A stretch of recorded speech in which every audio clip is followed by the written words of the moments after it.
Dude. Yes. What happened, man? My computer decided that it was going to do an update without letting me know. Fuck. Stupid Windows. Good times. Yes, so this will be take 2. Yeah, we should have the others in shortly. I just let them know. Right, Joe? Mm-hmm. Yeah, you did. There's Lee.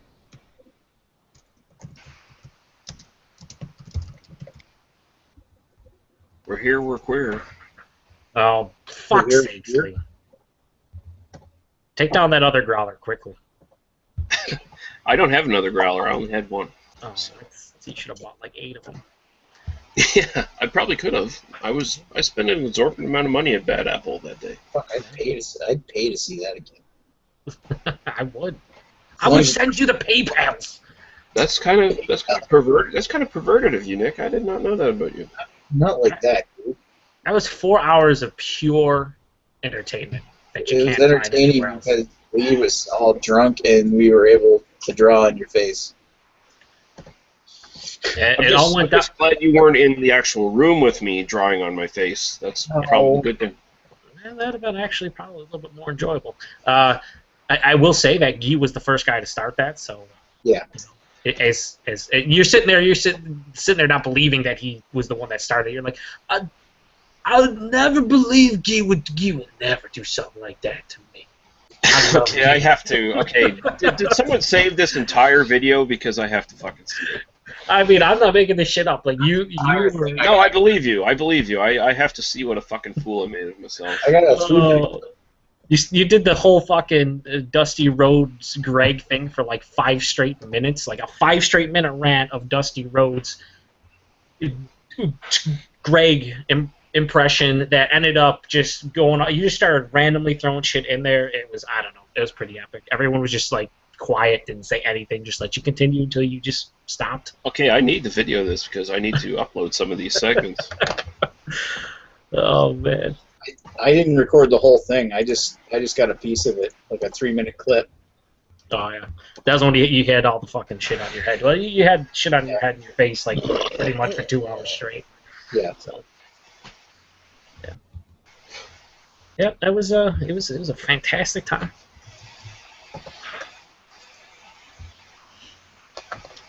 I bet it was. It was great, especially since Chad wasn't there. It was the best ever. He would have just ruined it with his. I don't know. I saw that troll comment today. Yeah, I think people are giving up. They're just like, let's just like flat out insult the guy. At this point, they can't think of anything to troll, like the beer you're drinking, the people you're drinking with. We'll just make fun of you. That seems like a great way to go. Just lazy trolling. It wasn't even. Here's the video link again there, Lee. Facebook. Okay. It was just stupid trolling. Like, what, does the light hurt your eyes, stupid albino? Really? That's all you could come up with? That's all. Very much. They just want to insult your. What happened? Let's not talk about it, okay? Let's just not talk about it. He had an embarrassing moment. There was some discharge, and He was really hoping that you would get rid of that picture of you in a fucking purple elevator staring into the sky. That's what he was thinking. It's still there. It's still there. I don't know how to turn it off. You're fucked. You're gonna have to live with it. Look at me. What do I see up there? What is that? Well, we That was lost all our actually- viewers too, so it's okay. We had 7. Now we have 0. That was our actual elevator when we were in Amsterdam. I don't know why it was illuminated that way. It just was. So my wife took a picture of me, and I'm like, ugh, I don't know. I just used it. I don't know how to make it stop either. No idea. Wow. Yeah, well. a mouth's a mouth. Oh. Jesus Christ, I got a rainbow Viking helmet on. What the fuck's going on? You really can't beat that, honestly. You can't. It's classic. I gave you the Viking helmet, and Lee Gee gave you the rainbow. So He started off with the devil horn. Who did the that devil was horns? classic. That was classic. The devil horns and the Hitler stash. Yeah, you had a Hitler stash, devil horns, and then fucking Guy drew wings on you. So you were like this fucking Hitler/devil creature. And it was pretty awesome. Let somebody get a screenshot of that. I know. I didn't. I was asking somebody to. I didn't have the. I don't know how to do that on my computer now. You just hit print screen key Put it in Microsoft Paint and save it as a JPEG. That's all you gotta do. See, you said the keyword Microsoft. You don't understand, Lee. I'm pretty sure the majority of us were laughing too hard to the point we were crying and actually couldn't seem to do anything correctly. Paul at one point flew off the handle and was literally crying, and you could hear him because he obviously doesn't have his fucking webcam up. You could hear him just go, "I can't, I can't." I'm like, what the fuck is he doing? Really crying. He was laughing so hard. Awesome. I'm glad I could entertain. That was entertaining, bro. That was really I'm gonna entertaining. go on this tour. Oh, it can. You went to the beer store. Oh my God, Aaron Rage, you're a bad person. I didn't go to the beer store. Okay. Simon went to the beer store. I went to the beer store. Fuck everybody. I don't care. Yeah, I don't Yeah, if they have what I want, that's where I'm going to get it. Sadly, I had to go there to get Muskoka Detour in cans because that's where they carry it, and I had to get Waterloo Radler to try because apparently it's so awesome. So that's where I had to go. Did you try it? No, I just got it today. This new Waterloo Radler you're speaking of, it's not the lemon one, is it? It's grapefruit, is it? No, Yeah. the lemon one's the Radler Mass. Okay. This is Radler. Yes, Radler, and it's grapefruit. They dropped the Mass. Gotcha. Yeah, that's what I'm sending you there, Nick. I was like, what the fuck? Isn't that the one that I had before? Oh. Apparently my son doesn't want to go to bed. I don't know if any of you can hear that over the camera. Mo children, mo problems. I like when he trolled our one review, and at the end you were like, "Shut that!" and it cut off. The camera cut off as you were yelling. At the end, that's pretty awesome. Yep. I hear him now. Oh, we do have some viewers. We have 3 viewers. That's us. That's Yeah, you watching. probably. That's you. That's your computer watching the comment section, and Guy, and that's it. Anyway, so,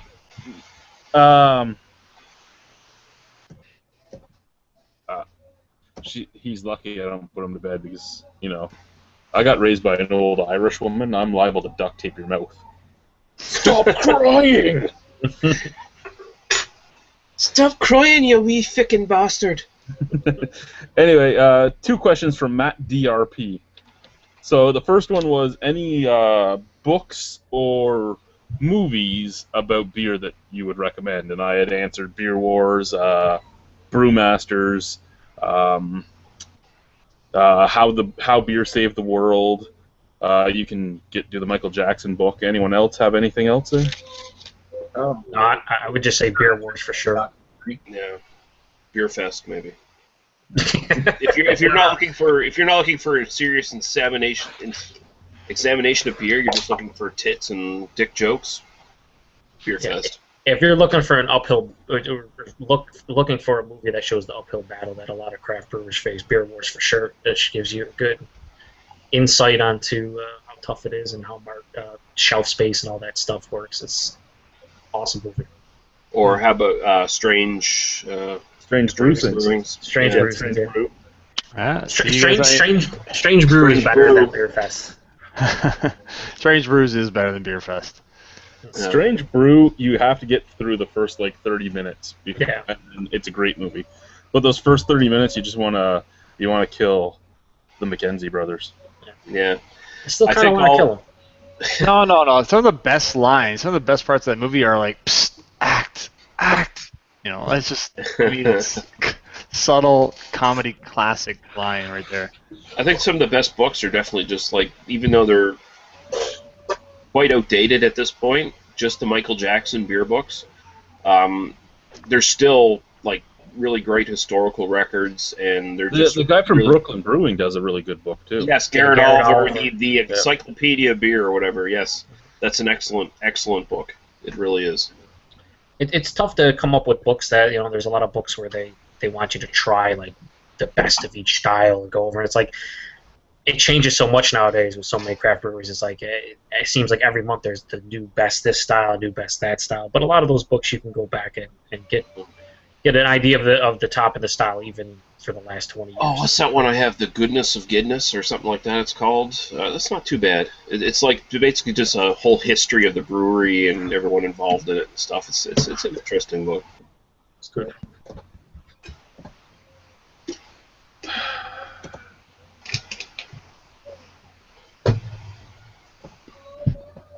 I was gonna say the Michigan beer film, as far as beermentaries or beer documentaries go. It's very small, very independent, and it's just very specific. But I don't know. Is that because you get a shout out in the video? No, it's not because I get a shout out in the video and I don't get a shout out. No. Well, your name is listed though, right? I got festival documentary video from the Albino Rhino beer tuber Ula. There you go. Is one everybody can watch. That's fantastic. Highly educational, those ones are. Yeah, they kept. But every time I was watching it, I kept seeing this troll in like a trench coat and a baseball hat. I don't know, man. This little fugly bastard. That's so messed up talking about things like that. It's fucked up, bro. You weren't in a trench coat, retard. Excuse the language. What? Hey! Ah! Trench coat and I believe shorts in a trench coat. Yeah, Yes. Yeah, that was a bad choice because it just made me look like a fucking flasher if you came from behind. You should Well, have. no, I thought you were channeling like Silent Bob. With Well, long hair. Partly because it's like I don't give a fuck, but you know. I thought Lee was just proving how much he didn't give a fuck. That was like his rebellious. Was like, I'm in fucking shorts and a trench coat. What? Drink a beer. Leave me alone. Yeah, exactly. If anything, my buddy Jeff was there in a John Deere hat and belt buckle and cowboy boots. And if anything, we were pretty much the anti-hipsters in that place. Oh, you were scenesters. You were there for the beer scene, so you were scene. You were the only scene star. Oh, you weren't there. You were. Oh yeah. You couldn't have been a scene star. You could have been. Could have been a part of that. Thank Limited. you for the reminder. No doubt. No doubt. Another good. There'll be another one you were. I hear from the other breweries in Ontario that a good book is Ontario Beer from Jordan St. John. I haven't read it yet. I haven't bought one yet. But I hear it's good from like Ken at Black Oaks and Kevin Fear from Wellington, and everybody that works with Jordan have said it's a good book, whether or not they're saying that because they work with Jordan or not. It might be good. I mean, I'm following his Twitter, and he's a fairly articulate, witty writer as far as I can see from the 140 character posts he makes or whatever. So, when did he write it? It just was published and put out a month ago. So okay, and the focus is what, the breweries, the focus is history of beer in Ontario. So is it macrocentric then? Because that would be a big part of it, obviously, right? Well, macrocentric was craft beer back then. Sure. I mean, he's going back into like the 1800s. So today's macro back, well, whenever, yeah, I know what you mean. It's just a history of like the big guys and that's it, or does he? No, it's a history of brewing in Ontario. So it's talking about what was in the distillery district and what was in Toronto and all that sort of stuff. Maybe worth a look. we have 2 comments on YouTube. Guy is back. He said, beer store has St. Ambrose IPAs, so good enough reason for me to go there. And Super Lewis 914 says, hello guys, I am a viewer. Well, good for you, Super Lewis. You know how to use YouTube properly. I am impressed. And Super Lewis today is, even though this is take 2 because my computer died, this is viewer feedback night. So you give us the question and we answer it for the most part. But don't make your questions stupid, because if your questions are stupid, I'm going to berate you. So another one from Matt DRP. Any beers you recommend trying that represent their style very well, or any way to learn what the style taste profile should be? First off, what the style profile should be, go to the BGCP and look up each different style. And crumple that up and throw it away. Yeah, because it's mostly just North Americans' viewing of the styles. But it gives you an idea of what you're looking for with each one. I don't know what best represents the styles. I guess we'd have to go through the different styles, wouldn't we? We'll be here all day. No, let's not pick them all. Just pick the major ones. Yeah, let's say lager. I still think it comes to mind. So lagers, let's do Pilsner first. Pilsner or Kel. Pilsner or Kel, or truthfully, as much as people don't like it, Steam Whistle is a great version of a Czech Pilsner. See? That's why I like it. It matches the style. Go get Firestone, people pills.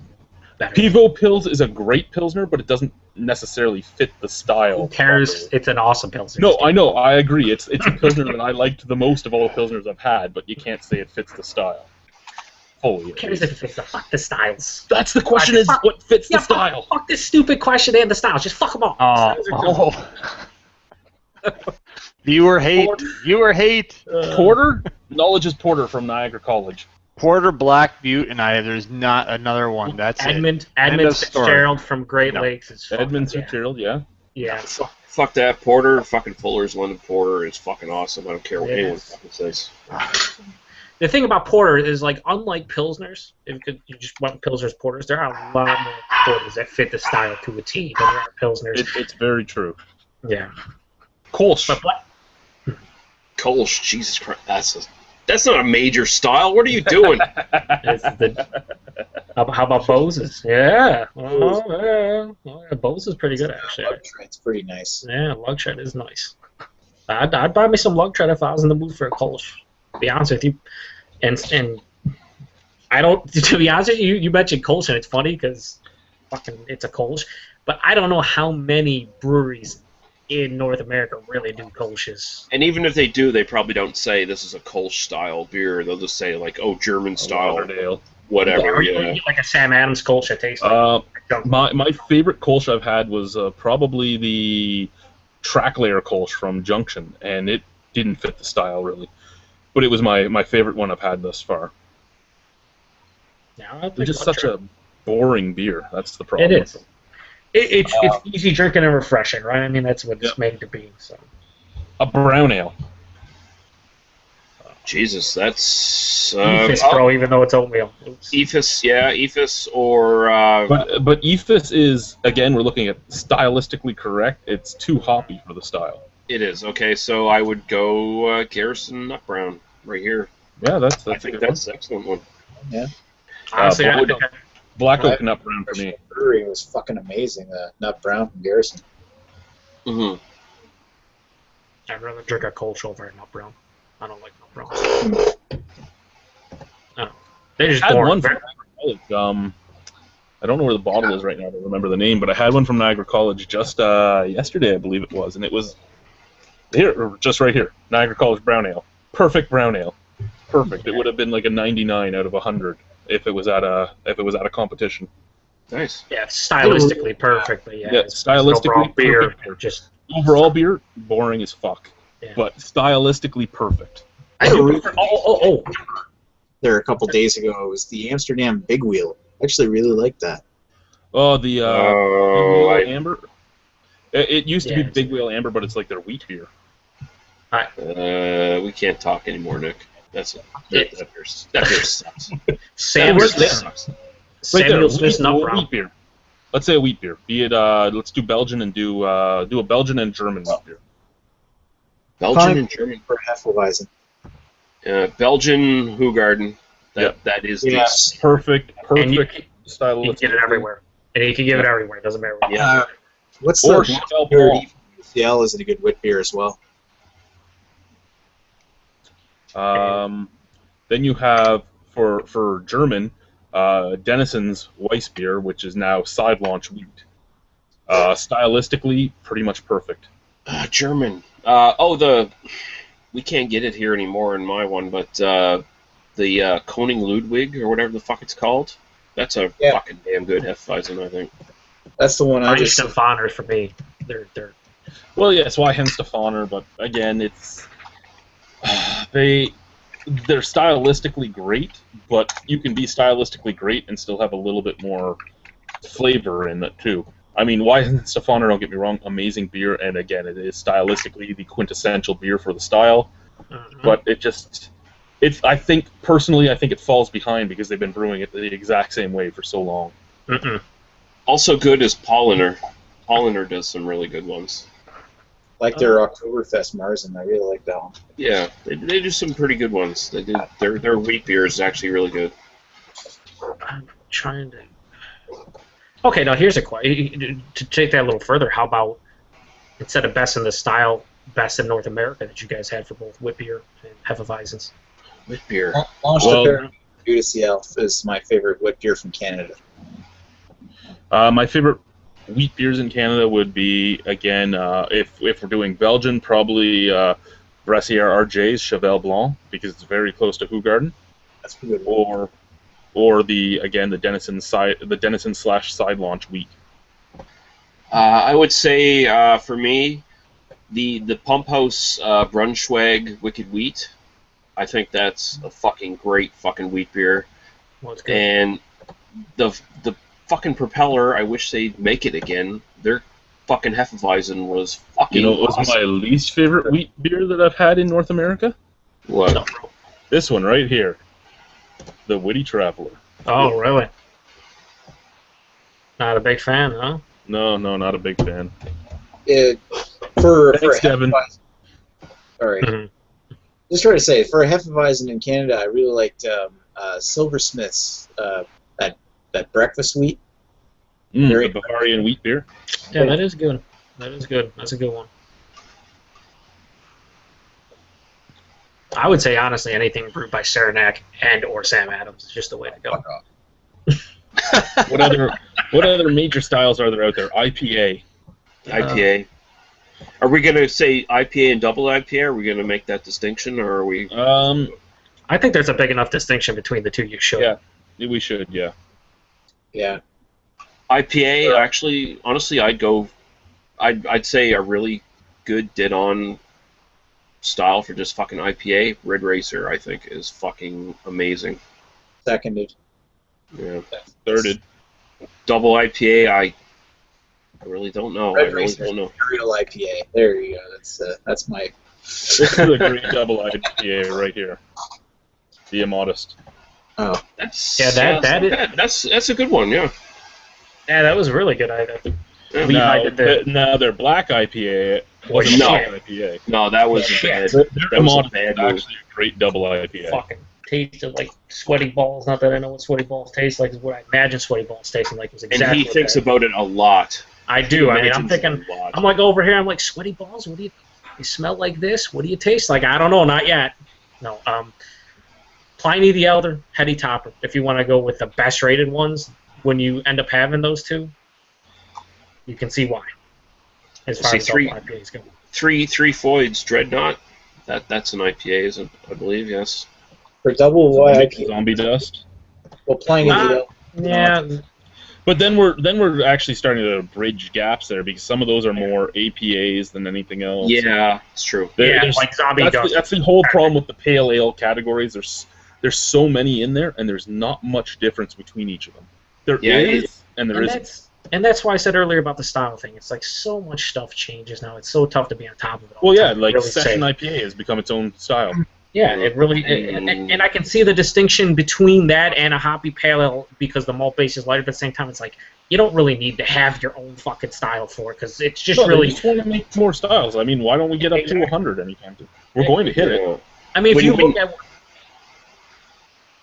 No, go ahead. When you come to IPAs, how can you nail down what sort of IPA it is anymore? Because people, I mean, I guess mislabel their IPAs all the time. Oh, this is our double IPA, but it tastes like a fucking pale ale, and it's only as strong as a pale ale. Is it really a double IPA? This is our regular IPA. Is it really an IPA, or is it a fucking a pale ale? It's like, it's whatever they label it, and then they can enter it into fucking competitions under any fucking category they basically yes. want. What was Ontario's Beer of the Year and Best English Bitter? Muskoka Cream Ale. I just Cream almost- ale? Yeah. Muskoka Cream Ale. Top With the beer, best beer. best beer of the year, and won the English Bitter What the category. fuck? How can you put a So- cream ale? And at that's all? where I got agitated, right? And I made fun of a lot of the judges that were there, and I'm like, really? Okay, so top beer is just the beer that rated the highest, right? Now they're all tasted blind, but it's the beer that had the highest overall score is the top beer of the year. So somehow a beer that wasn't even in the right category scored the highest score overall through that category to win top beer. Have you ever had that beer? The cream ale? Yeah, it's a fucking boring ass fucking cream ale. Is it? Jesus Christ. Because I've never had it, but I mean, it just sounds like. How the Like, fuck don't would get you me mistake wrong, that? Muskoka's core brands are all solid. None of them are gross, but they're meant just like most craft breweries, like core brands now, where they're just going. Their core brands are for getting into bars and getting the people to drink Bud to drink their stuff instead. The cream ale is just blah. It's a cream ale. Well, that's what I was gonna say. It's like any beer that gets, top marks or is the best beer, and it's a cream ale. Yeah, I don't care who makes it. I don't care what's going on. Would never, ever, ever trust their opinions because that's terrible. It's absolutely terrible. But go back to the style thing. The whole style thing's like whatever, man. Do you like the beer? Yes. Do you like the beer? No. Whatever. I understand styles and for reviewing and for judging and all that shit. It matters, but and I think that's why people are trying to stick on the styles too, because they want to learn the different things about the different styles. Really, unless you're going to be judging a beer, if you're going into brewing, if you're really going into brewing or you're going into beer judging or anything like that, that's the only time you really have to worry about it. Yep. Knowing what you're supposed to be tasting. Yeah, some styles I get stickler on, and some styles I just don't care about.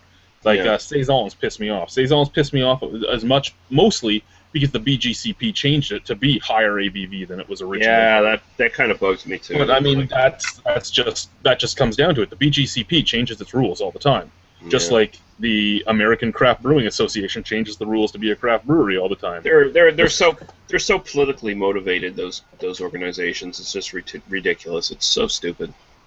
And unless you're going for awards or you're a home brewer also going for awards, it's like BJCP.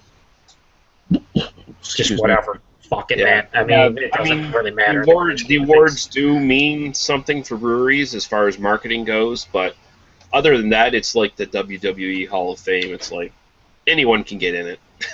Yeah, and it all depends on how good the judges are at being able to pick out certain characters and actually judge a beer. Some judges are worse than others, just like any other fucking judge/referee in the fucking history of the world. I mean, that's just if they want these award ceremonies to be completely unbiased, like they keep saying they want it to be, we got to start bringing in judges from different places. Like if I'm going to judge, I have to go to Quebec or BC or something, somewhere where I wouldn't be able to recognize those beers.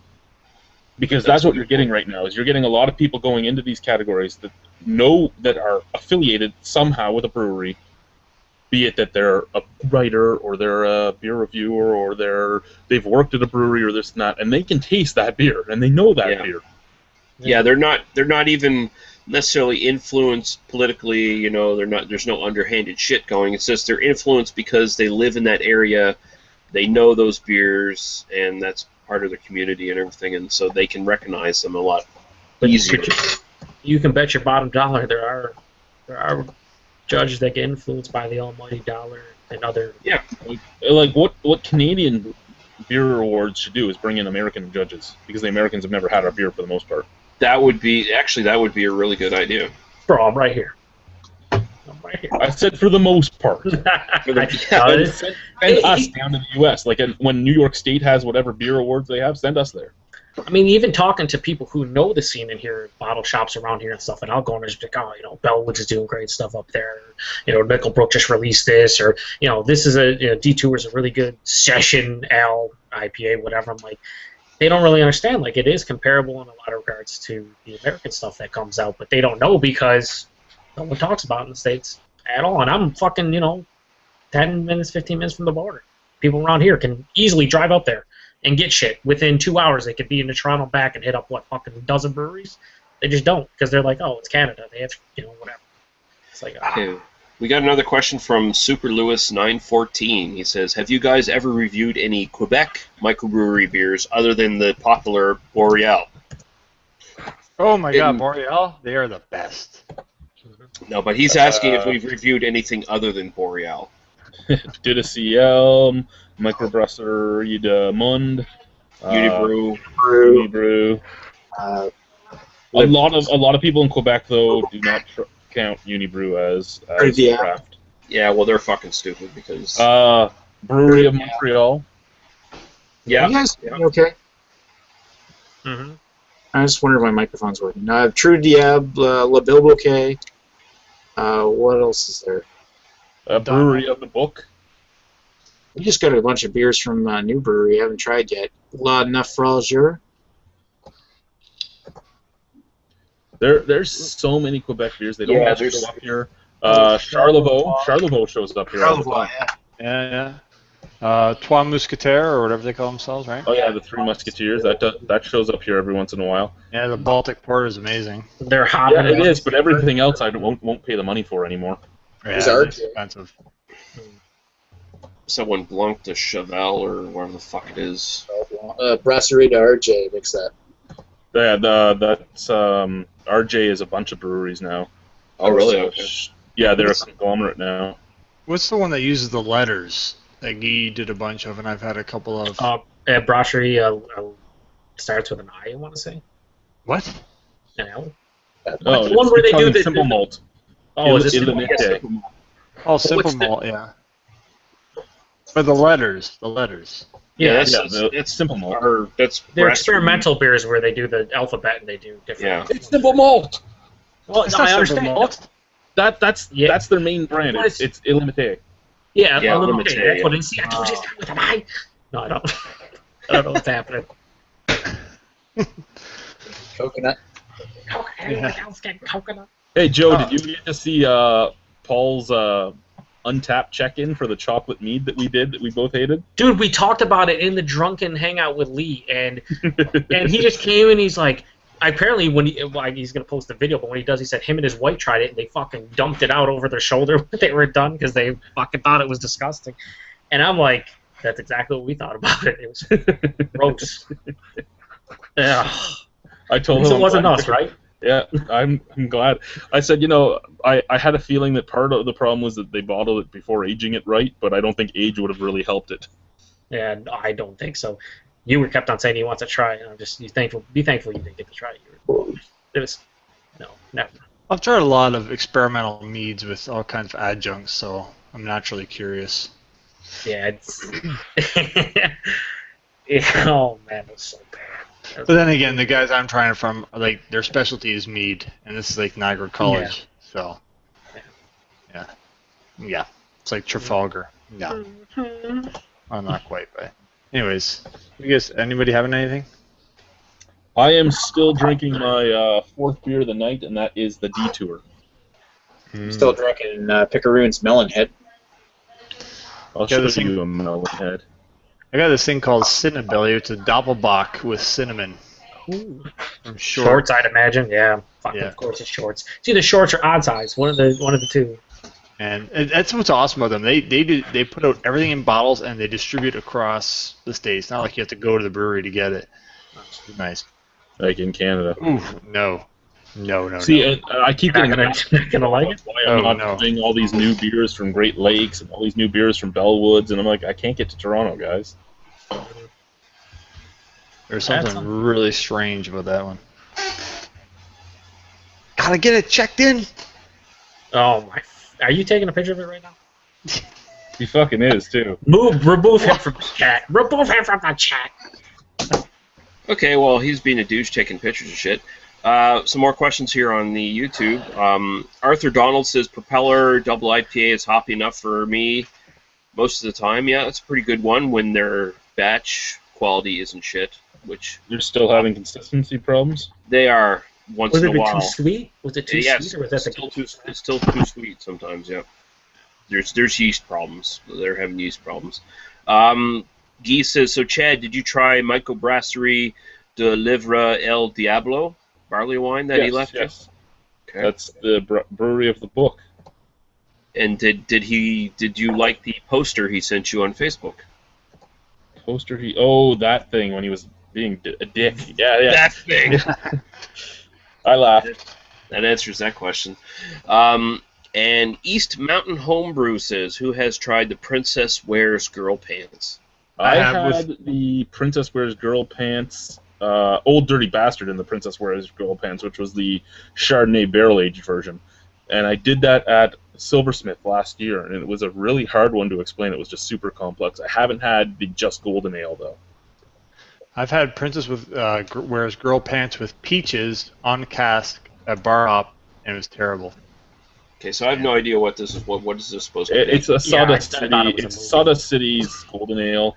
Basically, the princess is one of the brewers. They make fun of him, calling him a princess, and he wears girls' pants because he's a Hippies. Hipster. Oh, nice.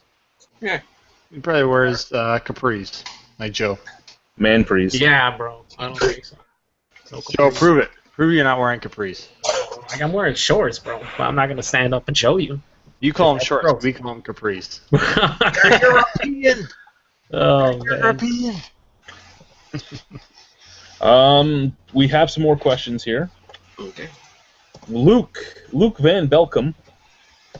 If you could only buy a mixed drink at a bar, what would it be? Now, you got to remember this guy's also gluten-free, which is why he's asking that. We'll start with Joe. My go-to back in the day was rum and Coke, Jack and Coke, just simple, to the point. Easy Alrighty. drinking, somewhat sweet. Go. That's what I was at. Stuart. Mixed drink or just spirit? Mixed drink. I like mojitos, properly done. Typically in the Caribbean. No. Like, you know, if I'm like in Puerto Rico or something like that, or if I'm on a cruise, I like it properly done. One of the guys that comes up to the bar and goes, I want a mojito, and I say, I don't have mint, and they say, that's mint right there, and I just throw it in the garbage. I don't have mint. I don't know. Yeah. When I was in Puerto Rico, I had some awesome stuff in San Juan, down in the back streets. It was awesome. But, Lee. Double rum and cokes. A double rum and Coke. I can see why after the hangout. Understand. Here's my question for Lee, though. Hold on to that. What kind of rum do you like? Amber, dark, or white? Dark. It would have to The be Kraken? dark. Have you had the Kraken? Yes, Kraken would be awesome. I've reviewed Kraken. That's actually really good. If it's just like, usually if I don't usually go to bars, but if I went to a bar and I was going to order rum and cokes, I actually asked them what rum they have first. I'm that much of a snob about it. Because if they just have fucking Captain Morgan or something like that, I'm like, fuck that, I don't want it. Well, we have about You don't 30 like different lambs? rums to choose from. That's good. You don't like lambs, But Lee? Captain Come is on. our house. I'd rather have like fucking Cruise On or something like that. Nicholas. I really have no preference when it comes to it. I'll try mixed drinks, and I'll try. I don't buy a lot of hard liquor myself, so if I'm over at a party, I'll try whatever everybody else is drinking. I think when it comes to a favorite I lean to, it's a rum and Coke, but with a good rum, like a quality one. For me, my bar days when I used to manage Red Square, our owner would always wonder why he would go through bottles upon bottles of rye without any rye sales.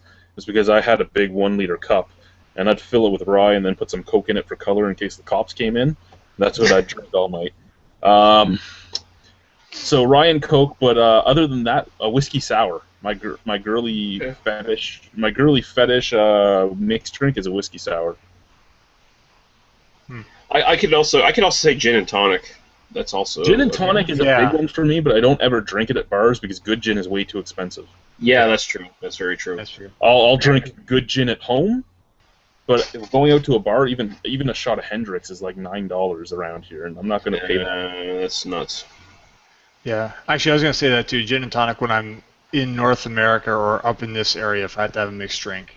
Which I especially drink gin and tonic when I'm out bayoneting. Yeah, well, you want to drink it so that you don't get malaria, right? The quinine in your tonic. Well, yeah, when I'm bayoneting the fucking darkies in India, I want it. So those Hindu motherfuckers, I need some gin and tonic. How about Chad? You always mention root beer and rum. Root beer and rum is an amazing one, but you can't get root beer at many bars. Show me a bar that sells root beer either. Show me a bar that sells root beer, and I'm on a root beer rum. Maybe you should fucking start the trend, bro. Get on top of that. You just got to bring your own root beer. You just got to bring your own root beer and bring a 2-liter bottle. I guess root beer in a bar is a big thing apparently in Australia because every Australian that comes in asks me for root beer. And I'm like, show me a bar with root beer. Show it to me. I want it right now. Just walk in with fucking multiple 12-ounce bottles. Yeah, come on, root beer. It's go time. Where's your rum at? You get a lot of Australians at your casino, do you? Oh yeah. Yeah. Apparently, now don't know if you guys know this. This is actually a fun fact for everybody. If an Australian comes into a bar that you are working as a bartender at and asks you for lemonade, They just mean Sprite. Sprite is lemonade. I didn't know this. That's a good life lesson. I'll keep that. They asked me for lemonade, and I said the same thing I tell them about root beer. I'm like, you show me a bar that serves lemonade off their gun, and I'm there. And they're like, well, what do you have? And I say, my pops and my juices, and they're like, well, Sprite's lemonade, isn't it? And I just looked at them. I'm like, They have some weird names. They have weird names for everything in fucking Australia, though. It's like, "Hey, g'day, mate. Have some lemonade and some koala dicks. Just a pack of koala dicks. Come on, mate. You got no koala dicks?" Bloody Right, yeah. having all 3 Australian YouTubers at this point. Good. Yeah. Go back to Australia, you fuckers. I mean, you're actually there right now because you're making videos from there, but go back there. just drink your Carlton draft. Go sit on your couch. Drink your Fosters, you fucking Aussies. Australian for There's beer. no Fosters in Australia, is what I've been That's told. bullshit. They just say that because they're embarrassed. They should be.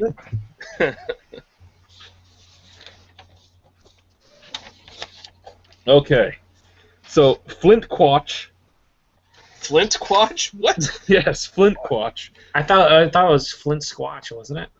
There's no S, and I copied and pasted it. So I've always said Flint Squatch, too, but Yeah. What's apparently it's Flint Quatch. Okay. all right. You've all probably answered this, but what do you keep in the fridge to drink, just in general, when not doing a review or otherwise? So, Joe, what do you keep in general? Anything, or do you just do the trying everything? I try everything, but usually when it comes to summertime, like right now, I have about like a mixed pack of a lot of the session IPAs, like the Saranac, baby, all day. Yeah, I get up on those $12 12 packs and just go Big to town. Flats. Big Flats is a staple for anybody Big Flats. in the States. And Like, Adams. you come on. No, usually I usually have extra bottles of stuff that I enjoy. So like Firestone, Easy Jack, Stone's Go To. I have a couple of the Easy IPA from Flying Dog. I bought a mixed 6-pack, 2 of each. But yeah, I usually, if I'm drinking a beer, it's usually something I've never had before or something that I've had before and it's amazing. So I usually just don't drink like regular, keep a lot of regular stuff. But no. Okay, Ewart. Yeah, like Joe, I in the summertime, and in the fridge, it depends on the season. Summertime will obviously be a lot of lighter things, sessionable beers, some sours, but it's anything that I want to drink in the next little while, and I would like a variety. So I will keep some stouts. I will keep some port. Just depending on my mood that night, because I will start with something sessionable and end up with Bourbon County if I so choose. So I always keep something that sort of spectrum at all times, but it's definitely favored more towards stuff that's fresher, needs to be drank sooner. So yeah, so a lot of sessionable IPAs right now. Yep. Okay, Nicholas.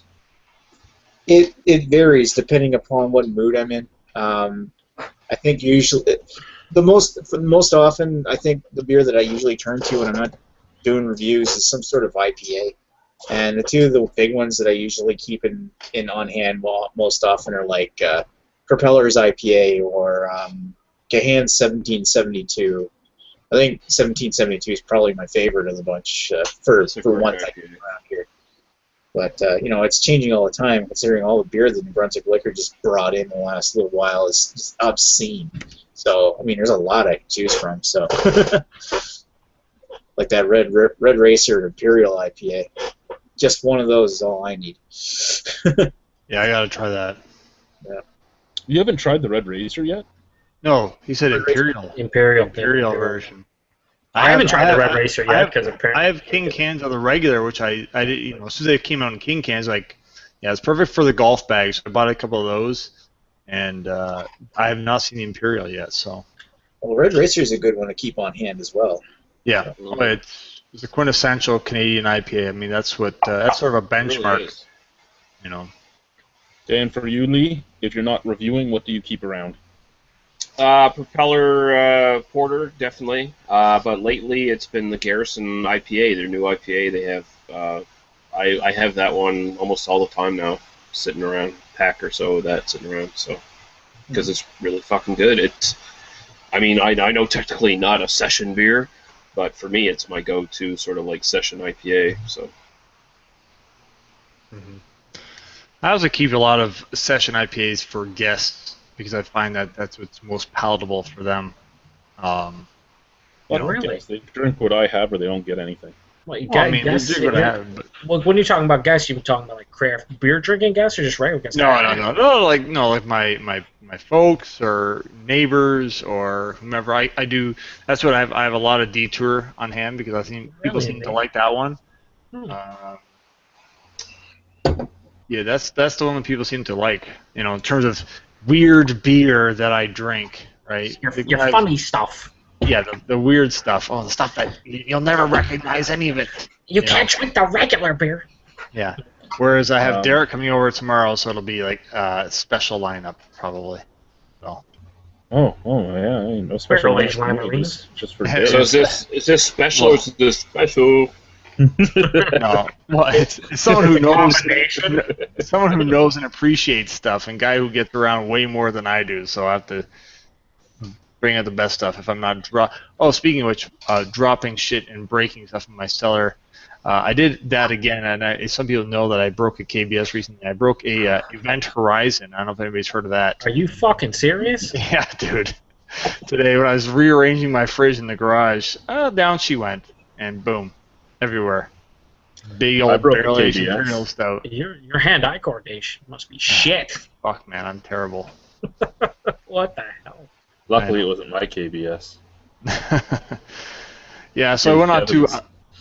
So I went on to a one of those beer forums, the ones that Joe knows I like to go to. Scenester forums. Not Beer Advocate, but I just basically made fun of myself about what a fucktard I was, and I got another one coming. Basically just, for nothing, so I'll have to do some reciprocating, I'm sure, but... So you cried a river on this forum, and then someone was like, I have an extra one, you're such a good person, I'll send it to you. No, it's pretty much like, I have one for you that's, meet at Coonan, so I'm like, alright, that's how it goes, so... Good community. It's kind of like beer tubing. You meet certain people that you can trust and rely on to, give you honest feedback and good reviews and occasionally beer, and the same thing in certain small sectors of the interwebs as well. So Yeah, this is Ewart on Beer Advocate. no, I'm not. No, fuck Beer Advocate. No, it's another site that has quite a few fellas that are similar to Beer Advocate, but there's better people on it. But there still is, that place right there. The ones that collect 87 whales at a time. Stolen my fucking conversation here. You don't stole Sorry. it because of Beer Advocate. Fuck Beer Advocate. I agree. No, I don't do Beer Advocate. I got banned from Beer Advocate. Oh, you actually had a separate opinion from someone on there? Is that why you got banned? That exactly. I got banned for being a troll. I didn't post anything. I just associated with another website, and I got banned. Oh yeah, okay, there we go. Yeah, so it was a trading website, wasn't it? Yes. No, serious. There was a big banning that they did. Yeah, I know. Oh, I'm just okay. There was a website where it's like, oh, people are trading beers on this website. You're banned. Well, the big thing is a lot of people from Beer Advocate went to a place called Talk Beer. A lot of them migrated over, and if you were associated with anyone on Talk Beer, they were like, "See ya, you can't be on our site because you have an account over there." So, the Ulster brothers are fucking dirty cunts, by the way. That's how you deal with competition: is get rid of all the customers that decide to try another product. Yeah, Ulster brothers, how's your phone app going there, cunts? Yeah. How's it going? How's it really going? I will say though, as dickheaded as they are, they put on a good beer festival, according to Derek, because he went there he was in Boston when they had that thing going on, so he went to that and said it was actually really good. So, well, that's the unfortunate thing. Again, we're kind of commandeering what Chad was going to say. Apologize, Chad, but yeah, their website. I actually like their website. I like a lot of the content stuff on there, but the people who run it ruin it for myself. I like a lot of other people. So yeah, Hitler put on some pretty good parties back in the day. He did. We don't know about him. It's all hearsay. But you got to be in the inn with Adolf, man. If you're not, we're talking to him right now. We're talking the devil version of him right now. If you're not part of the Beer Advocate fucking SS troops, then you're not shit. That's all there is to it. All right, Chet. So you can have your chat back. I apologize. Oh, crap. Who did he just add? Nothing. He had a draw, but Oh. sad thing is I have to add draw too if he wants to draw a Hitler mustache on my face. So it's not going to happen, Yort. Sorry. No, I just like it reminded me of a couple nights ago. I'm like, how does this work? So I just clicked the button. You happen to be the one that was just happened to be the guy. Anyway, so what do I keep in my fridge if I'm not reviewing? Innocent Gun Original, Mill Street, Vanilla Porter. Other than those, I used to always have a 2-4 of Nickelbrook's Draft, and then they stopped making it. So Nickelbrook can fuck themselves. But a 6-pack of the Nickelbrook root beer, even though it's not alcoholic, that's always in the fridge too. And then right now, because I have like 20 bottles left of it, the Leafman's Cuvée Brut. Oof. That was good. That was really fun. Mm-hmm. That's the Brute, the blue bottle? No, the Brut's the red one. Oh, okay. The cherry lambic. The Gudenbahn is the other one, right? The Yeah, the Gudenbahn is the sour. Yeah, I've got a bottle of that. Yeah, I think that kind of the difference too. At least you talk to someone like Lee or Nick, where they don't get an influx of a lot of different beer. I mean, Nick can go to the States occasionally, and even go to Halifax and get some stuff at Premier once in a while. Here, I mean, there isn't. I don't have a go-to beer or something that's always in the fridge because I can just go to my local bottle shop and pick up a 12 mix pack of stuff every week and try it out, or every couple of weeks. And that's just where you are, right? If I that's could what I'm saying. realistically get across the border all the time, I'd have the same thing. I wouldn't really have go-to Exactly. beer because I'd spend money on something different all the time. Yep. But I mean, like today, I went to the LCBO today. There was one thing in the entire concept of coolers, ciders, and beers that I hadn't had, and it was the Mott's Clamato with bacon, the bacon vodka. Oh, right! Can't wait for that review. Yeah, so I picked that up because it's the one thing I haven't had. But of the other 150 items they had offering in those 3 categories, I've had everything. Do they have Red Racer there? Because when I went to a couple of the LCBOs there, I've never seen the it. one on Ferry Street had Red Racer last week. I don't know if it still does or not. I looked at the inventory and they had 24, and I thought someone maybe bought a case of it and had it shipped there or some fucking specialty thing. I was like, it's weird they have exactly 24, on hand. But I've never seen it at any of the 3 LCBOs I've been to, so I've never tried it because you can't get it fresh. Apparently, a couple people said I can't remember who. So it's canned. You don't need it fresh exactly. But I'm talking there's still, even if it's canned, there's a difference between having it a month and 3 or 4 months. So there's still a difference. But there's really a difference from having it at a month and having it at a year. No, it's not. I mean, I've experienced. Look at High Life. I've had High Life at a month and 3 or 4 months. Completely different beer. I don't know exactly.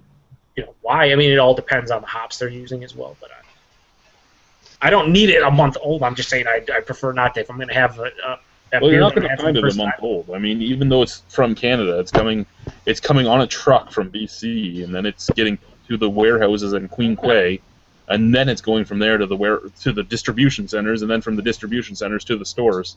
It's one of those things where I understand, but going into a beer for the first time, I don't want to try an IPA that's 6 months old because it's not a true representation of what it's supposed to be. Well, listen, Mr. Scenester. Whoa. Fuck, I'm scene stirring it up right now. Right, I need my IPAs 6, minutes old. Otherwise, drain pour.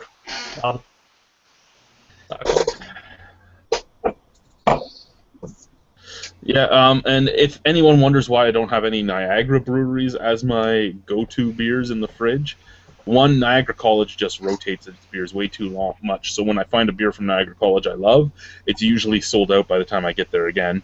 And the other breweries in Niagara, be it Oast House or Silversmiths, both have good beer. Both have outrageous prices because they're in Niagara on the lake. And then you have Brimstone, which I can't get to anymore. They've changed their open days to Friday, Saturday, and that's just not going to work for me. So I haven't had a new Brimstone beer in forever, and they have 3 new beers that have come out lately. Hmm. Does Brimstone do growlers or just bottles? They do demi growlers in bottles. They do the 1 quart bottles, the 1 liters. Okay. Send a whole bunch of them to Lee. Let him get drunk on some Hail Mary ale. Hail Mary wasn't bad, actually.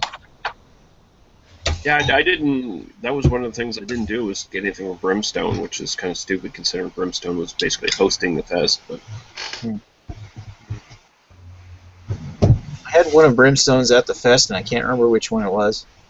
I brought back a Brimstone Hail Mary, and I actually didn't think it was that bad. It was pretty decent for what they market as an accessible beer. Nick, Well, did they had 3 beers. They had their stout, they had their cranberry Weiss. Dunkel Weiss? We had the cranberry Dunkelweiss there at I think you were in on that review, Lee. was I? Yeah. I don't know. Let's go to the videotape. I thought you guys did the Dunkelweiss here. Yeah, we did. Yeah. So I just figured they had that at the fest, though. No? yeah, they had it at the fest too. I'm just trying to remember reviews that they would have tried. So Lee at least tried one of their beers, just not at the festival. Yeah. Yeah, That's the only one. okay. That's the only one of theirs I've had too, and it was at your They house. had their Midnight Mass oatmeal stout, and they had the Hail Mary ale.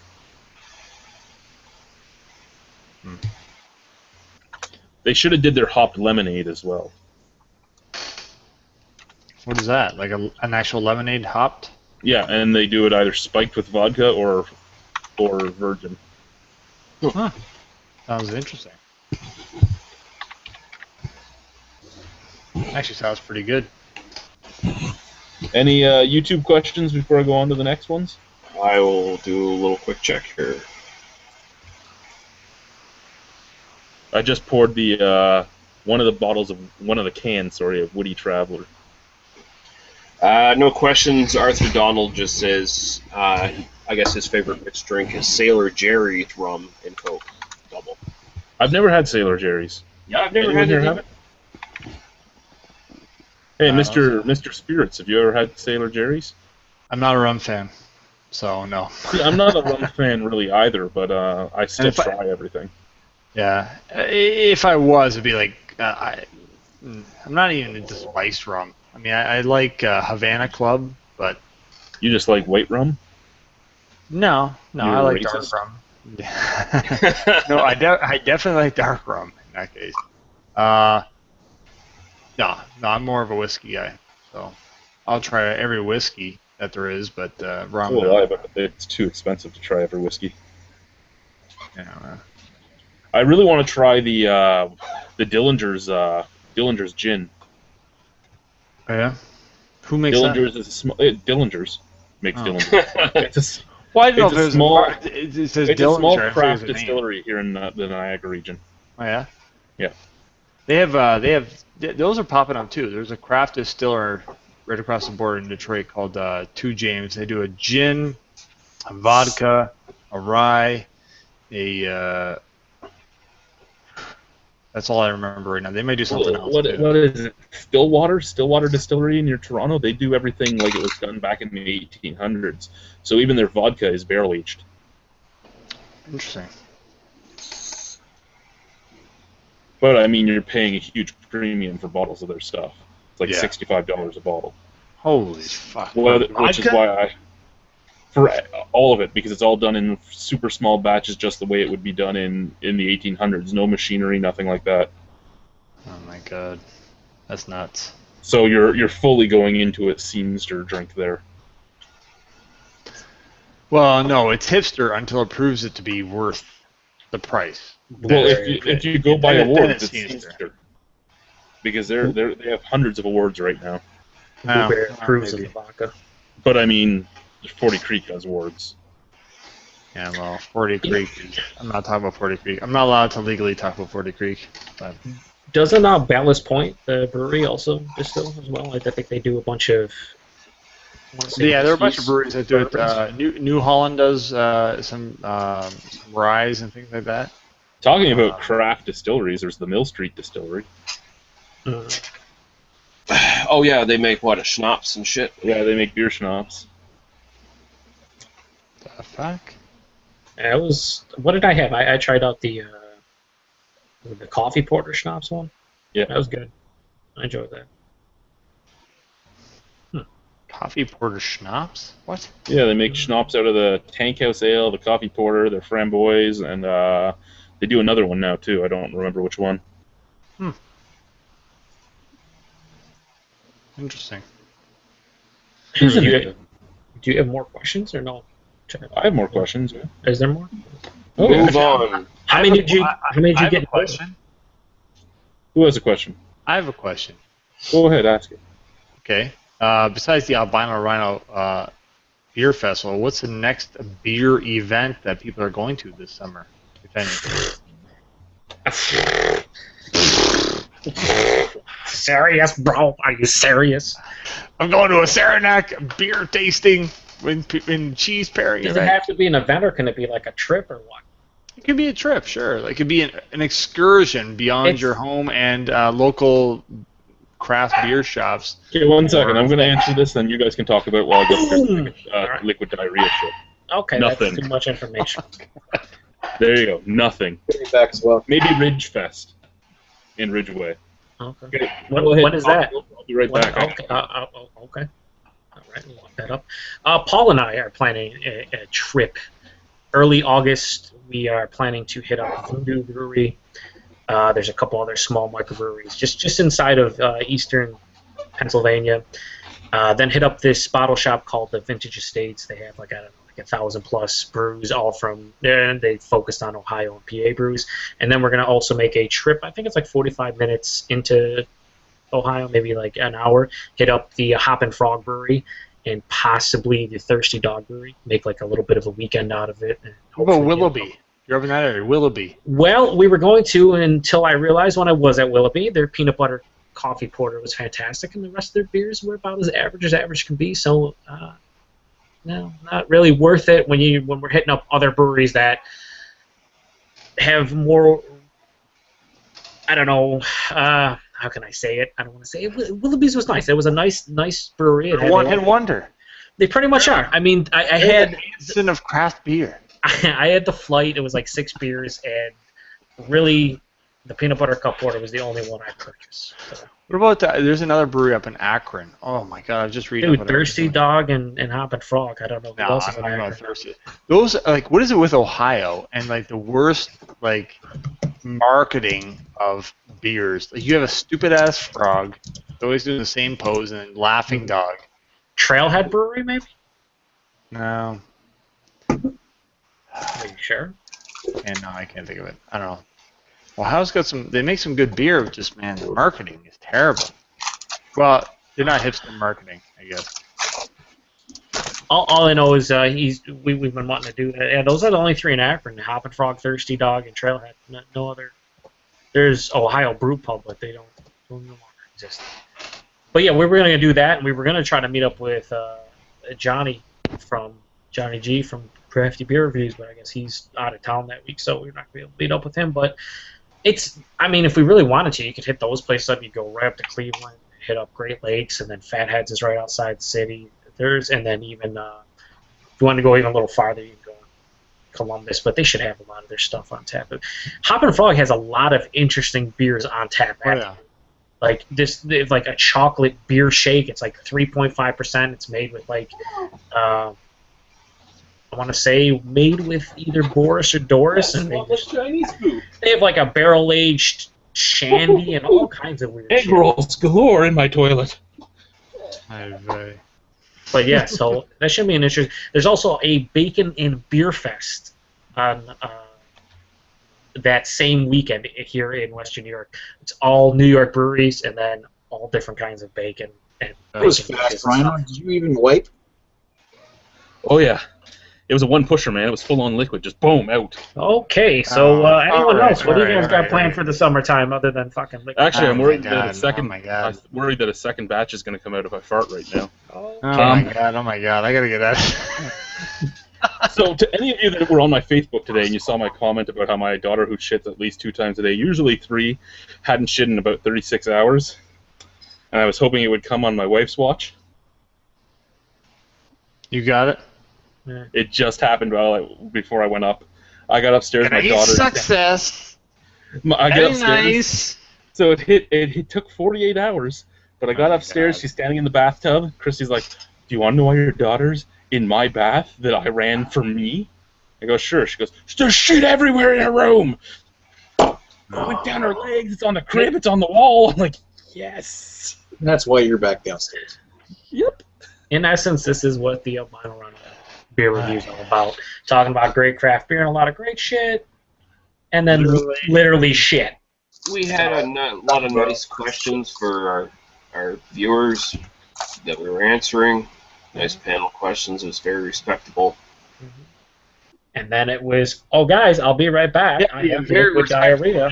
Lee is absolutely trolling the viewers and Yeah. hating on them. Yeah, it's very respectful. Oh, what a load of shit! You've always tried to stab me in the back, sir. It's terrible. Okay, Timbo Slice. Timbo Slice. Kimbo The Slice? Kimbo Hold on. Slice? Yeah, Really? is that him? The failed mixed martial artist? Not Kimbo. Timbo. Timbo. Timbo. His How's your cardio doing, retarded, Kimbo? Oh, it's Timbo. his retarded, less talented brother. Timbo's like, Timbo! No, Timbo Slice, Timbo. I've seen him once. He's a good guy. Don't listen to Lee. Okay, so the first question, he gave us 5. Gave us 5 questions. holy Fuck balls. What is happening here? The first one is, what do you find to be the most refreshing beer style? And we'll start with Joseph. Yeah, we start with this. It's shit. Radler's, right, if you want to call it as a refreshing. If not, any lager done by Jack Abbey. I don't know. That's not a style, but any lager done by Jack's Abbey. I would drink the shit out of that. Any one of their fucking IPLs or just slightly hoppy lagers, they're absolutely fantastic, refreshing, crisp, clean. You can drink them fucking 100 degrees outside, doesn't matter. Awesome. Ewert? Oh, yeah, I would say Radler or Gose. Specifically Westbrook, just because Joe picked Jack Savvy, so I'm going to Westbrook Gose. Just fuck Hey, Joe. fuck me out. Joe, go get me some. I'm just going to buy fucking 12. Yeah, because I'm a douchebag. I like Gose.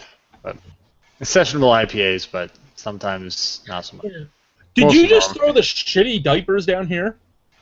just should have. Thank you for throwing the shitty sheet and the shitty pajamas right down the stairs right near where I'm sitting. Thank you. Great success. Grin on your face. Probably smells better than that woody Kevin trash. said he loves the smell. Anyway, next would be Lisa there. Who now? Lisa. Who now? He's not responding to that.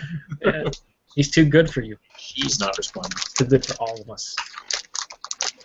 I would say big boy. Fucking, you're sort of like light export ale / cream ale sort of style. For me, that's probably close to as refreshing. Could it be Muskoka's cream ale, the best beer in Canada? I've never had it, so I can't attest to how awesome it is. Fortunate then. Nikolai. What's the question? Most refreshing beer? Most refreshing beer style. Oh. I really like wit beer. Radler's good.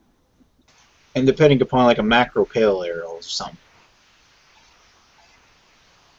Okay. Imperial Stout for me. Yeah, okay, bro. In all honesty, I find it refreshing. I do. You know what though, if I'm and I know I get a lot of hate on for it, but if I'm camping and all that, the extra light beers are really refreshing when you're out camping in the sun all day. Be it Cracked Canoe, or be it a Radler, or be it even Molson 67, anything that tastes like nothing really is super refreshing when you've been out playing in the sun all day. Because it's almost... Yeah. Well, yeah, because it's just water, basically. Yeah. But It's funny a that Radler as well, but again, a Radler, when you're looking at 2 to 3% alcohol, they're not really beers that are going to get you drunk, but yeah, they are nice and refreshing. you go to you mentioned Imperial Stouts and stuff. I always find it funny. It's like people think it's like blasphemy to drink like an Imperial Stout in the middle of summer. It's like I drink all styles all the time. It doesn't matter. But if I do want something refreshing, it's going to be a lighter beer. But it's like I'll still drink a 12%, Imperial Stout. In I just July, had I had it's a the little Sammy weak. Claus Classic beer today, and it was fairly refreshing. And actually, I think you would love it there, Joseph. Yeah. It was full of butterscotch and coconut, and Oh, coconut! I even did a shout out to you with the coconut. Oh my god, coconut, butterscotch coconut. Yeah, I'm. Was it sandwich loaf? She said. Sammy Claus. It's Austrian beer, and it's 14% alcohol. Yeah, Santa Santa- Claus. I've had it. Australian for beer, right? Yeah. Austrian. for Oh, it's beer. Austrian. Okay, that's a little different then. Oh, it might be Austrian for beer. Who knows? It might be, yeah. Timbo Slice's next question. Do you keep track of how many beers you've tried? If so, how many have you had? And we'll start with Nicholas. That's why I started doing beer reviewing. It's not the only reason I started doing beer reviewing. But I mean, most of it's to, like, oh, if I want to try it, I want to review it so that I can see how many beers I've actually had. Other than that, I don't really have any clear-cut system of how many beers I've really tried. It's kind of a mishmash of memory, YouTube, and Untapped at this point. I don't have an exact number. Lee? No, next question. Wow, he's Ewart's gone. Joseph. Yes, I do. When I got into craft beer in '09, and I didn't really start keeping track of stuff until a couple years later, because I was like, man, if I want to go back and try to remember stuff, when you start drinking 200, 300, 400 beers, unless it's absolutely awesome or terrible, you kind of forget how much you like stuff. So I actually made just a quick spreadsheet in Excel in 2011, and I still use it to this day because if anything happens on a website, I get randomly deleted from Beer Advocate or Untapped or Rating or some dumb shit. I still have my ratings. I have drank from not as many as everyone else, but from 11 to 14, I've drank like 850 something. Overall, probably around 1,200-ish. But yeah, I do keep track of it. You kind of have to once you start hitting the 1,000 range. Everything just kind of people are like, oh, you've had that, and you're like, kind of. I might have. I don't remember. Let me go look. But yeah. Okay, for myself, yes, I keep track. I haven't kept track the whole time I did it, but I've been keeping track. Mostly, right now, I'm using, truthfully, Untapped and my YouTube videos. What am I at? Right now, from what I've been able to keep track of, I'm at 2,200 beers. On Untapped, I have 2,108. I haven't been able to find some of them, so they're not all the way up to 2,200 on there. But between my blog, which I started before I did videos, and my time on YouTube, it's been 2,200 unique brews. Yeah, and I'd say it's safe to assume all of us in here have drank at least probably 500 different beers at the very least. Yeah, well, even Paul's at least 500. Yeah. I mean, it's I guess in keeping track of the beers, just all for yourself more than anything else, and everyone does it a different way. Beer tubing is a great way because I think it's even better than, keeping a spreadsheet. Like, I don't keep tasting notes in my spreadsheet. I just put down a quick, out of 5 or I actually do it out of 10, and I can go back and say, okay, quick, okay, I give that an 8 out of 10. If you go back and look at your video specific review, most of them are anywhere between 5 to 10, 12 minutes. You can go back and remember exactly what you thought about it. So it's a much better way to archive everything. I had to do that last night. Last night I reviewed Rain from Niagara College, and a few weeks ago I did Red Rain, which was rain with cherries added. And when I started drinking Rain, I was surprised because it was nothing like what I remembered Red Rain to be. So I had to go back and watch the video. And yeah, it was a completely different beer. It really was. Yep. It's a great way. Beer tubing is definitely a great way to remember stuff and archive it. I mean, on Untapped, a lot of people get upset, but I mean, it is a mobile app. You can only do 140 characters, but it's the whole point is just to check it in and give quick thoughts about what you think, not like do an entire review. But half the time I don't even do thoughts unless it's something special. Like if it's something that I really think needs to be said, I'll do it. If not, it's just checked in. And a lot of stuff, like when I check stuff in, I do it, but it's like everything starts becoming so similar. Like, oh man, I'm getting some citrus and some pine and a little bit of earthiness, and there's a bready malt character. It's okay. It's like, after a while, it's like, who the fuck cares, really? Unless it's something amazing, it doesn't really matter, ultimately. Or shitty, that is, too. I mean, I've had some shit. Like the Soul Clamato I finally had, Chad, from DJ that you had. It tasted to me like Campbell's vegetable soup with a little bit of spiciness, and that was it. It was, like, gross. I was like, I don't know who drinks this shit and why they would drink it, but apparently people love it. Them Mexicanis loving them. Oh yeah, I don't know. It's like it's not bad because it's I don't mind Campbell's vegetable soup. Like I can the broth from it's fine. Like I can eat it, but it's like I don't want that in beer form. Like that doesn't make any sense to me. Okay, what is your favorite beer and food pairing? And we'll start with Joseph. Honestly, a nice rich dessert with like a very nice imperial or chocolate stout. If I'm gonna, I don't do a lot of food and beer pairing. I'm one of those guys that I don't want to say it ruins the food or ruins the beer for me, but I like dissecting my beer. I like enjoying it separately. But You know what I've done that was actually really cool, and because you were talking about dessert, the Southern Tier creme brulee stout with a creme brulee. Yeah, that would be like, or their chocolate beer with like a piece of chocolate cake or like some nice dark chocolate pieces. Like, that's better for me than actually having like a full the main course. And even going on from that, the pumpkin with pumpkin pie actually is amazing. I did that before. I did that like a couple of years before. Especially if you put the whipped cream on the pumpkin pie, so then it actually changes the two of them, so they're slightly different. Because if you just have a nice homemade pumpkin pie, it actually tastes so much like the beer, it's not funny. And but you add the whipped cream, and you're adding a little bit of an extra sweetness layer. Do that and give it to people who don't like beer. Say they don't like beer, or like you drink just regular shit. You'll be amazed at how they'll just be like, "Wow, that's amazing. That's really good." You're like, "Yeah, it is." You'll be surprised. I really enjoyed doing Innocent Gun Original with a nice Swiss elemental cheese. It was awesome. Actually, that was one of the things we did when Dougal was here. Dougal and Nick were here in the basement. Was I made up a big cheese platter and we paired it with the different Innocent Gun beers. We had a nice whiskey aged cheddar as well. One other thing I would say is a good IPA with some spicy food as well. Oh yeah, good IPA with spicy food works really well. Especially if you're doing Thai food, a nice spiced beer is great, or even just a nice, really hoppy IPA. I would agree. How about you, Lise? Oh boy. Fish and chips with a good porter or stout. I'm not a fish guy, but yeah, good fish and chips is nice. Will you say some of the best pairings you've had have been at sea level there when you go there, get their fish and chips and some of their beer go with it?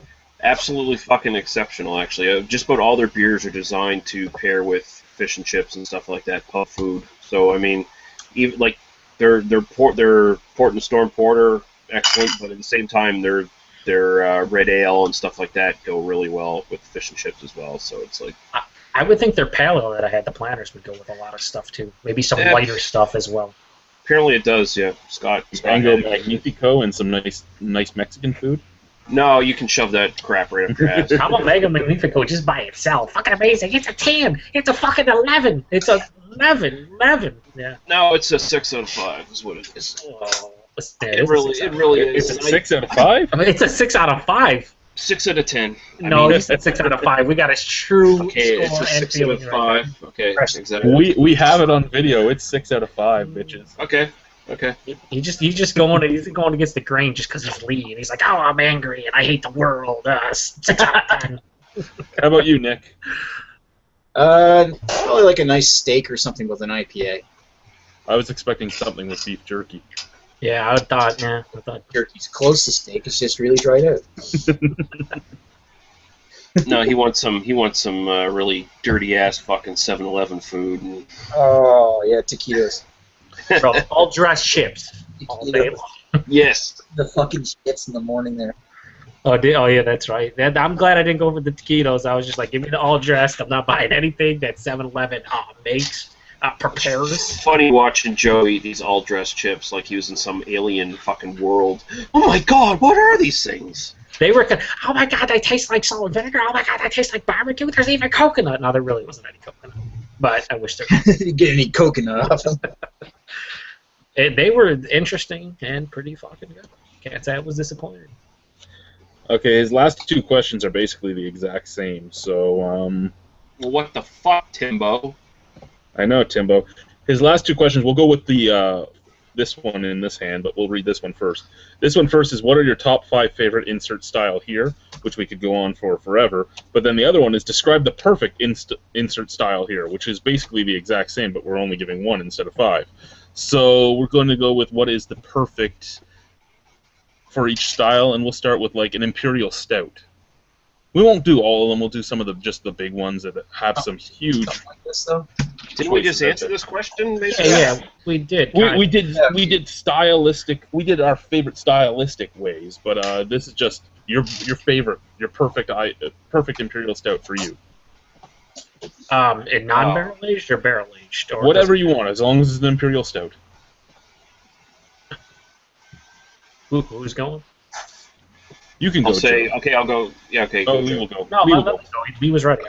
Go, get it done. Fuck. got this. Honestly, I'd have to say fucking Bourbon County.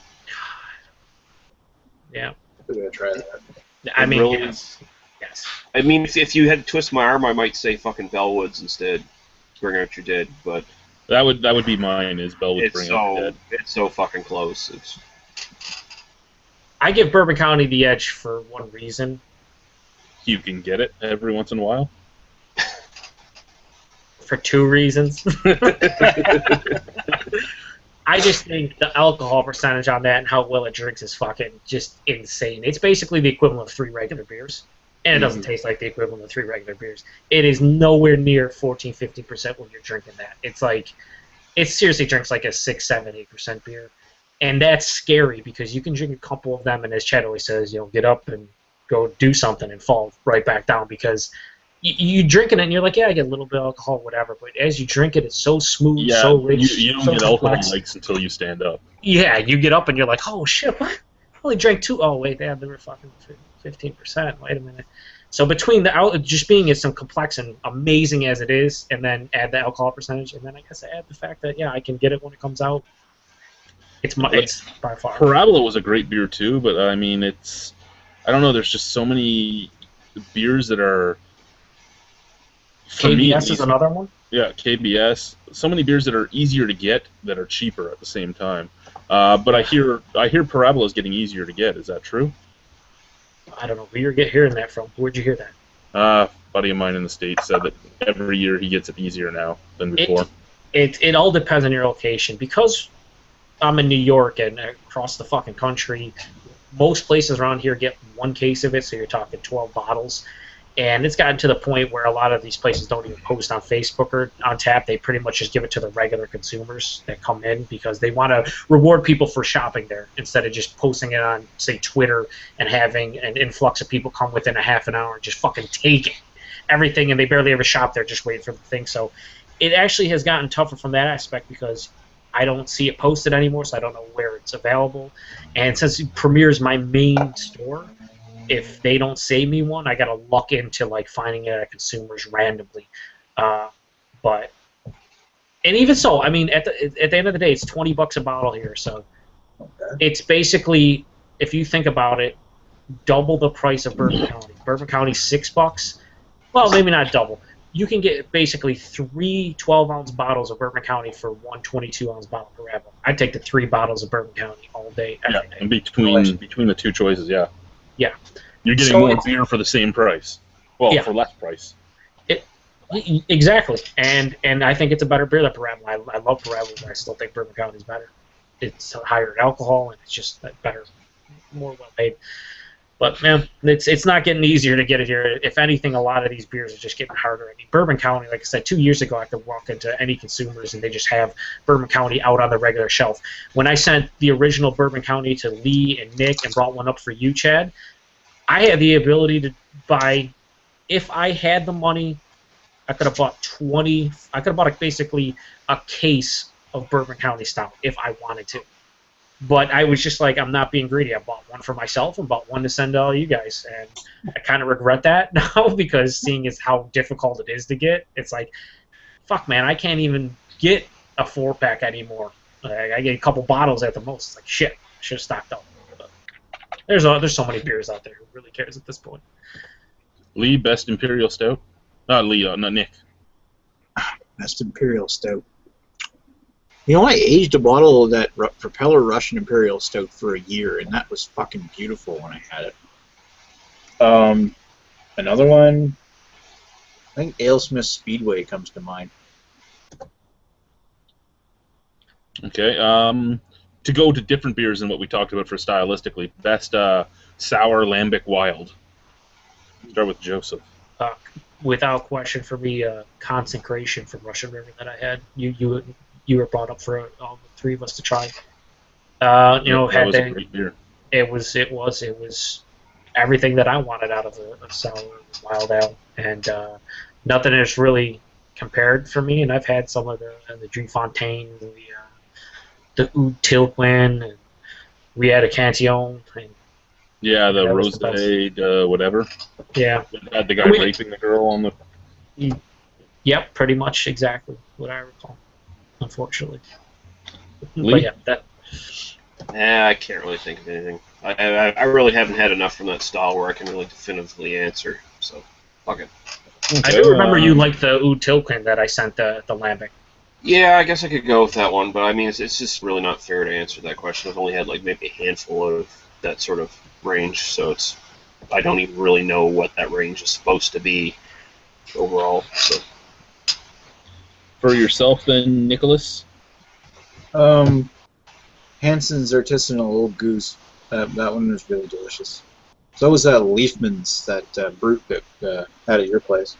Yeah, that's a really good one as well. Yeah. For me, the Consecration was awesome, yes, but I would probably go. The one that I do pick up anytime I cross paths with it is the Duchess de Bourgogne. Yeah. That was one of the first couple that I picked up. That and Monk's Cafe and a couple other. Yeah, the Duchess isn't the oh my god most amazing, but it is probably for me at least the easiest to drink that I've had in a long time. Much more balanced, I thought. Rain from Niagara College was actually really good. It was an Oud Brun, and I went into it thinking it was going to be a stout because the Red Rain was it with cherries and it kind of just tasted like a sour cherry stout. But no, the base is an Oud Brun, and it was actually a really well made Oud Brun. The Leafman's Cuvée Brut, another great one. The Lindemans Pesh, the peach Lindemans is actually probably my favorite Lindemans one. I know Lindemans is basically considered a macro lambic brewery, but I love that too. They're all good. I actually like all the Lindemans, and they're relatively cheap compared to the majority of the sours. Yeah, I really liked their apple, their blackcurrant, and their peach. Yeah. Their cuvee is a little bit more expensive and more of an appropriate sour, but I've never actually tried that one. So, Ewart, since you're back, our questions right now are your absolute favorite of a style, and right now we're doing the sour wild lambic.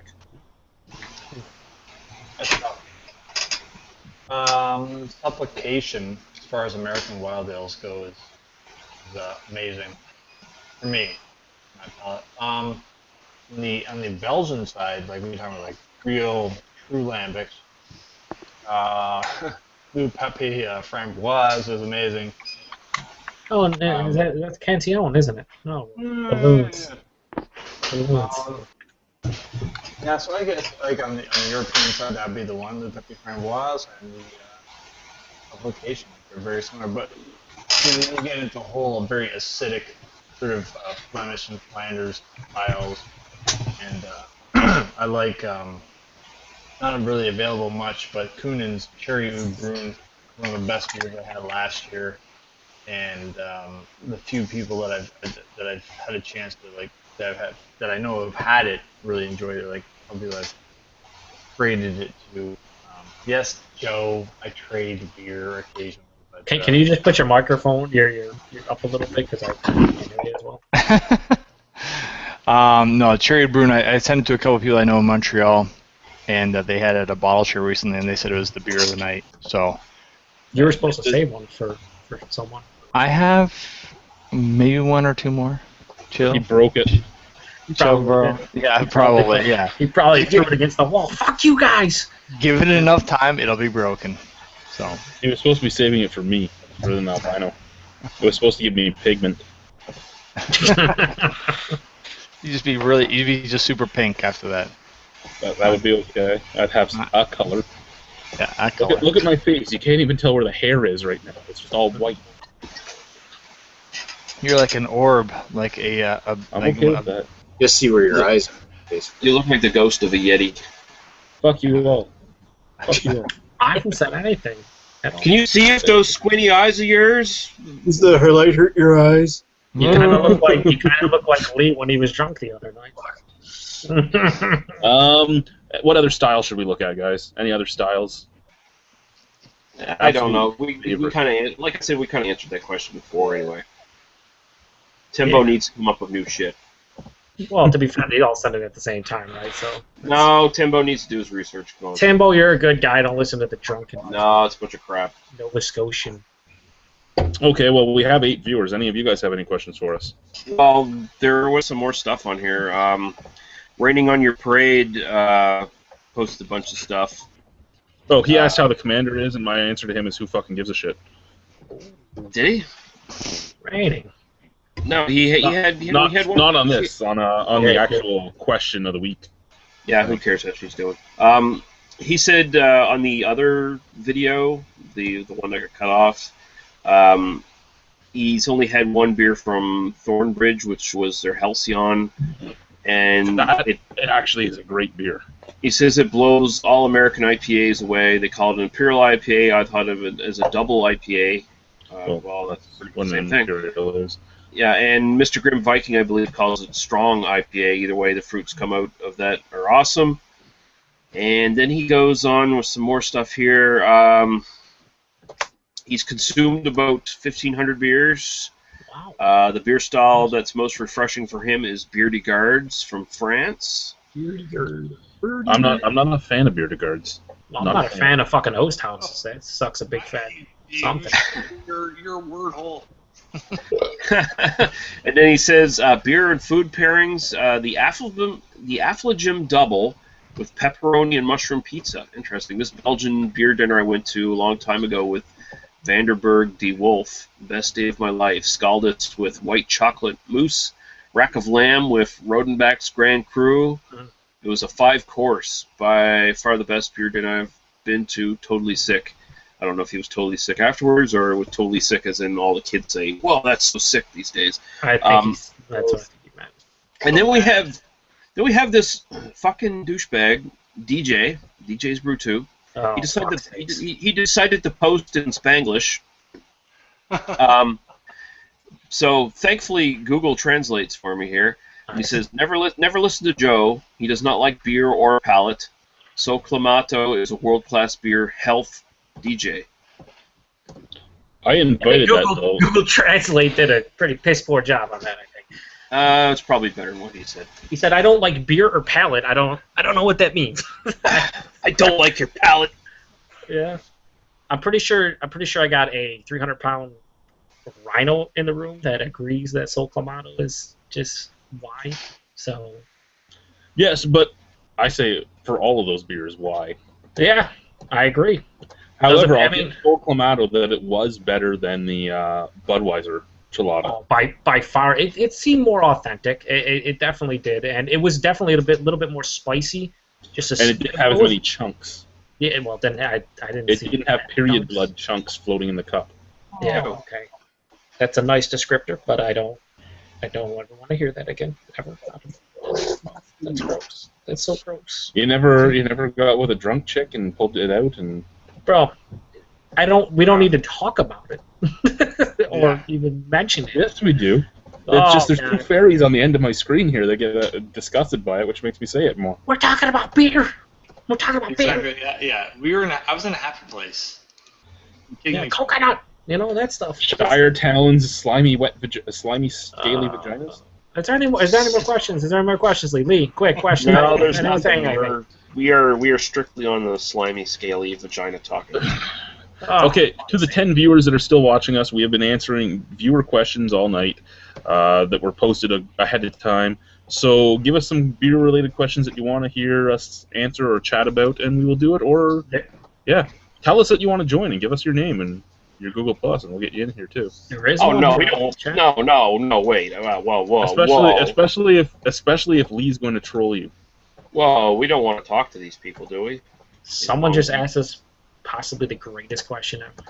These fucking mongoloids. Andrew Why is Van your Robert pellet says, stupid? what's your favorite American adjunct lager? Yes. Yes. Oh, thank God. I'm so I've happy. been waiting forever. Okay.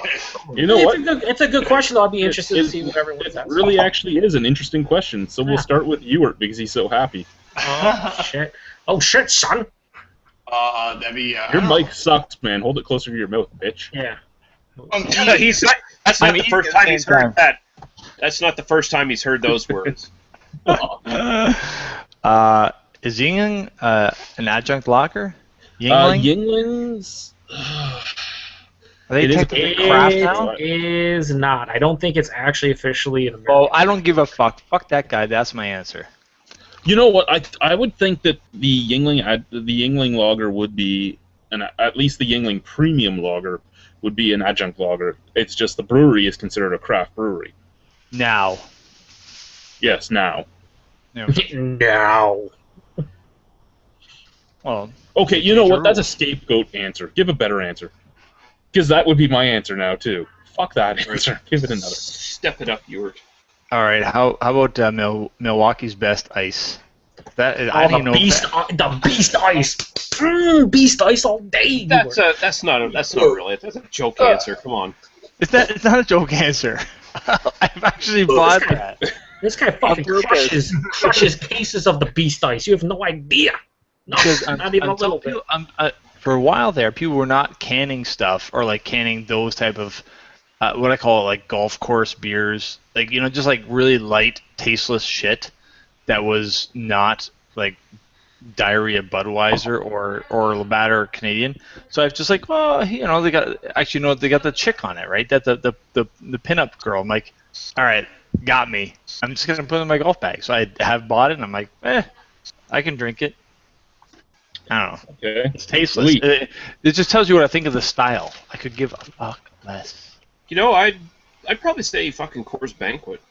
That's pretty much so inoffensive and decently drinkable. I mean, either that or PBR, one or the other. It's pretty much interchangeable. Oh, you're a hipster. You are a hipster, PBR. They're on the upper. Fuck you. They're on the upper tier of. Oh, that's a super hipster answer. Upper tier of hipster right. beers. Is super I'll have next time we do a beer review, I'll have a curly mustache. Nicholas? Now, when you say American adjunct lager, are you talking about the style, or does it have to be from the States? Yeah, I would go style because it is its own style. Moosehead lager. I would have said that, but I had a can of it recently, and I'm like, this has really gone down in quality in the last couple of years. Like,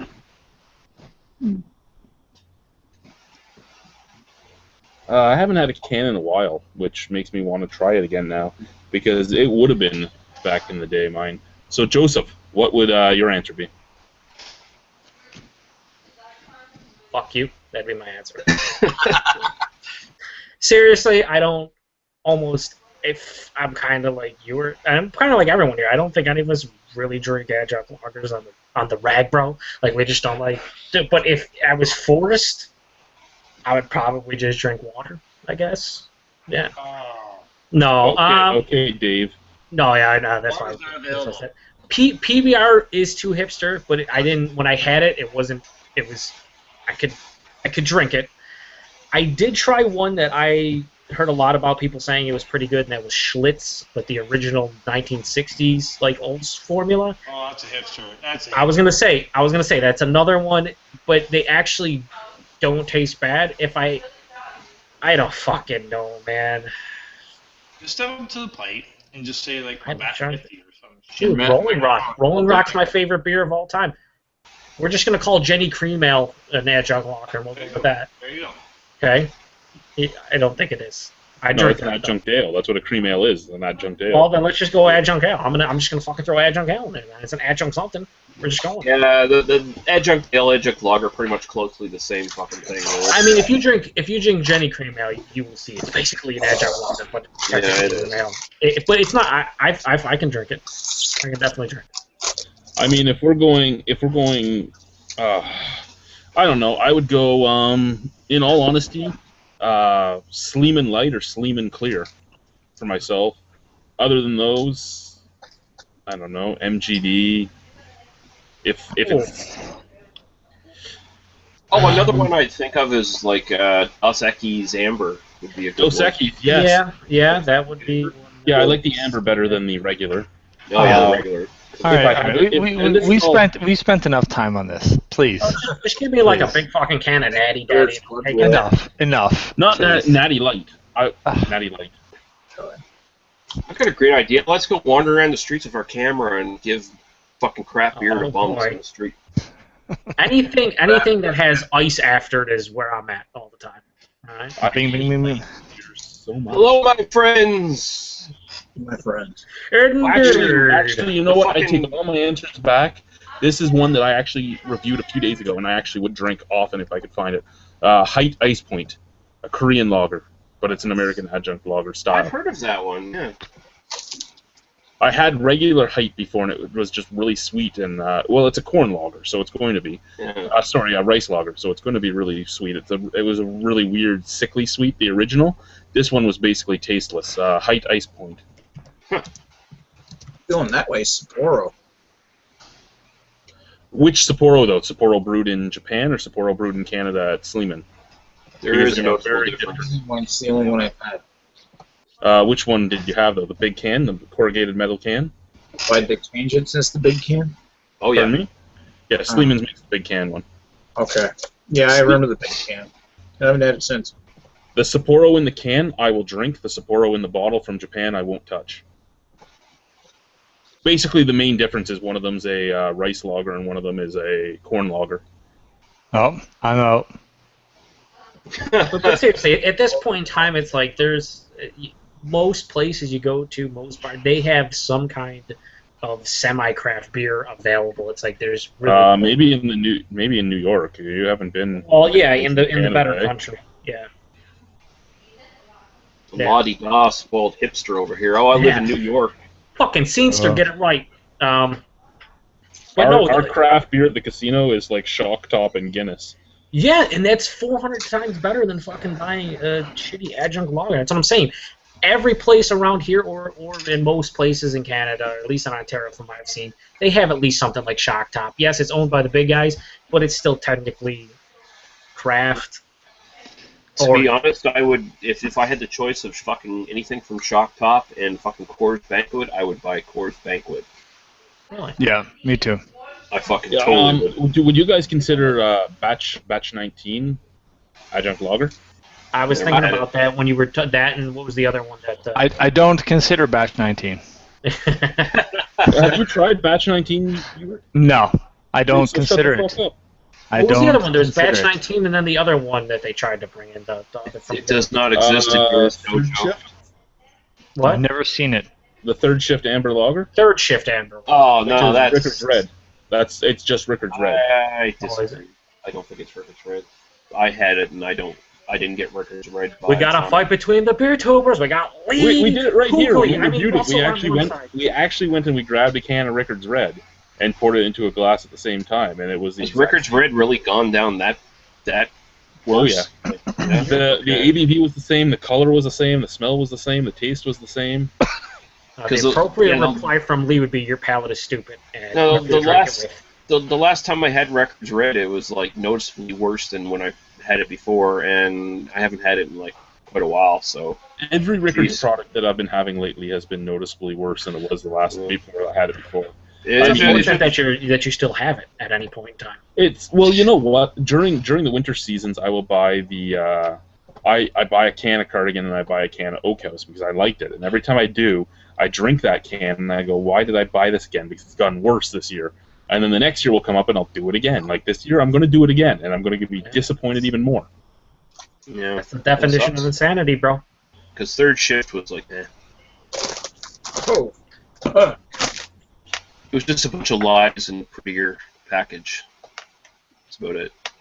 At least it I mean- wasn't a cookie can.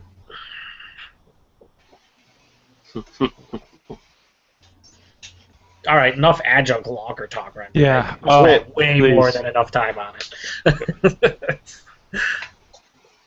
Watch Is there the any next other question comments? be adjunct logger dog. Is there any more questions? Rating on your parade said no more commander. It's a world full of hookers.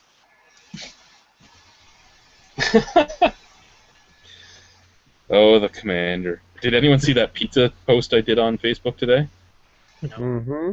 The 30-some-inch pizza? I And the can eat commander came in and is like, "Oh, I can eat a whole pizza on my own, so that's not a big thing." And I said, "Yeah, and 3 chicken dinners." Her response to that was, "Well, 3 people offered me dinner that night. I couldn't refuse." Oh. One of her inside joke nicknames is 3 chicken dinners because in one night she went to 3 different houses and had 3 different chicken dinners. She I gets could around make this I could nice. make some really bad jokes about protein and things like that. Oh yeah, there could be a lot of good stuff. I'm not gonna do it. I'm out I was of just gonna. You are Yeah. just too classy, Lee. Let's be honest. Just I too was just gonna classy of say an that- individual. That's a lot of I like- cock in one night. I like the cartoon, and I don't want to insult his woman. Yeah, not cartoons. Now that Paul's in the room, shall we tell a story about his car? About Yeah. okay, what did you come on? No. All right. Story ruined. Your door handle, of course. The driver's side door handle. That's why my hand's still sticky. Probably why he fucking dropped the car off the trailer. Well, that's Yeah. what I was going to talk about, is when he drove the car up the ramps and didn't have the ramps up right and Mhm. pushed the whole trailer forward, including the ramps, and his car was hanging. And Yeah. It was just frustration and trying to be as quickly as possible without taking the time to look at the situation with a brain in my head. That's why I don't do. It's a good thing my Ladies and neighbor was gentlemen, never do anything sleep deprived that involves vehicles and shit like that. Get some snappy poos in first before you do anything like that. Also, don't drive your Jag to Canada. It will try Ever to consume again. it. Yeah. Oh, don't worry, it won't ever. But Premiere, he told me to go Premiere, and I did. I listened, and oh my god. Did you have a whole bunch of Oh my people God. standing around your Jag looking at it when he came out? No, actually, people really. People are I- like, that thing's a piece of shit. Actually, I got Keep a your lot of. distance. Keep your Got a lot of distance. good stuff. Got a lot of good stuff from people. Nice Jag. Got the Jag, and I'm Jag. Oh, the Jag. I'm like, yeah, it's on a fucking trailer. It must not be that good. It broke. It's fucking It's broke. broke. Yeah, but that's the funny thing about Jags. Even though if they're broke, they're still a Jag. But it was really great. I got across the border, and I stopped being all pissed off and anxiety, and I got some beer, and I went, oh my god, it's everywhere! Did the American border guard give you any trouble? Not really. The guy next to me, the dogs decided that they really wanted to smell the trunk. So that guy's probably still in Canada. Detained somewhere in Canada. They didn't even they took the dogs all around me and stuff, but they didn't even open anything, and they were just like, yeah, everything matches up. Looked inside, yeah, okay, whatever you want. This beer, you got beer, and I'm like, yeah. He goes, you didn't leave it in the car, did you? So I was like, yeah, I left it in the car for 2 months, but I'm gonna drink it anyway because I'm a fucking American, damn it. I don't care if it's bad or not. And he's like, don't drink it all at once then. Drink it, just a little bit. And yeah, and then we talked a little bit about craft breweries in Canada, how they're kind of popping up everywhere and stuff. See, I got another good guard. And then he's like, all right, see you later. All right, bye. Maybe it was the same dude. No, different dude. It probably was Different the dude. same dude. It was a Same different dude. dude. We're all shitting our pants taking Paul home, and she's like, "Yeah, I was in Las Vegas. Yeah, they had like The a fucking different beer beers fest. there. It It was was fucking awesome. great. Where were you guys? You guys were there? Oh yeah, craft beer. You're all 3 from America. Cool. Just go in there. We don't care. What See, you the do." Canadian border crossing guys love beer and talking about beer. So just hint, talk about craft beer. Boom, you're in. Oh, what a bunch of racist stereotypes. I know. I was hoping he got Meredith on his way up. That's who I was hoping you would get. He'd still be at the American border right now. I got women both times on the way up, and they gave me a nice little. Was it the hot blonde girl? She was blonde. Let me tell you, and there was a lot of questions. It was probably Meredith. A lot of Was questions. she like 30-something? Yeah, in that area, she was extremely professional and polite, and I'd like to do business with her again. Near her colon. Business end. It was a lot of questions. It was a lot of questions. Sounds very I much got a like question Meredith. for you. What's your favorite American adjunct lager, Paul? Me? Where? Oh, fucking, that's fucking Yinling, fucking all day, bro. Oh, see? Boom. You had said that, now Boom, everyone boom. else would have used it, but you can't use it. Yeah, we Pick decided you something couldn't else. use it because that would be what everybody answered. Yeah, you're not. What? What? Yingling. Yinling No, all day. you don't get Okay, to no. use So Yinling. you want me to tell you a different one? Yes. One that not Uh, every fucking We'll person. give Yingling the star that it would have won. Straub Special Dark, all day, bro. Nice. I don't. What? No. What? I don't. What? No. Short and No. special, sir. What? No. What? Yeah, is that an adjunct? It's an adjunct to this motherfucking I will drink, son. Straub? What is it? Straub what? Straubs from St. Mary's, Pennsylvania. Yeah, but you said extra They're special basically dark. we call them little Yinling. Little Yinling. Well, that's not Oh, allowed then. Little Yinling. They're trying to be the macro that Yinling is. Hey, how about a And chocolate mead from Niagara College? I won't. That hurt my eyeballs. I've never had a beer that jumped out of a glass and like stabbed me in the eyes. Like when I yelled at my daughter at one point in time because they were outside. We were doing an outside review, and I was like, "Stop throwing shit at me! I'll kill you!"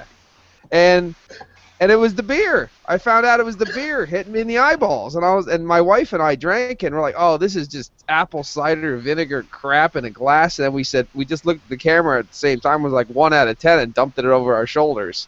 Oh, apple cider vinegar? I say barrel that shit up and sell it for Barrel that shit up. $12 a 12-ounce bottle and give it to all the sour lovers. Dark Horse did it. They bottle that shit. They cork it. Call it King of the Forest. Call it Queen of the Forest, and you're done and ready to Queen go. of the Forest. Yeah, hell yeah. Call it Duke of the Ditch. Duke of the Ditch. Oh. I had a beer that was like just a Frankenstein. Toilet. Oh, see you later, Paul. So we have two questions or two comments.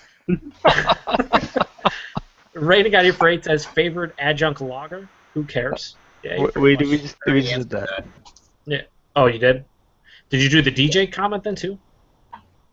He was the one I was talking about batch 19. He said that's not bad for an adjunct lager, and I don't know if you could really count it. And I think we all disagree with DJ. You should just shut up. Yeah, stupid I don't DJ. know if I would Fuck count it so as an Clamato, adjunct bro. lager. I don't know if I would. I mean, I guess it is because it's just a lager that's adjuncted, but Yeah. at the same time, I don't know. It's DJ, we're gonna sum this up very nicely. Stop prolonging the adjunct talk. Thank you. Yeah. DJ. We're gonna put it this way: join us, you motherfucker. Yeah, join us. Stop hanging out with fucking Crypt Keeper over there, beer sampling with Dave, and join us and talk How about about real writing beer. on your parade? Does he ever get in a Cheap Plus Hangouts? I don't think he has a camera. I think he might be hideously disfigured, so he doesn't want to show up on What? camera. You can just come on and talk like Paul does, and just have a pulsating fucking god Yeah. in front of us, right? That we all. It's not like we haven't had people that weren't reviewers on here before. Yeah, Joe's here all the time. Hi guys, hi. We had that guy from California There's a guy from that Canada. just kept talking to us about Pliny all night. Oh yeah. Hey, Rhino, what's your address? Hey, he's applying. there he is. Yay. Yay! It's DJ. Wait until Paul gets here. It's gonna be quite talk. That is the creepiest, longest smile I've ever seen. There we go. That's Avatar or is I don't know what's going on. I'm No, scared. this is Avatar. No Spanish in the actual Hangout, sir. We don't have translate buttons in here. Yeah, Maine. Yeah, Maine. That's what Joe gets for talking bad about Sol Clamato, that bitch. Bro, Sol Clamato sucks. I don't know what to tell you. It's terrible. I mean, it might be stylistically correct, but it's not good. Yeah. I'm only Hey, honest. you can't in say the style and stylistically shit. correct until the BJCP makes it into a style. Oh, it's probably already I didn't send it to you because it was good. One I second. know you didn't. What was that? I know you didn't send didn't. it because it was It's in good. the underwear drawer. Here's one for My anytime you underwear send. drawer. Anytime you send one for me and one from someone else, it's usually shit. Like it's gonna be guaranteed shit. So I assumed it was gonna be shit, and it wasn't. It was like Rhino said, it wasn't bad. It was tolerable from a standpoint that I fucking drank the entire can, and I don't regret I it. just- But it's I like wouldn't I would wanna never drink it drink again. it again. Yeah, exactly. I understand no why interest. the style exists. I understand why it's there and why people love it. It's just not my thing. It's fun to try it though. I mean, it was a lot better than the only other one I've had. The Well, only two of other two I've had. Well, the Modelo one is actually available as well, and I was just like, I'm not. This is gonna be just fucking probably like the Budweiser one. It's probably gonna be terrible. There's no point to pick it up. Somebody, one of my customers gave me one of those the other day. The And, Modelo ones. Yeah, and I'm like, does this mean I'm not going to have your business anymore? You don't like me because you're giving me this beer? It was the only parting gift you could think of. No, and it's. I was in a hotel and tired and didn't feel like going out and get beer, so I drank it, and it was the nasty Budweiser version. It was filled with chunks and fucking disgusting. Like, I drank like half of it, and the rest ended up in the toilet like an abortion. Oh, Well, that's what it Jesus, looks what like is when with you into a tonight? glass. That's- the fuck. fucking. Hey, this is brew tube. Man up. Dude, this is the Rhino tube. I don't know if this is manning up. I was discussing about how what you had some period blood in one of your beers. Oh. I didn't go there. I didn't go to period blood. That's just icky. Further, you went with abortions in the toilet. Yeah, this is very comparable. Where's the disconnect button? I thought this was going to be like, here we are. Okay, Rhino's got all these viewer questions, and it's going to be very respectable, and everyone's going to talk, and it's going to be a panel conversation. And, well, no, that really went down the shitter really quick. Hey, The Lee. greatest part is that you're gonna hear fucking DJ like, there's an abortion in the toilet. Do we have any questions? Just a moment. What are we drinking right now? I'm having another can of the Witty Traveler. Thanks, Devin. You brought multiple Oh, cans. it came He from must Devin. really That like you. explains some things. He brought me like 4 cans of Witty Traveler. Are you seriously drinking a Cantillon right What's that, DJ? It's a Green Flash Friendship Brew. now? Oh, Okay. Not bad. It's last year. I sell it. It's pretty good. My next beer is going to be something special. I've got Bellhaven's Black British Stout or Scottish Stout here. It's not bad. Oh, you're getting shot by the Scots. No, it's the Irish. The black actually isn't bad. Yeah, I Yeah, actually it's enjoy good. it. It's good. it's not Hey, bad. hey, Joe. Was it you that wanted the Old Bay beer from Flying Dog? Was that you? I didn't want it. You said you were gonna send it to me because you were like, oh, that might be something cool, and I was like, I don't know, I'll drink it. So I'm packing beer mail here because I got recently like a shitload of homebrew in from all over the planet, and I'm sending stuff out to reimburse said homebrews and things. I mean, I'll take one to try it. I mean, it sounds it's basically Old Bay seasoning, right, in a beer. Yeah, it's not bad. It's kind of like a light chili beer is what it is, like a blonde ale with like a Hellas lager almost, but you know that kind of vibe with some spice to it. Oh, it sounds a lot like the new Mill Street seasonal package. They have the Polymer Ale, which is a lime chipotle ale. Yeah, here it is. Called Dead Rise. Oh, that is Flying Dog, right? I didn't even know it was Flying Dog. Yeah, Flying Dog. I'll try it out if you're gonna send one. Yeah, I'll take it for sure, man. Well, it's got Joe on the cap now, so. Okay, man, I remember my name more often than not. So I won't be accidentally like throwing that in Chad's or anyone else's pile. Just like, I don't know if this is. And for that'll beer be or a not. helpful reference for Joe if he ever has to spell his name on anything. He can just bring that can with him. Yeah, I'll be like, that's how I you got spell it. I Fucking got right. 5 beer mails going right now, dude. If you don't write the fucking names on the caps, ain't nobody getting their shit. Yeah, that's an issue. That is an issue if you have that. You know what I do? I just remember who's getting what. shit. He's talking shit to you, Dude, I'm glad you can do that because my brain is too fouled by beer for that.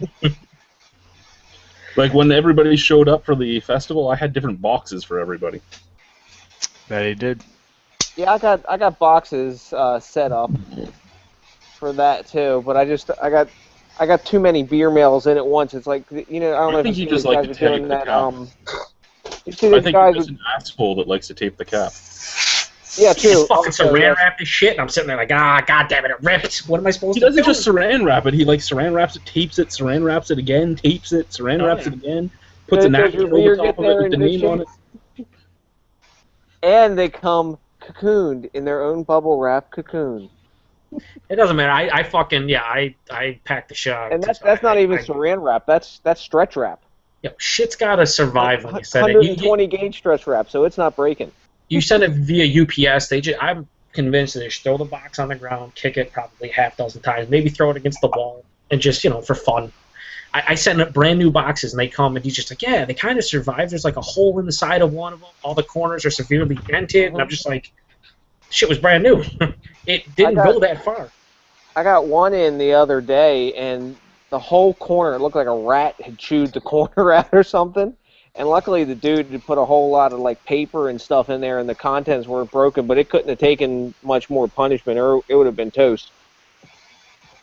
I think the best was, if you ever watch Clement's Homebrew, the guy Kevin Clements, some dude sent him beers for the SJ Pour contest, and he sent them in a fucking screw-closed wood fucking crate. He built the crate and screwed the shit closed. Kevin had to get a drill out, and it's like on one of his videos, and you could have shot that beer mail with an RPG, and it would have been fine. But screwed together solid wood box, he sent the stuff in. It must have cost a fortune just to ship that bitch. Yeah, really. All that weight. It's all weight and dimensions. Yeah, if it's heavy. Yeah. It was a compact box. It was like a if you got like a 12-pack box of singles, like 12-ounce bottles, like about that size. But it was fucking wood. Damn. When I sent you that big beer mail last time, man, I was concerned that it was something bad was going to happen because it's just a lot of weight, and I'm like, I don't know if this box is going to handle it. And the outside box was beat to hell, but the inside stuff was fine. UPS has been like ruffling shit lately. The best shaped stuff I've gotten has actually been U.S. mail. A bunch of guys are using priority mailboxes lately, and I've used a few of those. And they've been okay if you reinforce them. Yeah. But yeah, too many. You need to stop trading, DJ. You seem kind of like stressed out. Like I didn't even ask to trade for these, dude. The fucking shit showed up. Well, then you don't send it back. Just be like, thank you for your donation. Now fuck off. I can't do that, man. I can't just like have somebody send me brew and then I fucking skunk them. I know a biatch like you would do something like that, but Oh, yeah, I'm not generous at all. What I do is I just take everyone's beer and then I drink it. And then maybe I'll send them a beer now. Chad, just for a second, Paul says he needs another invite because his computer's screwed up. So. Yeah, don't do it. It's definitely a bad idea. Resist the temptation. Yeah. By the way, DJ, you got to get the crooked stave off your trophy case back there behind you. Oh boy. Not worthy. Why is that? You don't like crooked stave? Not worthy. Why? Who's not worthy? Me? Crooked staves. No, you're more than worthy of crooked stave. They are not of you, sir. Oh, so I thought that was a pretty good beer. I like that beer. Ugh. Overrated. Well, maybe overrated, but I thought it was damn tasty. I think my problem is it's $9 a bottle. And at $9 a bottle, you can fuck off every day. Hype and price do not justify what I put in my mouth that day. There's a hype Again, not the first time that's been said. Where's Guy? Where's my boy? When I drank it, I had the advantage. I didn't know how much it cost when I drank it. So yeah, I didn't tell you because I'm like, this is dumb. But I bought one. You said you wanted to try it, so I got it, and I was like, hopefully this is the last bottle I will ever buy anybody ever of Crooked Stave. Because it's like I could buy them like 3 other beers that are fucking 10 times as better. Maybe not for the style, but just 10 times better in general. You know which one I really like? I like that Bose, that Kissmere Nordic Pale Yeah, Ale. Nordic Pale Ale. Yeah, that was a Does it really actually cool have beer. hops in it now? What's that? Yeah, I think it did. Did it? That one did? Because Yeah, when it it had first hops came in out, it. there was absolutely no hops in it. It was a full-on gruit. Mhm. So I was just curious because somebody said they thought that there are hops in it now, but I'm curious if there's actually hops in it or if they did the trick with the LCBO. Because technically, gruits aren't allowed to be sold at the LCBO in the beer section.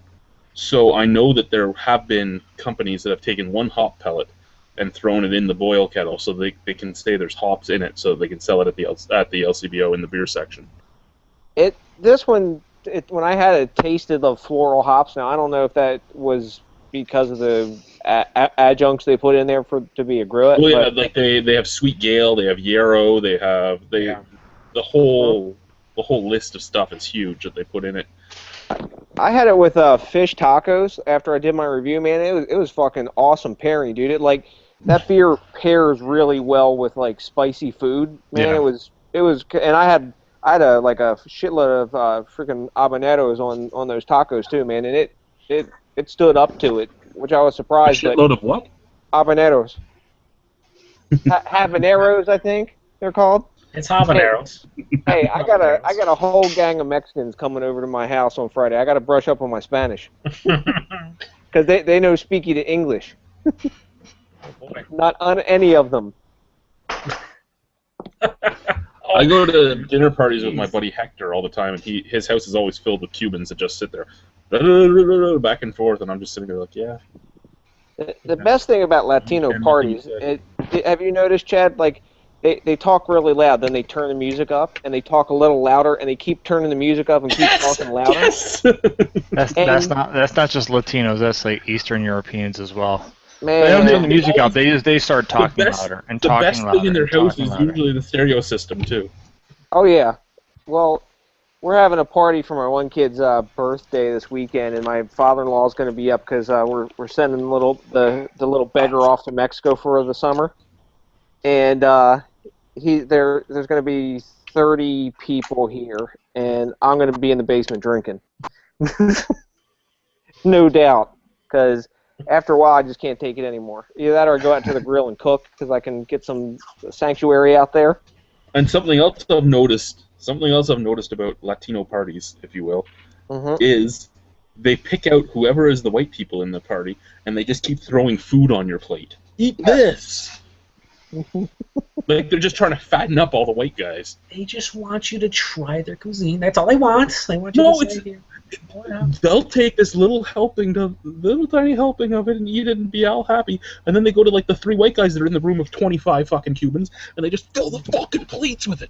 Here you go. How many Latino parties have you been to, Chad? I go to Hector's house usually a couple times. It's like it's like they treat all manja cakes at like an Italian party, right? Mange, and they fill them up with whatever.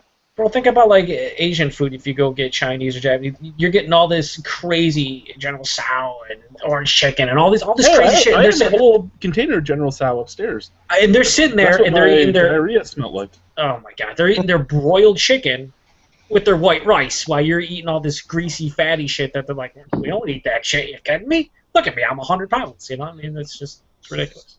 You know, most of the dishes that you see here, when I lived in China, I never ever saw anywhere. It's all Americanized. Yeah, they're steaming stuff. They're boiling stuff. No, you know what you got to do if you really want to see like authentic Asian cuisine.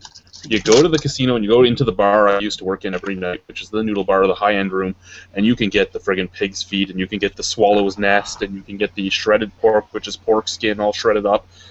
You can get all the stuff that they actually eat, and some of it is very scary looking. And who the fuck eats a bird's nest, really? Who the fuck eats a bird's nest? Chinese people. Well, yes, but other than that, like, why? Who thought, hey, this bunch of sticks and swallow spit is really tasty.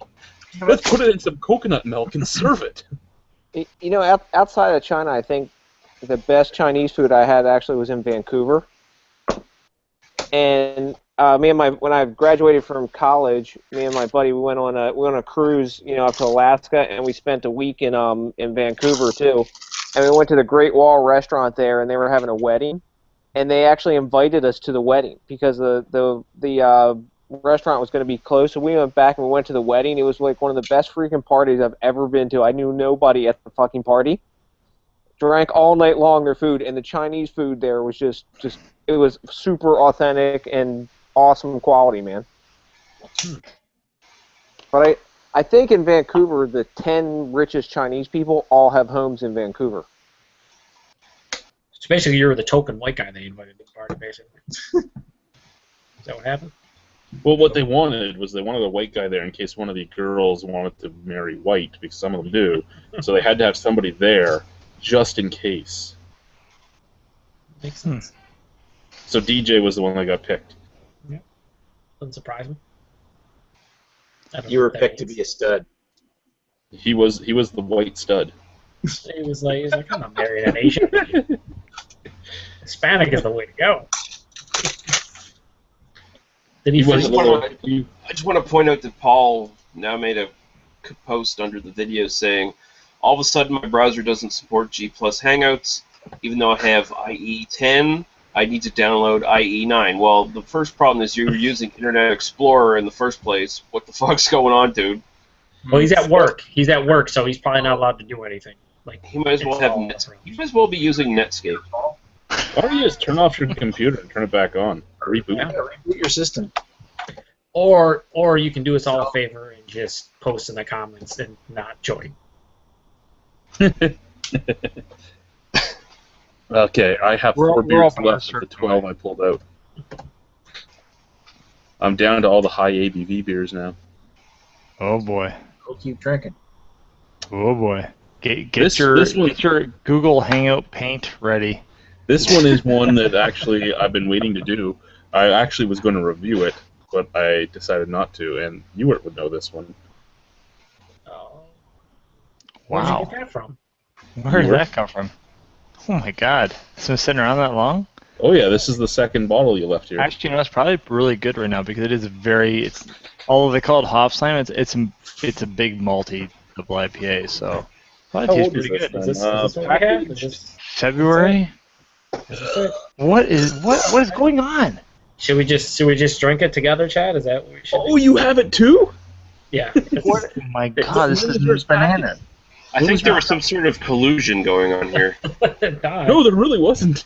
I have a couple. I bought a 6-pack of it, and But when was that one packaged? Huh? When was that one packaged? 1/17/14. Okay, because mine is 11/27/13. Oh shit! Yeah, that's I'm gonna sit on there for a couple of years and just let it turn into the barley wine it should be. Well, You know what? If you don't want to drink yours right now, I'll put mine back over here, and I'll pull out the last lower ABV one. I'll pull out the Vulcan Ale next.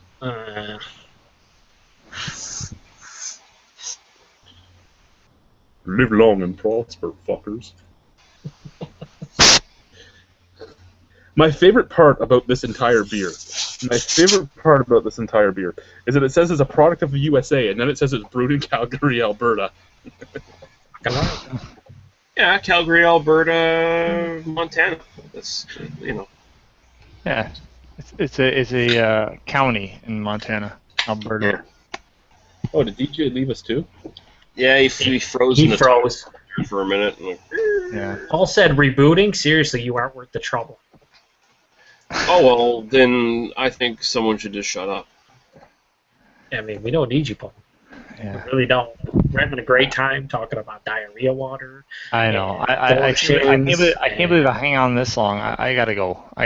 This is. If it was hop slam, I'd stick around, but Vulcan Ale, I'll drink the hop slam next. I can't. Oh, the way he teases you. I like how what you're drinking makes a difference, right? Like, I it know. doesn't matter. We're chatting about all this stuff, but you gotta be drinking. See, because he's a hipster, scenester. Let's get it right. No. He had a bottle of Cantillon. You gotta be drinking the Cantillon.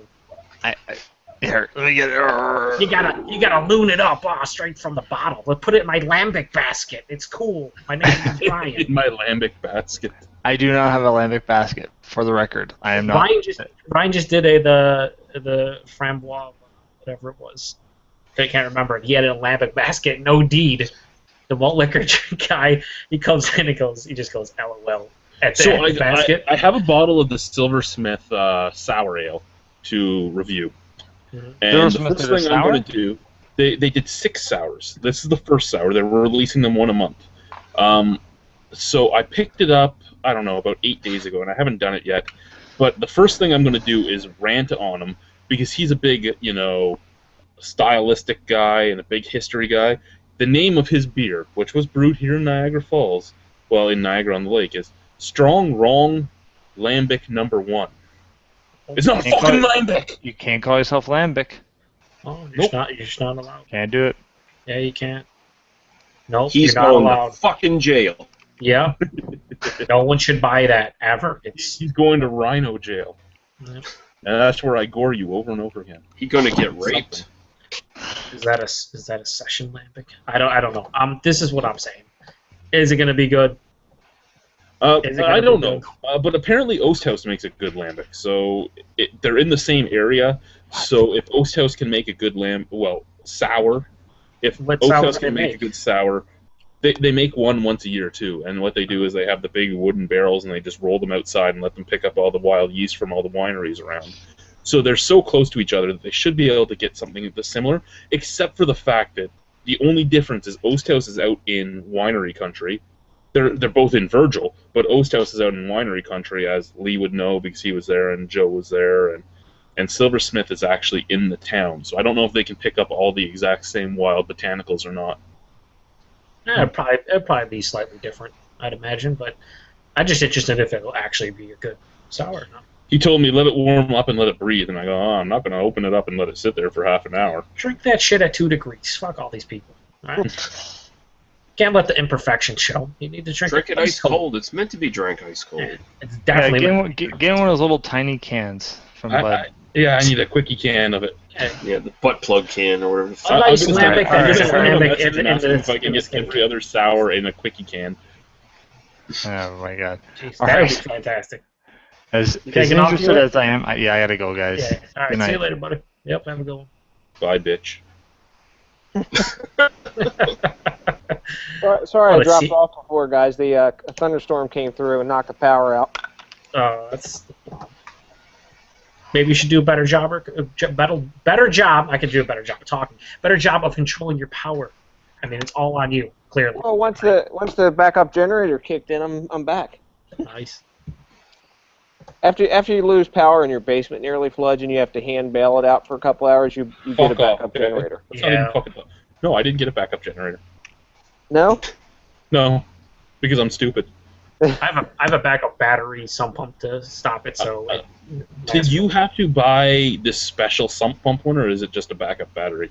Because everybody's No, I had to there's buy backup a battery packs. There's battery. I had to buy a backup whole new packs. sump pump with the battery back. Okay, It's like so you had to do the whole sump pump thing. yeah, it was a I couple don't hundred. do. I know that there's some battery packs that you can pick up that just plug right into the wall, and then you can plug your stuff into it. And that's what I'd like to do, because that's like $100, but the sump pump itself is like $600. Yeah. Wow, You can really. you can do both. They have my friend did his own. What he did, he got an extra just sump pump, like a replacement, the small ones that are fairly cheap at Home Depot.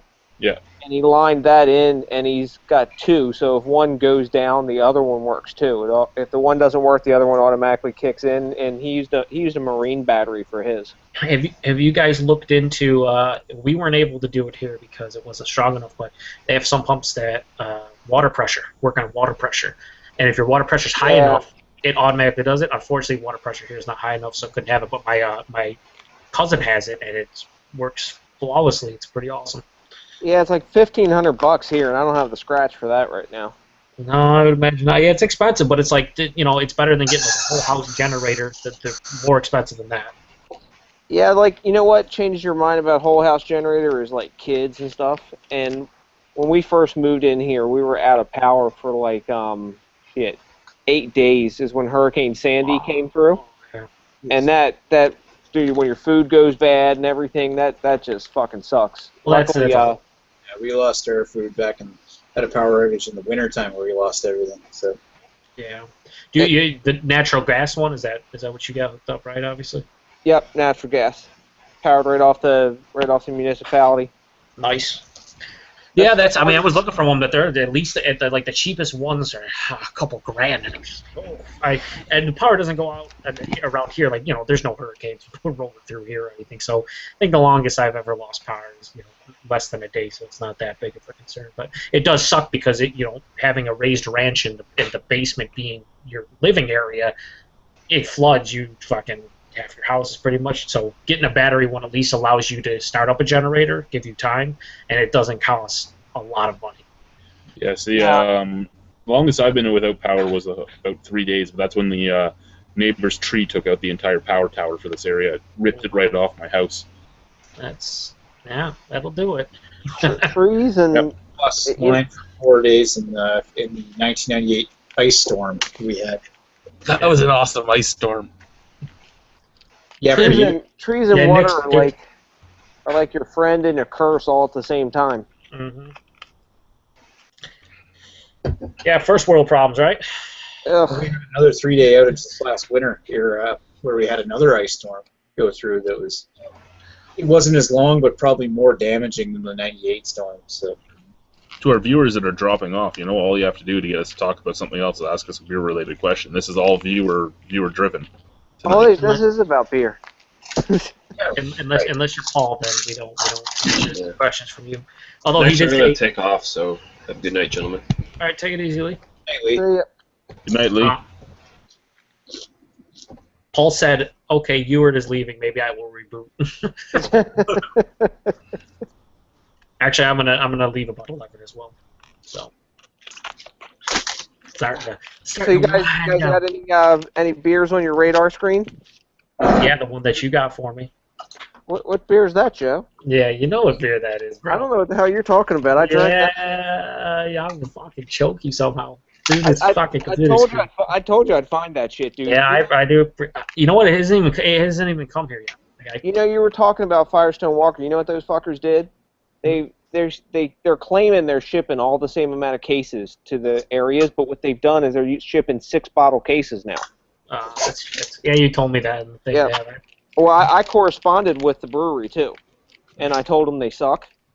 And I got some little Betty that sent me we're still a really small brewery, and we're trying our very best to supply people, and opening new markets is important for small breweries like us. And I'm like, yeah, well, how about not Shanghaiing the customers you already have? And they never replied to that one. So yeah, that's well. I mean, and that comes to the whole thing. We had a question earlier. Someone asked, or Chad asked me if it's he said he heard from someone that in the States that said they could get Firestone Walker beers here easier, especially the Parabolas, Gobblers and stuff. And I said no, it's around here. It's tough. It really is. It's the opposite. And now, like I said, they're shipping 6-bottle cases. I got two. Like I told you, I got 2 bottles of Sukava, right? I got one for Johnny G because I promised him one before, and I couldn't get him one. So I got him that, and I got you the Sticky Monkey. I got 2 bottles of each, and that was it. And I had to go to 2 stores. Yeah, because it's usually 1 per customer. I mean, I lucked into a Sukava randomly because one of the coworkers didn't buy his, and he gave it to me, and I'm saving it to drink with Paul because he hasn't had it. But it's just like, otherwise I wouldn't even sniff Sukava. It was here and gone. Same thing with Parabola. I did get 2 bottles of Parabola, and I lucked out. Totally lucked out.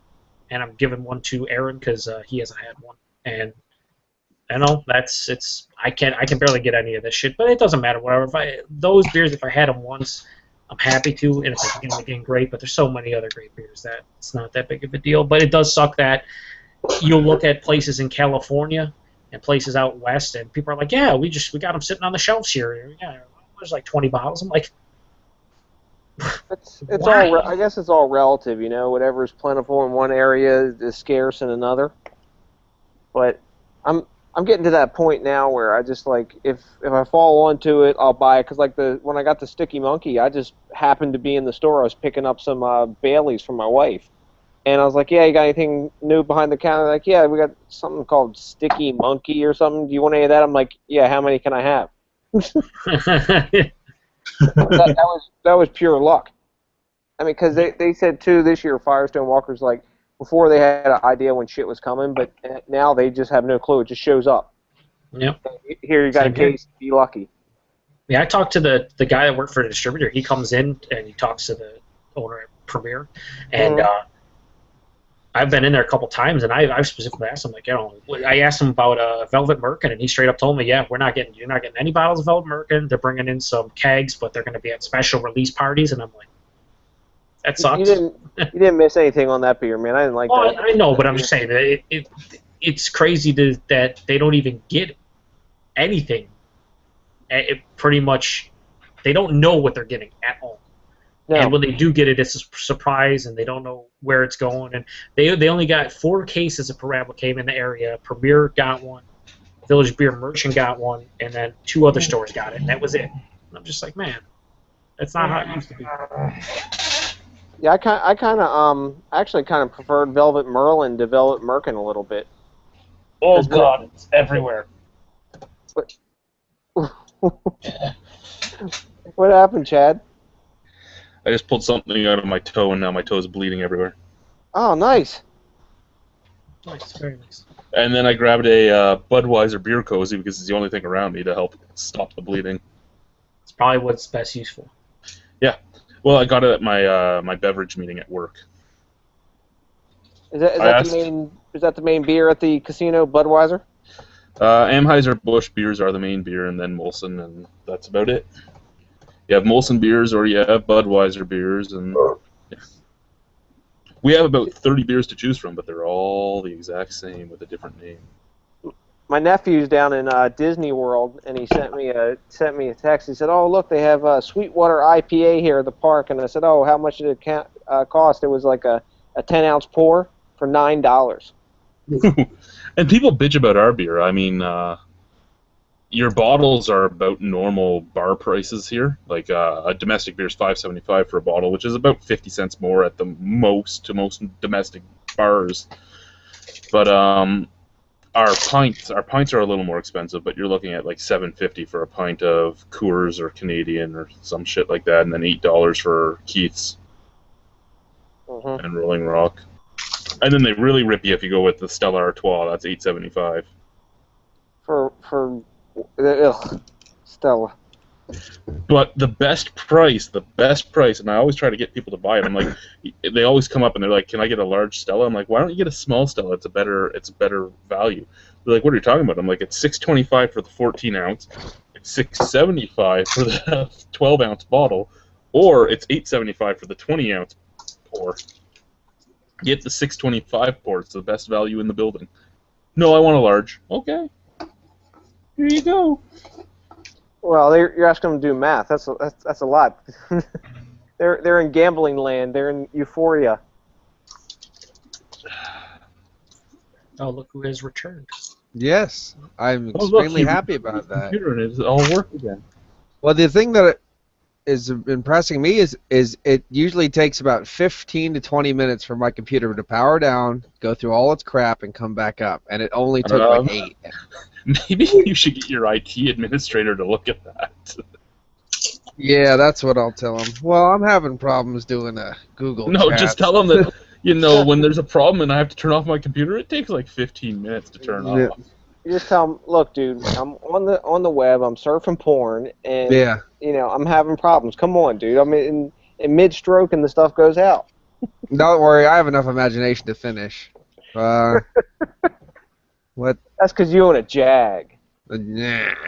That has albino semen all over the door handle. Yeah, it's white. Go figure. It's camouflaged. All that wood is still on my front porch. Is it? Oh, Yeah. I would have took it into your basement. No, I'm lazy. Oh, I had that Nickelbrook maple the other day too, Joe. How was it, DJ? It wasn't bad. It didn't taste as much of maple as I thought it would. They've changed the recipe over the years. They started with refined maple syrup, and they've gone more and more unrefined to basically get to right to the natural, right out of the tree, basically. Mm-hmm. So it's not as sweet anymore. Yeah, I could taste like the maple like flavor notes, but it was a nice drinking porter. It drank really easy. I mean, I handled the 750 by myself, and it was fine. I didn't have any trouble finishing it off. That's for sure. It was pretty good. I still haven't found a maple beer that I say, man, that's the best freaking maple beer I've ever had. I think that's something that's still like out there. They haven't perfected yet. Have you had something that's like awesome that's maple? The Grimoires Ale Arabla, which was sent to me by Dale from Brew by Me. That was the best maple beer I've had. It was just pure on maple syrup in a glass with some hops background to cut the sweetness a little bit. But that was like a one-off they made. I've never found anything just as good ever since. I hear that sweet repute. I think I saw Lee review that, and that had a lot of maple to it. Yeah, bourbon barrel maple syrup. Actually, Joe, you've had the whiskey that reminds me a lot of the Grimoires Arabla, which is the a lot of maple. What whiskey is it?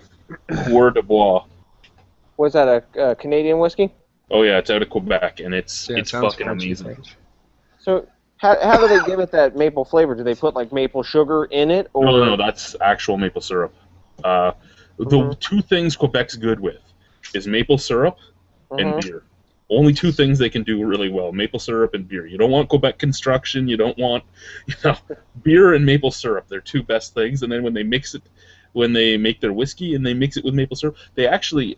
Joe, did you try the maple ice cider? No. Joe, stop fapping. No. If you ever come up again, we'll drink that bottle down. It's only a $3.75, so we'll destroy it. Okay. I like It's basically like maple pecan pie in a bottle. Oh boy, pecan pie, Pringles. Bing, bing, bing, bing, bing. What a pairing! Maybe you should food pair the pecan pie Pringles with it. I don't think those are one-off Pringles. One-off Pringles. Super rare, limited Pringles. They're whales, bro. She really made 8 billion cans of them. Yeah, that's it. But you can't find them anywhere because they were like $1 at Walmart and everyone bought them. Well, that's okay. Buy it at Benny's. I'm buying at Benny's. They say, they say that. How many bottles of Bourbon County get actually made? 6.5 million for super rare beer. Yeah, super rare, bro. Whales. Wow. Bing, bing, bing. Big John, I had it. All right, I gotta get going, but tell me about Big John real quick. Oh, it was fucking super smooth and tasty. It's a bit thin, but overall it was great. Oh, fuck's sake. How the hell do you call that beer thin? You know what, Joe? I kept telling him that I was going to Simon the Big John. You should have Simon the Big John. I was going to. Super tasty. That's that beer. If my wife had yelled at me one more time about the Jag in the garage, I was going to Simon that beer. She needs to deal with it. Chillax, brah. Chillax.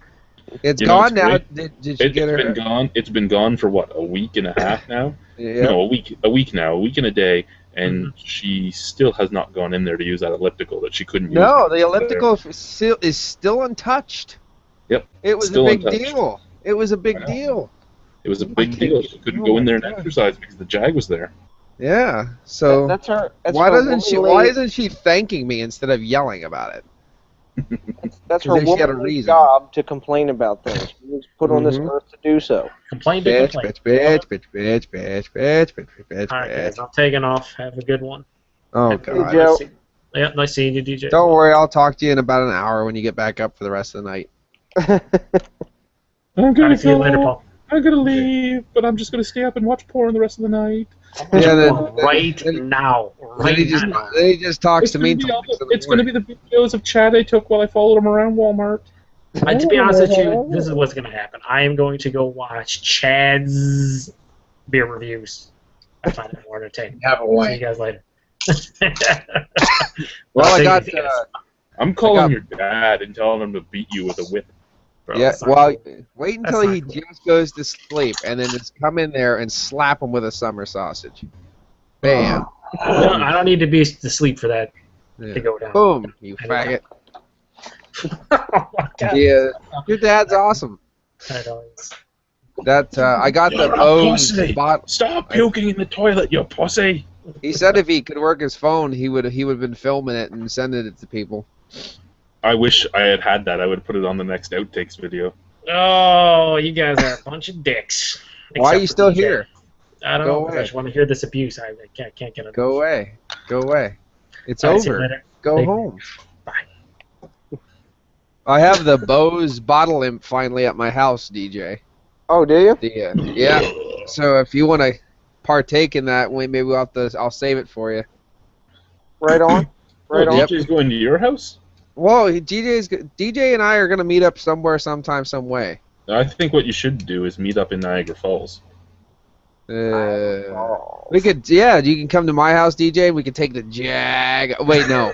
No, I'd like to No. I'd like to come home. Also. Yeah. See, now it's okay for me to joke about it because it's back. Is it just sitting in the woods there, dead? Yep, it wouldn't be the only thing laying in the woods dead at my house. But Have you gone looked at it all yet? No, I looked at it when I drove by it today. Other than that, that's about it. I'm gonna screw with it and give it a go here one of these days when I get some time and it stops raining. It's just been raining and raining and raining. Well, at least all the dust is off of it then, if it's been raining. Exactly. I'll tell you what, it looked like a mud ball when I pulled it into my driveway. I figured the rainstorm I went through would clean it off. Hell no. Those are some muddy roads I was driving on, apparently. What year is that thing? 2004. Oh, I'm surprised. Usually the 2000 and up don't have that many problems on them. Well, it's probably just a stupid little sensor that dust got it touched in the wrong way, and it didn't like it, and it called the cops on its peekaboo daddy. That's it. Big deal. Uh-huh. And, if I just screw with this and play with that and undo the battery, popping it back in, it'll probably be fine. Uh-huh. So, but not too bad. I had Big John. I thought it was delish. It was. I thought it was a medium full mouthfeel. Medium. So I liked it. Yeah, I thought it was really good. Was it? What year was that? Like a 2011 that you had? 2012. Yeah, 2012. I think that was the last time they brewed it. It was good. 2012. Oh, it was good. Gave a big shout out to Ewart for getting it for me. Obviously because I'd never be able to get it otherwise. He picked it up at a CVS. Can you believe that? Did he? Yeah. Go He's like, figure. oh look, Bourbon County CVS, $3.99. Let's get this. That's Johnny one of the Johnny the Stunt Drinker's favorite beers. Yeah. Well, I can see why. I gave it a 9.5. I thought it was delish. Absolutely delish. I just picked up Sierra Nevada's 2014 Harvest Hop Bomb kind of a thing. Which was here in Nevada? Yeah, I haven't had that one. I found one beer the other day that I wanted to try, and I thought I wouldn't find it, and I went to this random liquor store when I was down in Virginia. I found this one. It's the coconut curry Hefeweizen. Coconut curry. Mm-hmm. Yeah, I think eat I've it had with some that. chicken curry. From Lips of Faith, the New Belgium coconut curry. Mm. But I wanted to try it, and I thought I wouldn't, and there it was. It's last year's bottle, but it's 8%, so I'm sure it's fine. I got a guy picking up a New Holland's, I think it's called Night Tripper, which I think is their non-barrel aged version of their Imperial Stout. Yeah, it is. They So have a I day can't- tripper, too. Yeah, I'm looking forward to trying the Night Tripper. They went to where was? Oh, Paul's gone. That internet. He must have a bad internet connection, or maybe he's getting the same. He's not. I mean, regionally, he's not that far from where I am, so maybe he's getting thunderstorms up there too. Or he's just put too much stupid shit on his work computer. That too. I'll have to send you guys up next time I send a trade to you. I'll send some of my liquor up to you guys. This is Yeah. I've made Kahlua. I made my own spiced rum. What else? Shit. Applejack. All kinds of that. And the one I guess you guys will have to. I've never distilled. No? Well, no, I didn't distill. Most of these are infusions. Now, I ice distill the Applejack myself. Yeah, that's the only thing I've done is ice distilling. I triple ice distilled that one. That's like almost 43%, that one. But the when I was back in my bartender days, the snooty cocktail bar I worked at, we had to make all of our own like liquors. So we'd buy base rum and make our own spice rum and make our own, falernum or anything like that. So I'll send you guys up some of the stuff that I've made. I made cinnamon whiskey the other day too. It came out pretty good. I used Crown Royal for the base, which I oaked for 6 months, and then I made a real strong cinnamon base, and then I blended those two together, like blended it down, and it came out real nice. Are you in the SJ Pour challenge this year? No, I didn't have time, man. I had a stout, but it wasn't ready yet. It's just ready to bottle. Me and my buddy Charlie up in Brewing. There was nothing ready about mine, but I bottled it anyway and told him to fucking chug on it. Who cares? Well, you got a whole box load of beers in, didn't you, for the SJ challenge? Yeah, I got 8 beers. Eight. Yeah. So, I checked out some of the reviews that on the SJ Pour site that people have rated me, and they're not rating me as badly as I thought they would. So I'm happy about that. I would have been rated horribly. Yeah.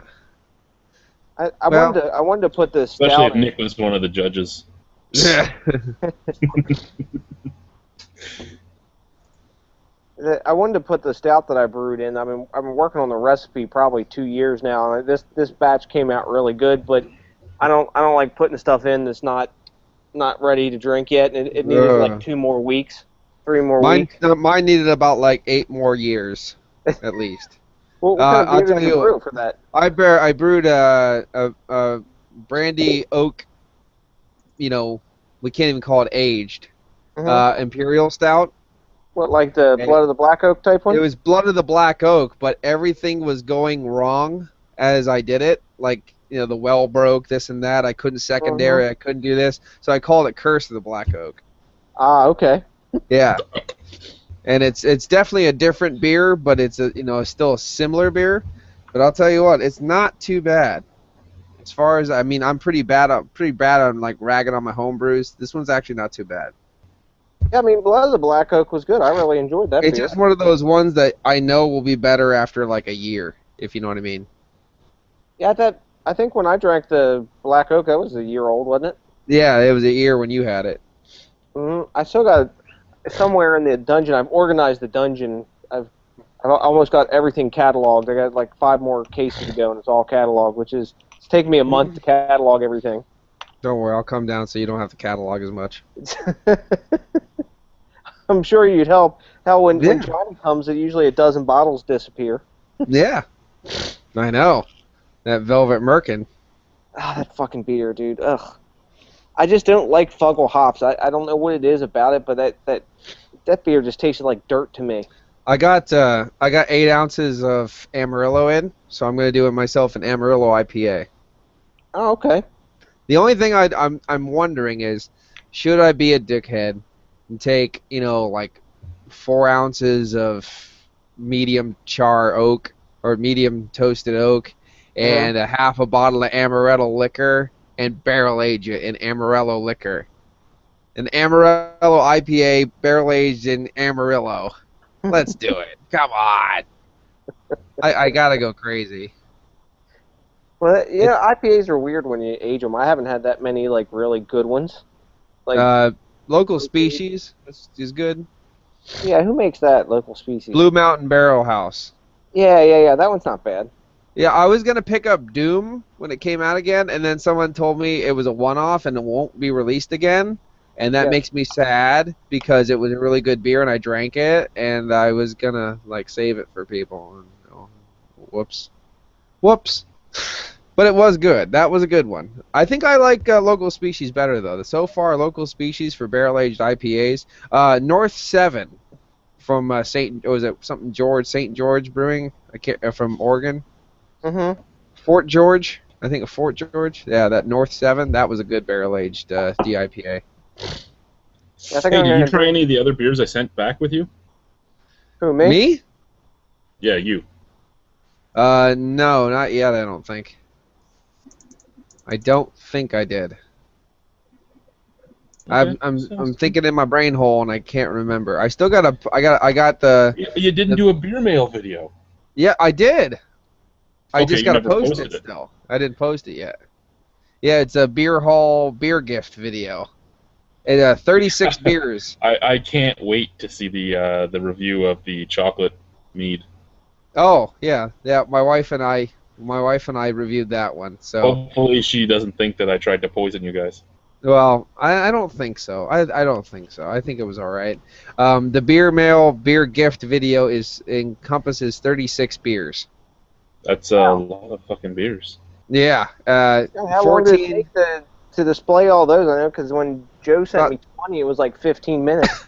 About 10 and a half minutes. I went through them pretty quick. Mm-hmm. Yeah, about 10 and a half minutes. I already had them all laid out on the table, and I just picked them up and talked about them and thanked if they were, from somebody. I just said thanks and stuff. But I got the 50/50 Eclipse, the rye whiskey in the cellar now. Mm-hmm. The Eclipse, are those little $30 beers? Yes. $35 beers, yeah. Joe and I went half. The extract brews? Yeah. Well, I Yeah. don't care. I mean, I make extract brews, and I drink No, mine. but $35 extract Yeah. brews. Well, it's all hype, But I talked to Joe. I said, hey, you want to try this? I'd really like to try it too. Okay, fuck it. We'll go 50/50, as the name implies, 50/50. And so we're going to save it. We're going to save it until an auspicious occasion where he and I can get together and drink it down. So that'll be fun. I've had like 3 or 4 different one of those that my friends have had, and none of them really were that impressive. I think I'm positive what one comment you will make about that beer, Paul. A bit thin. No, you're going to say it's really fucking thin. Really fucking thin. Oh, that's going to Yes. make me want to punch somebody. Well, It's- Joe will be there. I think Yeah, punch Parabola Joe. is. Punch I Joe. think Parabola is actually a little thin, and it's thinner than Parabola. Parabola's thin. Oh. Well, compared to Bourbon County, that's the problem. Once you drink that beer, you got it like set in your head. Yeah. Well, I'm telling you what, all my thinness issues, they're all compared to Doris the Destroyer. Oh well, that beer is like motor That oil. beer is exactly what my sex life would be like if I could have it. Boom, in a bottle. Boom, there it is. That's fucking great. Yeah, I got a barrel aged version of that coming. Oh, is Mark sending it to you? No, Johnny. Oh, Johnny, big Johnny. He's not Yeah, I got sending me him. one. Douche tool. Well, you didn't get him a bottle of Sukaba either. Yeah, well, I don't even know what a bottle of Sukaba looks like because I'm from PA. Bing, bing, Hey, I'm bing. from Ontario. I don't know what a bottle of Sukaba looks like. But yet, you've drank it. Yeah. I'm blind, though. I'm blind, though. I don't know what a bottle of anything looks like. That's true. That's Now, true. if you go to Philadelphia though, man, they got a lot of beer in Philadelphia. No, I will never go to Philadelphia. Big- That's okay. I mean, they have You know huge what else selection there. Philadelphia has? A lot of Philly cheesesteaks. Yeah. Yep. Yeah. I like Tony Luke's myself. There's a bunch of different ones there, but Tony Luke's are pretty good. I mean, you can if you go to Philly for too long, you'd probably gain about 8,000 pounds because there's no low calorie or healthy food there, man. It's fucking cheesesteaks and pretzels and tasty cakes. I've been to Philly a bunch of times. I just don't want to go back. I hate it there. We know. It's not that It bad, was- Paul. The beer road trip I took to Philly was with me, the cantankerous cook, and Boychuk. And Boychuk, has the diabetes, so he didn't have a good time in Philly. But me and Paul had a great time in Philly. Where'd you go for cheesesteaks? I actually think the Tony place. It was Boychuk that brought us to two places. Brought us to two places on the same street, and I think that Well, there's, I know- there's Gino's, Pat's, Tony Luke's. I don't even remember where we went to. There was two of them though. I'll And they're probably both be in really Philly. Probably be in Philly in September. I'll probably be in Philly. Where you want to go if you go down there, Paul, is Beer Heaven. Yeah, that sounds awesome. It's a little bottle shop with it. This Vietnamese lady owns. It's like Yep. right next to a pho restaurant, Hmm. and they got freaking everything there, dude. I would actually really like to go to the Yards Brewery because I like Yards a lot. It's a nice place. I've had lunch there. Yep. That's a nice place. Tired Hands is kind of meh. Yeah, all the hype I it never gets. even heard about that brewery, and apparently it's a big hyped brewery. I'm like, oh god. We went to a few breweries when we were there, but one of them was in the middle of like Gangbanger Central, and we thought we were going to get shot getting out of the Isn't that car. all Philly? Yeah, Not all of basically. Philly. Most of Philly, not all of it. Philly's one of those towns like that's really true. You take a wrong turn, you got problems. Yeah, and I always went with the wrong turns because that's the way I roll, son. There's one area called the Badlands down there, and my dad and I were going up to a customer, and there was an accident, so we had a detour, and we got lost, and there was like burning cars on the side of the road. It was like freaking Thunderdome or something riding through there, Mad Max. And we Yeah. stopped at this fire station, and the cop was there. We asked him where. He's like, "Oh, you're not from around here, are you?" I'm like, "No, yeah." He said, "Yeah, because this is in the area you should be driving, and you follow me out of here." Yeah. We were actually Philly's not bad compared to Camden. We went over the bridge with the wrong road, and it took to this one weird kind of road, and it didn't go over the bridge. It went over like this sub bridge or some shit, and we ended up lost at 2 in the morning in Camden. Nice. Yeah, and it was one of those things where it was just like, and this douchebag in the back had to go, "Hey, do you ever see Judgment Night?" And I was like, "Shut up, I'll kill you. I'll shut up, I'll kill you." And then basically what happened is a cop pulled us over, and he ran up to the side, and he said, "What the hell are you guys doing here?" He did the same thing. He's like, "What the hell are you guys doing here?" We're like, "We're lost. We don't know where the fuck you are." He's like, "You follow me, you run the red lights, and we get the fuck out of here." That's basically what he said. I'm like, "Okay." Were you in the I'm Jag? following. No, we were in a minivan. This was back in the day, son. Back in the day. And basically he took us all the way to get back to the bridge to get back over. And that was a fun moment. We swear we saw something that looked like a body bag on the road, and it's just like, cool. All right, that's an interesting experience. I don't want to do that again. I had one customer. He was flying out of Newark Airport back to Scotland, and I was dropping him off at the Hilton in Newark, and all around the hotel is just like demilitarized zone. He's like, "Yeah, do you think there's anywhere I can walk for dinner?" I was like, "Yeah, if you feel like getting raped or something tonight, sure." I said, "Don't you see what we're driving through? You want to go for a walk?" You'd have someone deliver food to the hotel. That's what you do. I said they got a really nice restaurant in the hotel. They have 3 of them actually. You go and you eat there. You stay there. You get your shuttle to the airport. Be a good boy and don't go walkabout because you won't come back. Well, I guess in a couple months, maybe 2-3 months, something like that, I'm supposed to go back to Chicago for business. So we'll be outside in the Hilton Estates area near Schaumburg. Yeah. So my coworker likes the good beers. I got him onto the good beers, and then my employer likes the good beers. I'm pretty sure to a certain point. So I'm thinking about talking them into going with me to Goose Island. We can go to Goose Island. You can go to Three Floyds. You can go to Local Option. There's a lot of breweries in a small area up there, man. Really? Great, Oh, yeah. great. Yeah, What's because the other one that I went to? stuff. Revolution is up there also. Revolution. Yeah, that's the one that I had that Bean Jean. Oh yeah. Yeah. There's probably 15 breweries up there. Nice. And that whole. Well, Chicagoland there's also area. another place that I know it might delineate from the way to go, but if we just jump off 80 when you're going from Ohio back to Pennsylvania, there's a road where it goes right back into Pennsylvania, so you can connect back onto 80.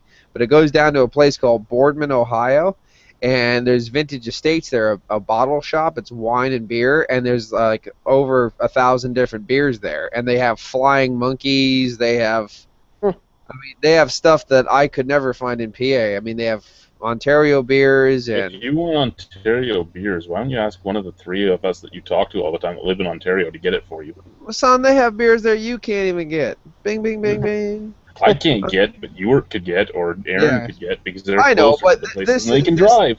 They can do but this this is something that I'm gonna be going by. You know what I mean? And I don't, so they don't have to worry about beer mails and packaging and money and bullshit and blah blah blah. But usually I'll just go, Joe, can you get me some beer, Joe? Suck your balls, Joe. And then he gets me stuff. You know what I'm gonna drink? I'm gonna drink one of the beers I gave to you. Oh, This one. okay. Damn it, my fucking phone, the camera just shut off. What's that? It was the Immodest. Oh, the immodest. Yeah, the fish I actually- stocking ones. You didn't give me that one. No, you I gave didn't. me you gave me the I gave you the malevolent. you gave me the luchador, jumping malevolent. I Yeah. too. I Yeah. apologize then because this one is a much better beer. The other one actually kind of sucks. Oh, poopy. Hey, they can't all be winners. No, they can't. Hey, you gave me the I cool gave you ass the can. 11.05. Oh, yeah, The budget beer. Yeah, the budget PC beer with the PC really cool IPA. English. Yeah, the English flag on it. That was fucking awesome. Is it President's Choice? President's Choice. Okay, cool. The I had president a of Mill Canada Street chose that one. Porter the other day, Chad. The vanilla porter. Yeah, that was good. Mill Street? hmm Yeah, it is good, isn't it? That's tasty. It's one of the most vanilla tasting beers I've had, actually. Like, it's Yeah. as advertised. It says Now, vanilla. I know people get mad at me for the rating I gave it, but you have to remember I did have it right out of the fermenter before it was nitro down and everything else, and hmm it was amazing. And then drinking it out of the can with nitro, I can still remember what it tasted like there. Yeah. And the problem with it is because they couldn't do the nitro widget because that's under a copyright. The way they did their nitro, it has to be ice cold or it explodes. I But know. You taste absolutely nothing. Yeah. Well, mine tasted really great because it was certainly not ice cold because I was wet when I opened it. Yeah. And it tasted great. I gave it a 9 out of 10. I thought it was great. See, mine didn't explode, but I took it, I brought it down from the refrigerator. I had it in there, and I let it like come down to my like basement temperature, which is in like the a high 50s, 60s. And What is this refrigerator you speak of? Exactly. Technology. But it didn't blow up on me. I enjoyed it. I mean, it wasn't like a mind blower, but I could tell like what you say, like the nitros had really softened up like what it could be, because a lot of the vanilla I got tasted like I was taking a nip of vanilla extract out of the bottle. Mm-hmm. Almost. It had that like kind of like harshness to it a little bit, but it was good for. I mean, like I said, it was as advertised. A lot of beers that are called vanilla don't taste anything at all like vanilla. Right. Like, what was it? I wish I had sent this with you. Breckenridge Oh, vanilla Breckenridge porter. vanilla porter. Yeah, that doesn't really taste too vanilla-y compared to Mill Street. No, they got that beer down. I mean, is that like their number one seller? That beer? No, their number one seller is their organic ale. I was Sorry, just gonna say organic the organic lager, probably. Yeah, but Yeah.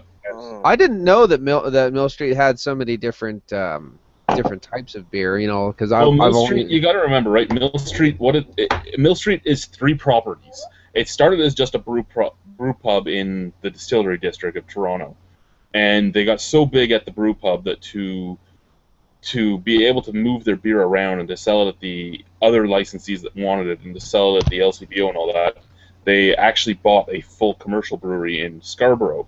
So there's the brew pub in Toronto, which was the original place, the commercial brewery in Scarborough, and then they opened up a brew pub in Ottawa.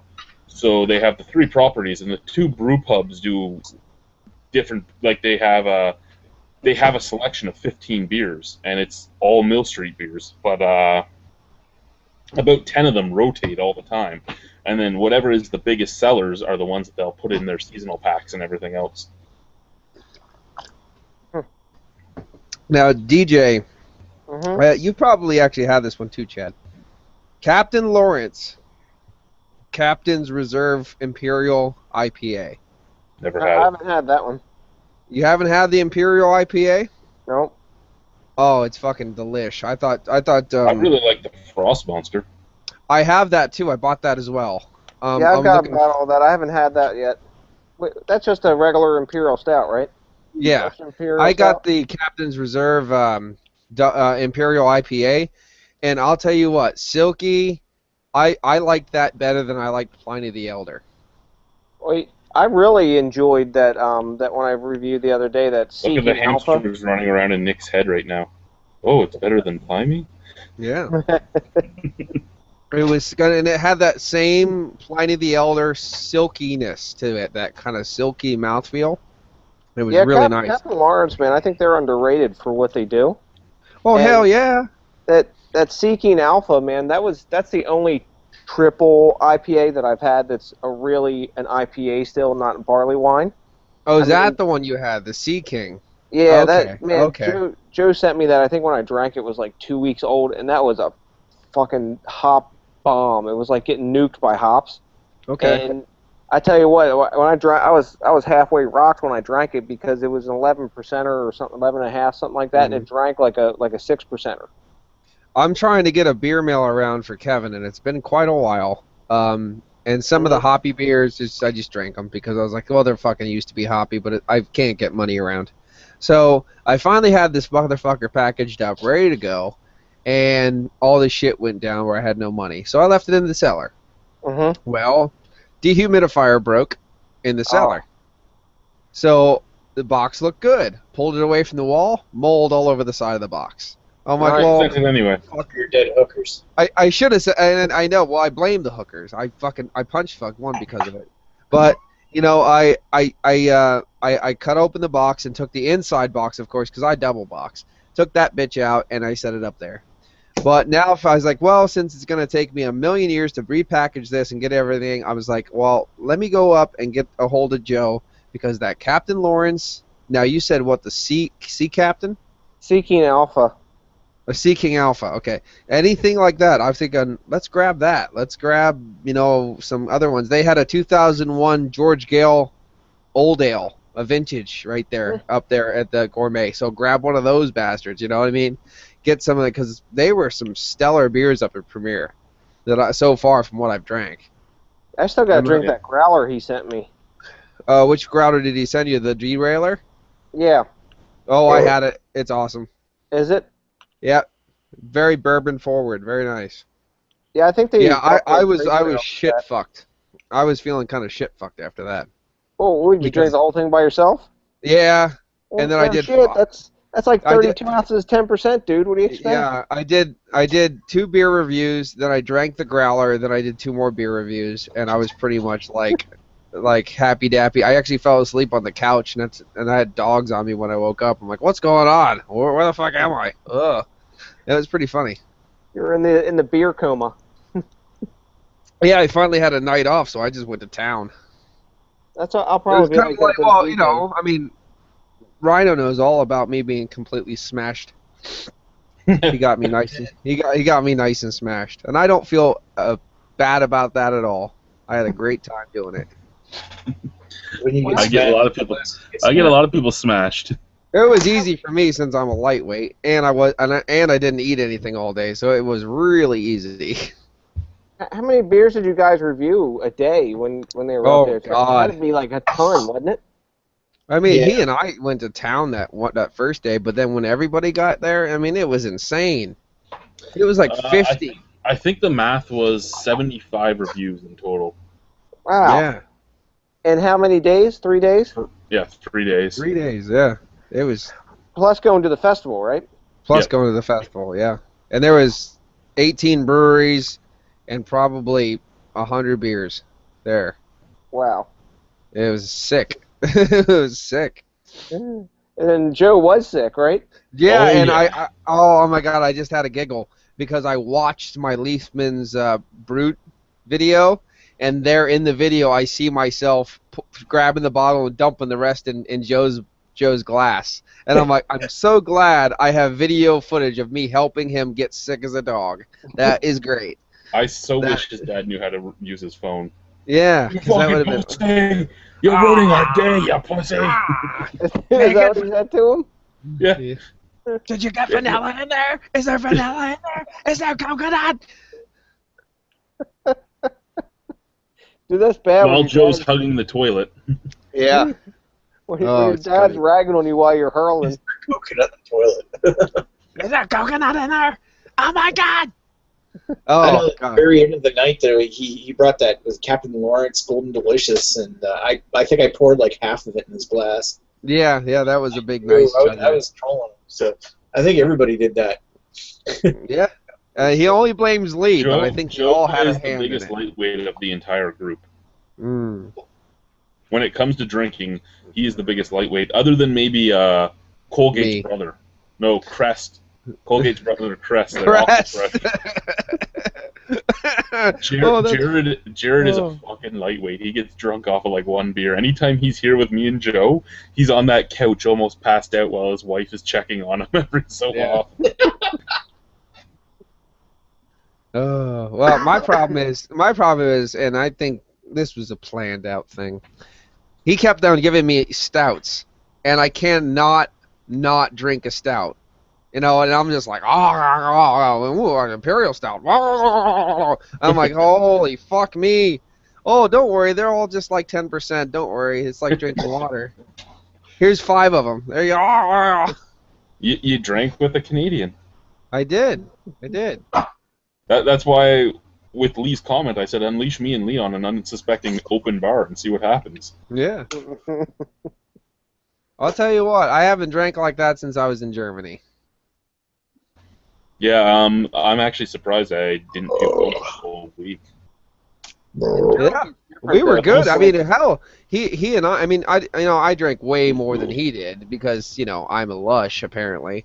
But I didn't wake up with a hangover. We were good that morning. We were doing well. I mean, it smelled, but we were doing well. We were doing well. I still find broken glass in the room every once in a while. Oh, I'm sorry about that. Unfortunately, the Ontario beer glass did not make it. Oh, the little OCB one? Yeah, I had it. It was good. I had it just the way the other the glasses were.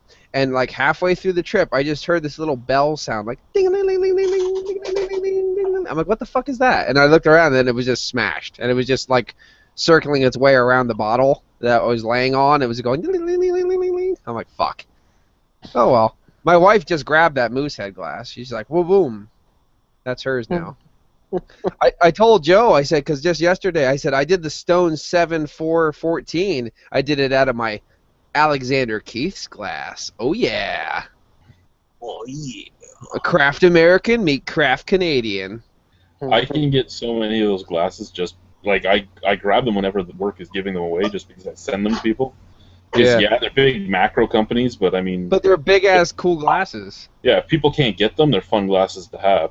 Mm-hmm. And we get them by the fucking skid load, and we don't use them at work, right? So, like, I'm going to be bringing home a box of Molson M and a box of Molson 67 glasses, and they're both very nice glasses. I mean, they're horrible beers, but they're very nice glasses. And that's I really don't care what brand is on it. If it's a nice glass, it's a nice glass, and I'm going to use it. The only thing that I was going to do that, I mean, it just wouldn't have worked out, was take the fucking truck and the car and everything and take you over to the LCBO by your house over there on, I think, Dunn Street or whatever. Ferry. Ferry, yeah. Go over to Ferry and check it out, but that didn't happen. Plus, I was so super tired and busy anyway, and, with you and the kids and shit. But, well, my wife got home right before you left. We could have left anyway. Yeah, it's all right. But that's what I'll definitely do next time we come up to Canada in my rental car. Well, the next time you're here, there should be about 4 breweries that are new opening up around here. Wow, cool. There's 9 breweries in planning stages right now. Mm-hmm. Well, I'll make sure we stop at Taste My Rainbow Oyster House. We have to Taste My Rainbow Oyster House. Yep. Taste My Rainbow. There was a girl there that basically Lee and I just wanted to toss her salad the whole time we were there. I mean that's a deep compliment, damn it. Feminism be damned. The weird thing about Oosthuis is they specialize in Belgian beers, but their non-Belgian beers were the standout of the. Well, yeah, they were. That actually now that saison actually was completely textbook and very drinkable. Oh yes, and I say that all the time that their saison is actually stylistically correct for what. Yeah, it was actually a 10 out of 10 for style, but overall it was still a 7 out of 10. And overall, I also look at the price, and I'm not paying that price for a saison ever. See, you're right. Yeah, and Nick was commenting about the glassware, about the, you know what I mean? Dollars for a glass. Yeah, it's expensive. What was it? A fume kind of a smoked porter they had? No, they just had the regular porter there. The fume was the one we had from Pitchfork. Was it Pitchfork porter? The Pitchfork porter was the smoked porter. Yeah. Smoked porter. When you said fume, I was thinking of the saison from Niagara College. From Niagara College. That was a very well done porter. I like that. The Cousin Abby's double was amazing. That was good too. It had a nice brown sugar, a little dark fruit and caramel going in there. That was nice. Have you guys ever had slap muske? No. Smoking Irish. Okay. They just got a Belgian beer section at my bottle shop, and slap muske's there. It's a nice triple. It's not stylistically like a triple because it's darker and more caramelly, and it might be a double, but I'm pretty sure it's a triple. It's great. It's one of the best Belgian beers I ever had, so I'm going to definitely grab any they have so I can ship it up to you, Joe, and so you guys can try it. It is really good. Bing, bing, bing. Now, as far as Canadian beers that I can think of off my head, Kokanee. Have to have Kokanee because apparently that's an 8.5 out of 10 beer.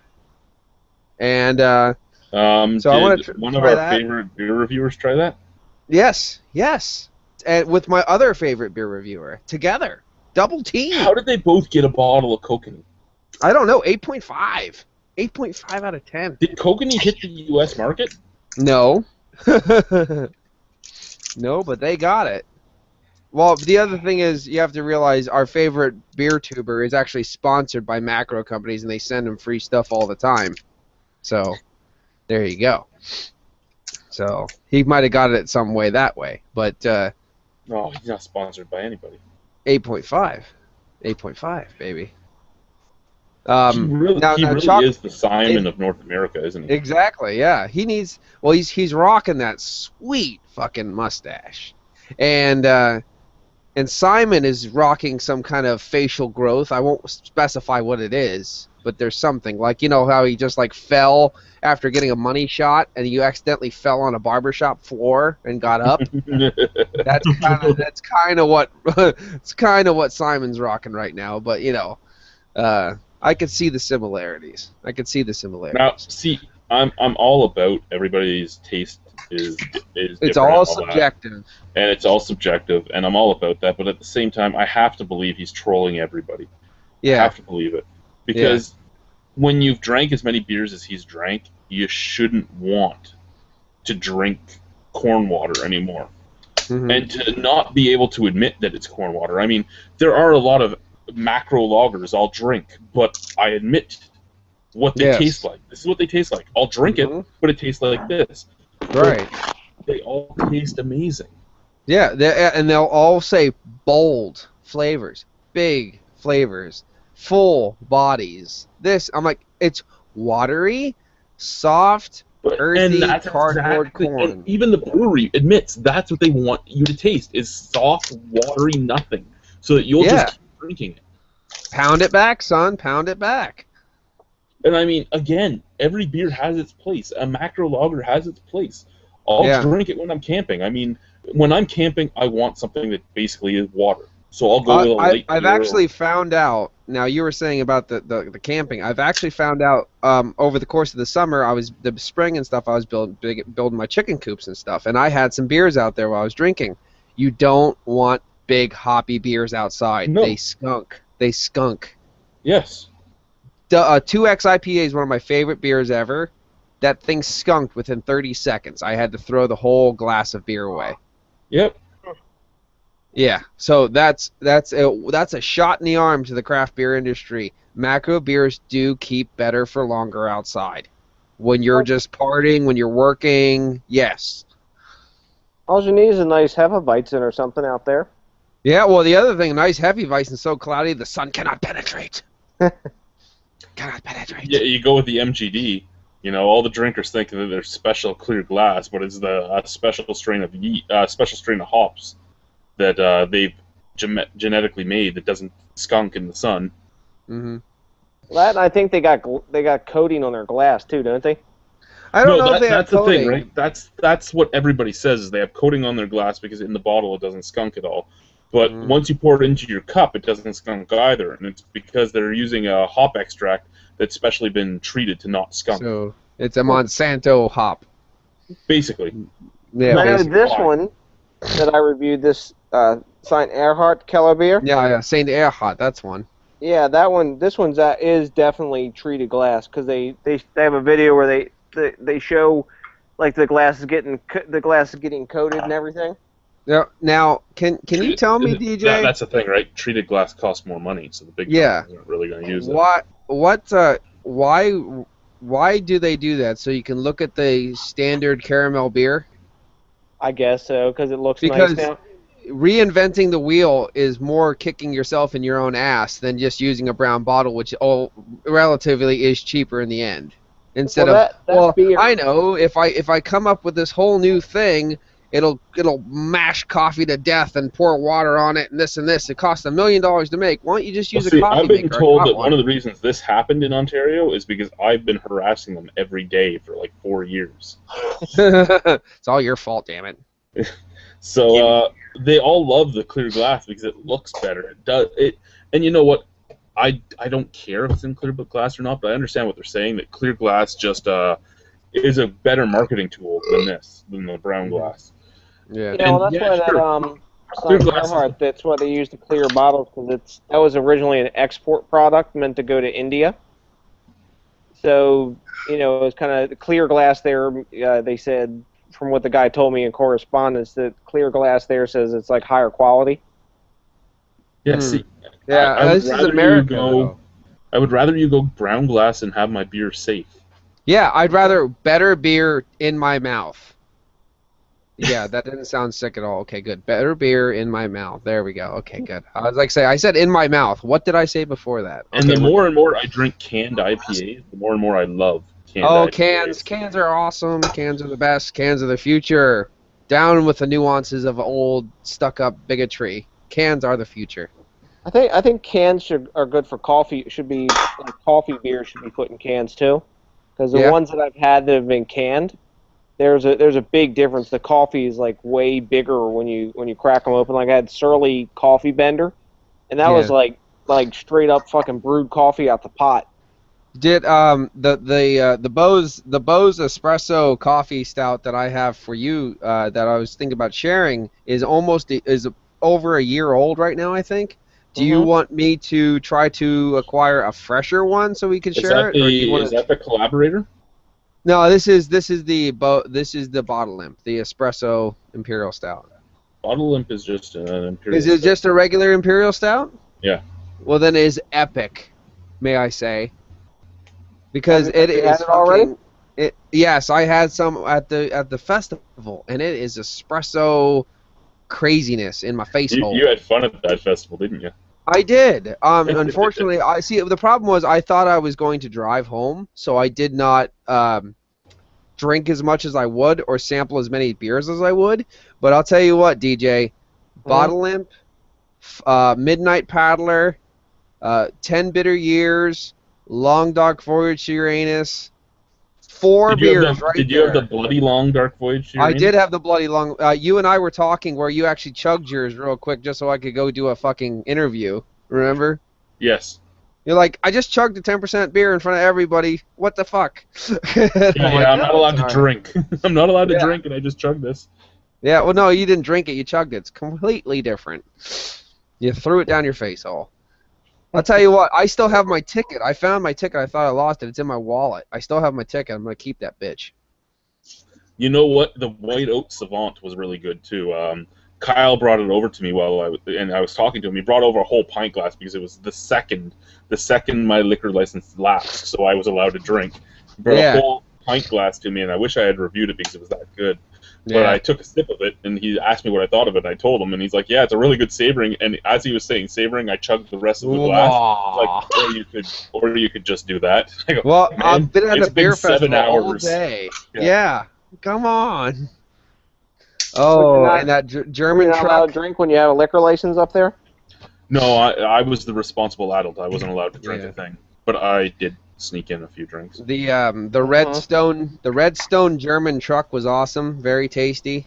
Oh, the Rotstein? Yeah, the Rotstein, the Redstone. Yeah, that was fucking Did you get good. any of the stuff from Smoking Buddha? No. The guy that didn't have a truck, he just had his little barbecue-like thing. Oh, no, I did. Yeah, I did. His stuff was really good, too. You brought me over some kind of like pierogi-looking spring roll things that were good. Yeah, he was basically He was basically feeding all my volunteers at the table. Cool. It Yeah, seems that like was. like food trucks and like beer have this like relationship now, because like all the breweries around here on their websites, and when they have beer releases coming out, they're like advertise all these different food trucks that are coming. Yeah, It's like, ours bring the food trucks in every Friday and I mean, Saturday. honestly, DJ, you're basically saying it exactly correctly, because here's the funny thing is, wouldn't it be actually more economically feasible to have a food truck outside your brewery than worry about having all your kitchen staff and making stuff for your own brewery, your own food, instead of having a fucking food truck in your parking lot? Be like, food truck Yep. opens from 2 to 10 p.m. They're there every day, and that's where they stay. And they pay you a small fee for sitting in their parking lot, and then they rake in the dough. That's the best way to do it. well, plus you get a lot of variety that way too. It's kind of cool to see the like small businesses support each other too. Because that's really what it is, right? Because I mean, those food trucks are somebody's small little small business. Hold on for just a second. Hold on, guys, and talk to the wifey poo. Oh, okay. I didn't think she talked to him anymore. I didn't think she talked to him at all, ever. Mine tries not to talk to me, but you know. Well, mine got mad at me today because I punished our child and left him in his room all night. What did he do? He hit his sister all day, and then he promised me he'd never hit her again. And then we went to Lowe's to pick up some stain for my new fence. Mm-hmm. And he chose his side in the big race car.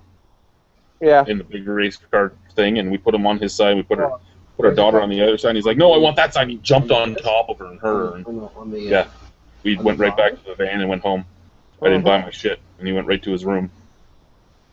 Oh. There's plenty of room on that. Mine, my 11-year-old was messing with my 4-year-old the other day, and I hear the little one telling him in Spanish, stop it, don't do that, right? And I come around the corner and I see the other ones on the floor, and I said, what happened? He said, oh, Aldo kicked me in the junk because I wouldn't stop. And I was like, well, that's what you get when you don't stop, kicked in the junk. So the 4-one's nastier than the 4-year-old's nastier than the 11-year-old. I have to hold my anger back, right? Like, I was raised by old Irish ladies, so when you don't listen, my first reaction is to try and spank your ass, and I gotta hold that back. Mine usually just beat the crap out of each other, so I don't have to put them in check too much. See, when they're older, that's fine, but like, he's almost 4 and she's 1.5. Like, well, there you go, yeah. Yeah, when she's much. older, she'll hit him back. Like, oh, I'm sure. Natural selection. Yeah. Oh, excuse me. Nick, Yeah. what are you doing? Huh? What are you doing, Nick? No, not much. You in a Sitting here trance? listening. Oh, I'm reading Untapped on the other side of my other screen. That and Facebook. I drank a lot of beers tonight, but I won't tap any of them because none of them are new. Yeah, I drank 3. The last one I just drank was this. It's actually an Iron Bridge brown ale from Gahan, but they've got it branded as Colonel John Hamilton Gray here. They released this. the box down here. Yeah, I do. watch a gift movie? Well, you probably heard Lee talk about it, right? The Fathers of Confederation pack. From and they've got 3. There are 3 beers they had already, and well, it's all beer that they had already, but they renamed know that's what you do. That's because Basically, all rebranded. Yeah. Although one of them, they got was it Sir John A's Honey Wheat? That was already named that, and so was Cole's Cream Ale. But the other 2, they've got this one, Colonel John Hamilton Gray Brown Ale, which is their Iron Bridge. And they renamed the Blueberry Ale as 1864 Blueberry Ale, which is all right. I mean, I'm not as upset over them renaming the beers like that as some people are. Well, every brewery ends up rebranding things. I mean, Great Lakes just rebranded their Crazy Canuck to Just Canuck, Renee Levesque, Canuck. Crayon, and she'd love it. Renee Levesque. Okay. That's what real love actually is. Not Yeah, judgmental. speaking of Great Lakes, I like that. The Harry Potter wasn't too bad. Did you have the regular Harry Potter or the vanilla bean Harry Potter? The vanilla bean ones. I didn't get any bourbon when I drank it. No, neither did I. I've decided that if you're going to do bourbon, you do bourbon. You don't do the bourbon-soaked vanilla bean bullshit. I Because mean, the vanilla flavor was okay, but I didn't get any bourbon on it. I mean, maybe if I had like a little sidecar of bourbon with it, I would have had some bourbon flavor, but not from the beer.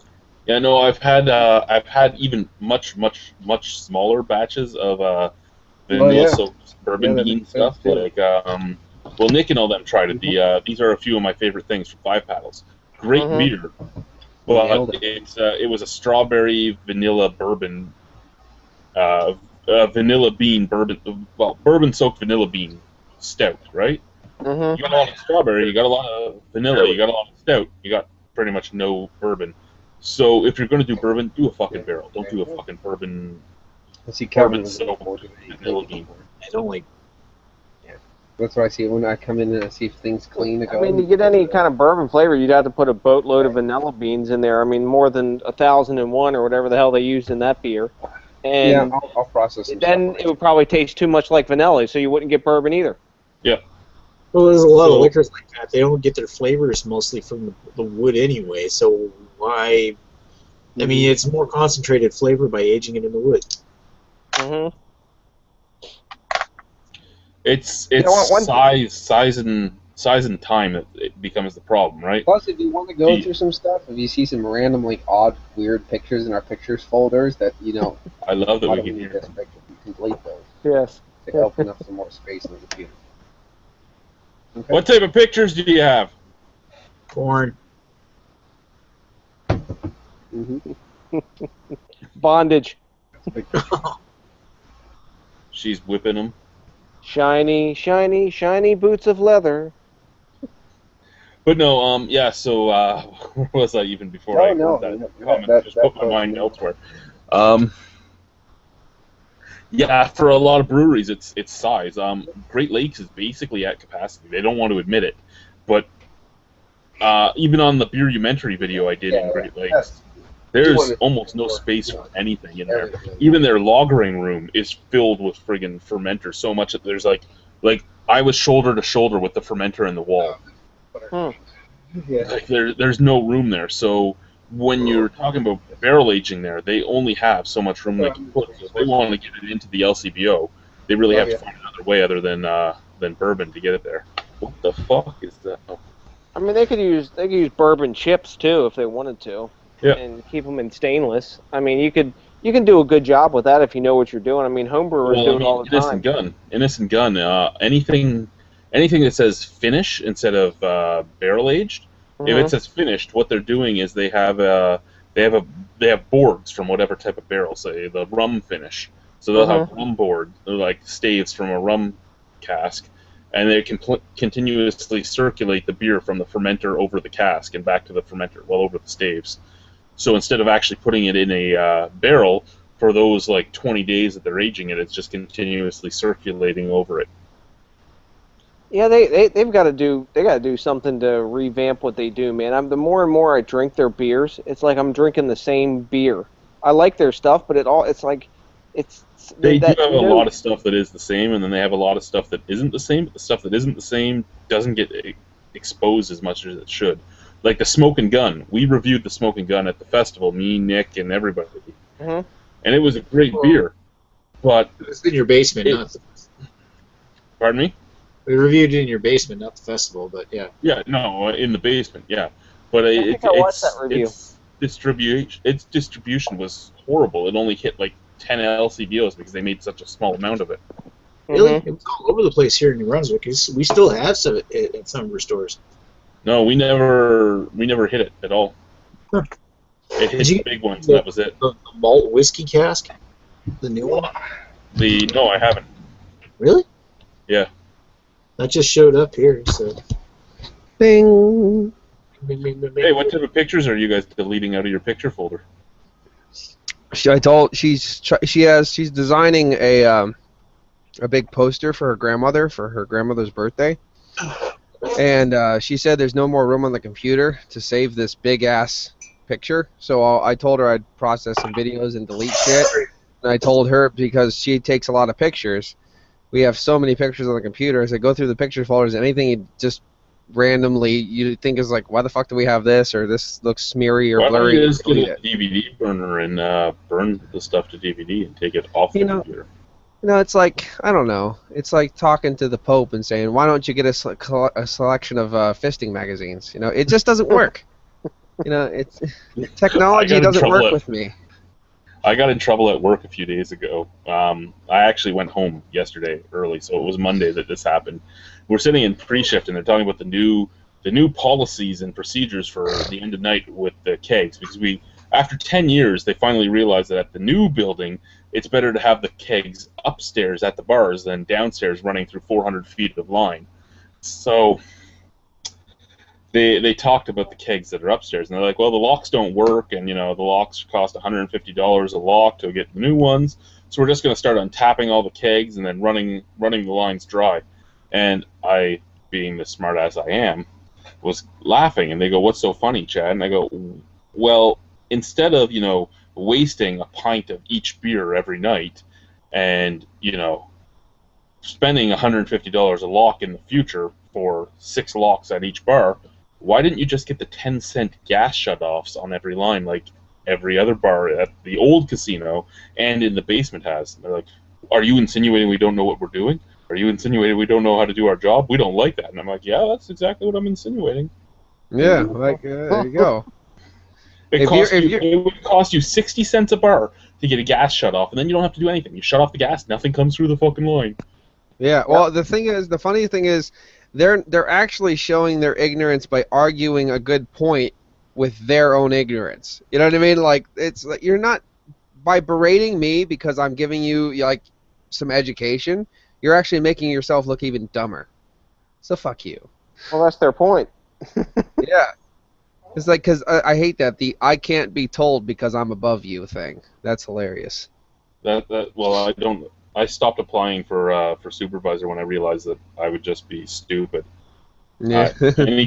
Anytime they go, like a customer asks me, why do they do this? I go, do you see the color of my badge? I have nothing to do with it. Yeah, I just do what they tell me to do, man. Yeah. I can call you a supervisor, you can talk to them, but other than that, I just do what they tell me. Mm-hmm. What are you, a bartender there, Chad, or what? I'm a lot of things there. I'm a bartender. I'm an outlet bartender. I'm a bar porter. I'm an outlet bar porter. I'm a pump room attendant, which is our shipping and receiving stuff. But my actual full-time spot is a bar porter.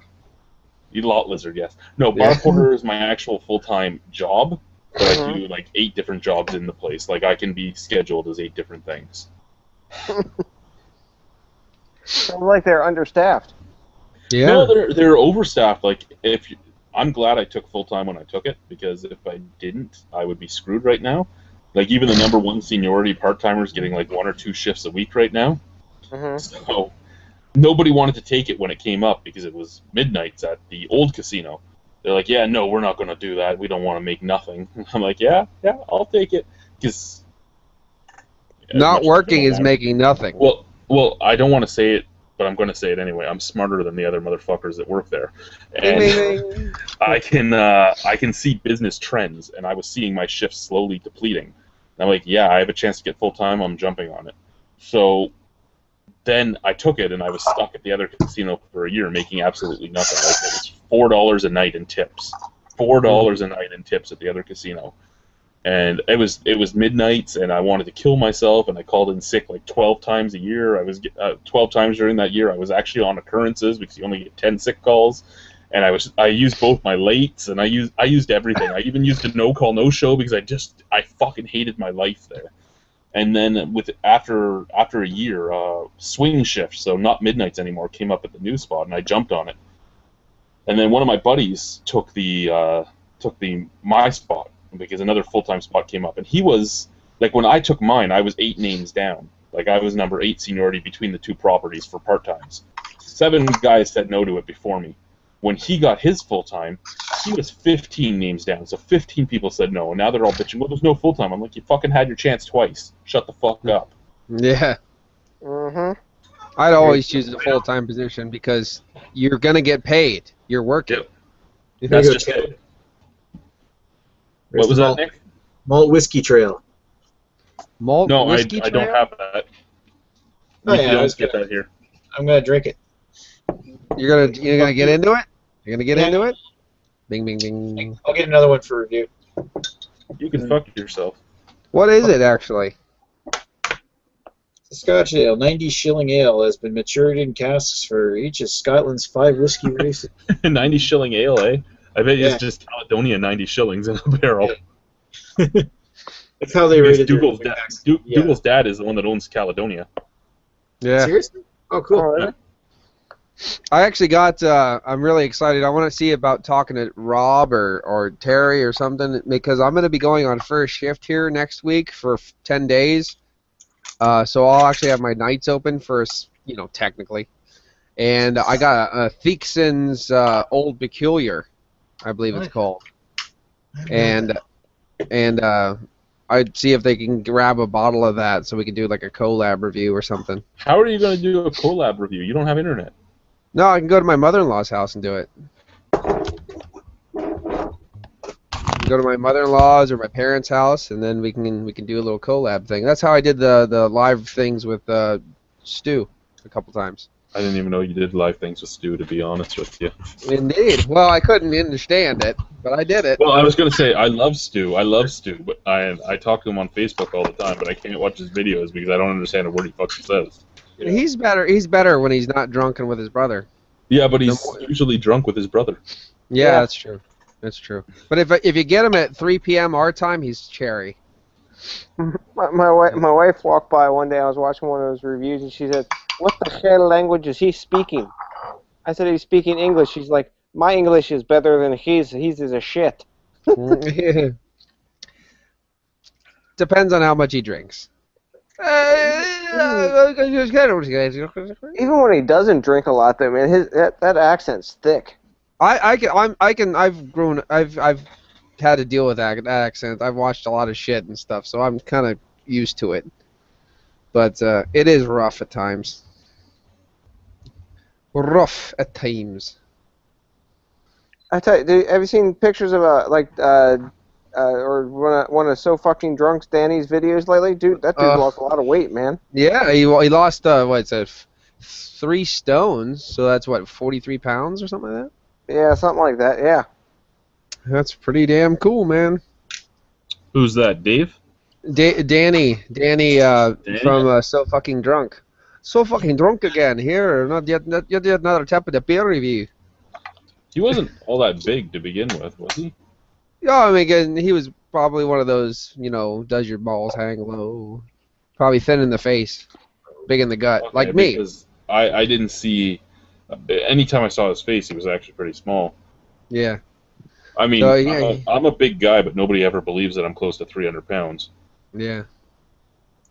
Well, you're tall too, though, aren't you? No, I'm short as fuck, man. I'm like 5'9". You're taller than me. Yeah, Yeah, well, everybody's Nick taller is- than you, Nick. Nick is a motherfucking short motherfuck. Fuck you. You were.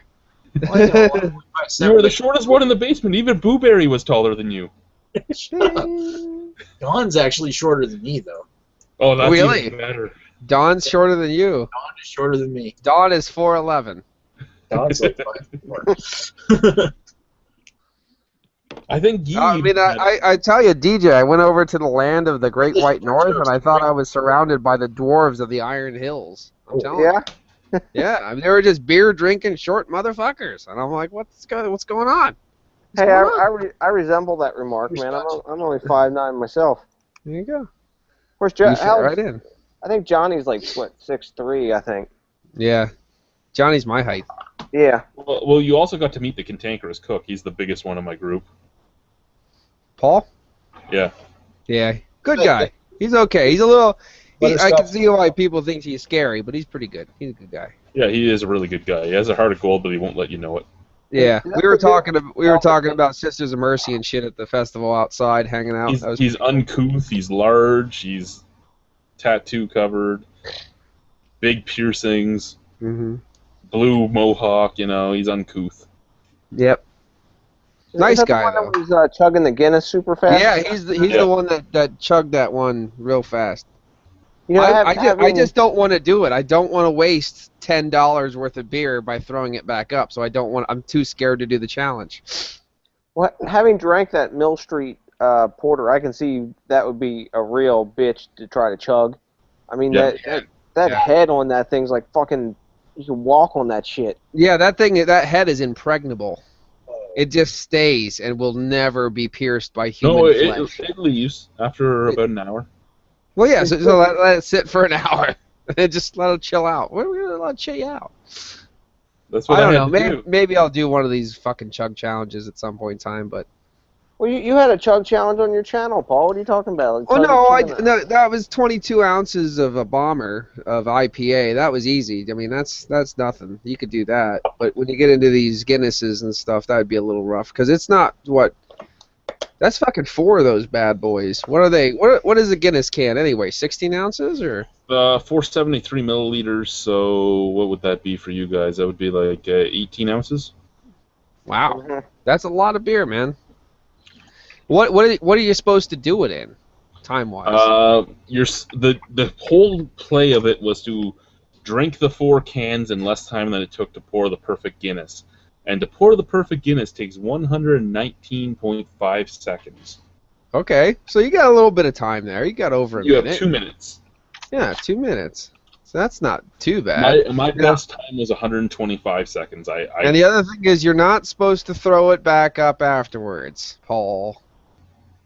Hey, he You're made not it, supposed to he made throw it past the 119 seconds. He's okay. Vomit. Blarg. Well, there's nothing Blarg. saying that you're not just going to turn off the camera and vomit afterwards. So Well, honesty. I'm the man of honesty. yes. As long as you don't see it, it won't. That's fine. No, I didn't throw up. What's that? Oh, that was there. What There was did he do that down in? Like, it was like 20-some 20, seconds. 20 seconds. Just chug a lug, I chug a think it was lug. like 20.9 or something like that. Yeah, it was insane. I mean, that's got to be the fastest that I've seen anybody do it. I mean, Terry K's done it pretty quick before, hadn't he? It basically he did it. Terry K kind of cheated because he scooped the head out. Yeah. You scooped it out. Now, basically, Paul did it in the same time I could pour it on the floor. He just wow, look at that. It was like watching And somebody he pour a blames pitcher out. me for him puking because I did have a gurgler. Yeah. I mean, like it's just like he opened up his throat and just poured the whole pitcher straight into his gut. Paul, when he was younger, used to do a lot of funneling and stuff. So I've never funneled. I've never been a funneler. I Never tried done to the beer funnel bong? once, and Nope, I've never done a beer it bong. wasn't me. I've never did a cake stand. I've never did a beer bong. I've never did this. I've never did that. Man, I've chugged a whole bottle of vodka once. That was fun. Yeah, I chugged a whole bottle of beer schnapps. Woo, Ooh. beer schnapps. Well, see, what happened with the beer schnapps is Steve Abrams, the owner of Mill Street. I probably shouldn't say this, but nobody's going to watch it this deep in. He goes, Deep in. well, yeah. He goes, you know what would be awesome? Because he knows what I do. He goes, I would love to see you chug a bottle of my beer schnapps. I go, fucking challenge accepted, motherfucker. He gave me a bottle of it. I bought a bottle. He gave me a bottle, and then I bought another bottle, so he gave me another. So I came home with 4 bottles. I bought 2, was given 2. So I did the review just like he wanted me to. I chugged the bottle of it, and he said I posted it the same day they were at a beer festival, and it was him, his head sales guy, and his head marketing guy standing around their booth, and it posted the same moment that the festival started. And he told me he had like 9 guys that were just customers of the festival standing around the table with him cheering me on as I chugged it. Mm. The next time I saw him, he goes, that was the most amazing video I've ever seen. Never do it again. Never ever do that ever again. Now, what is beer schnapps? It's schnapps made out of beer. So they brew their beer and then they distill their beer up to 44% alcohol. Now, is schnapps actually made of beer, or is schnapps made of like brandy, like wine and stuff? Schnapps is made of whatever schnapps is made of, but this schnapps is made of beer. Okay. Well, 'Cause all the distillers start out with distiller's beer when they make distilled product, but this just happens to be, I guess, a proper beer first that you could drink as a beer. Maybe is that what they do? Yeah, well, they do their coffee porter, they do their tank house ale, they do their framboise, and they do one more now, and I don't remember what the fourth one now is, but they do all those and then they distill them. Yeah, I saw when they were making scotch, and they had powdered beer, basically. And I'm like, how the fuck do you get powdered beer? Is it just like malt or beer? I don't know. I'm not really sure. It's like, like dry malt. It almost looked like dry malt extract, and I was like, I don't know how that happens. You could almost do it by boiling it down until it's basically a cream, and then using a dehydrator to dehydrate the rest of it.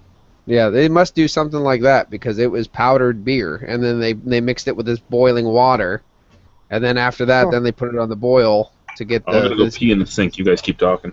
Then they got the distilling going and stuff. It was really great. It was at that was at the Bruichladdach brewery in Scotland. That's really great Scotch. Bruichladdach is fucking great. How's that Innocent Gun, Nick? Not bad. It's kind of coming across as the same old beer that Innocent Gun makes, but it is a delicious combination. It's got a nice vanilla and butterscotch in the smell, but nice. It comes off as sweet malt, a bit of fruit, touch of vanilla and oak in the taste. I mean, it's actually a really nice barrel aged Scotch beer. That's cool. But what I want to do is I want to try to get some of those Innocent Guns on cask, as they say in England. Now, over there, they say the cask versions of Innocent Gun are nothing like the bottles. And I was like, okay, well, I'm in. I'm totally in. Fuck yeah, let's do it. Let's do it, too. Get some earthy hops going. DJ will be in on it. Boom. The cask versions are a lot like the bottle version. Really? Not the bottle, the can version. Oh, I never had a can, so... I know I had it on tap there at the beer fest there. Like Nick gave me a whole pint glass of it. Yeah.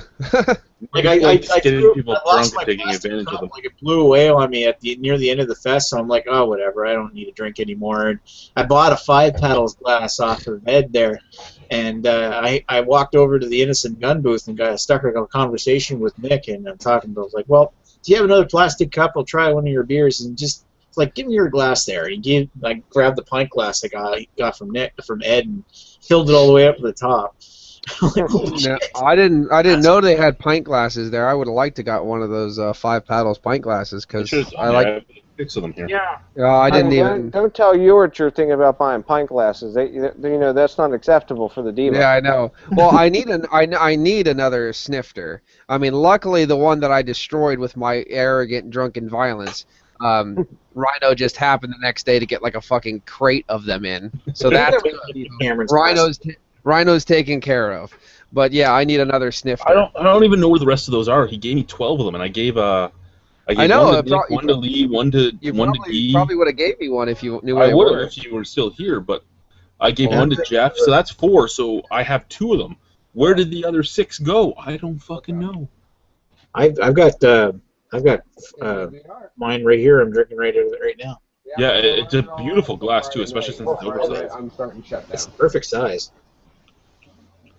Hey guys, I'm gonna bug out. I got a early morning meeting to do tomorrow. You guys are ripping and tearing. Yeah, I gotta. You make your excuses there, DJ. You make your excuses. Yeah. Plus, I have indentured servitude to finish too, because like I said, Mexico's descending upon DJ's right now house. we're just doing we're running today and tomorrow, and then. Anyway, Friday yeah, night, I'm falls gonna in stay another on third conversation, I shift think. And stay. Alrighty, DJ. Have a wonderful night. Thanks for joining. Yeah, tell him I said bye, guys. He must be working or something, Paul. Well, he's talking from work, isn't he? Yeah, I'm on. Yep. I'm on till Monday morning. Hey, Brad. Good day. How are you?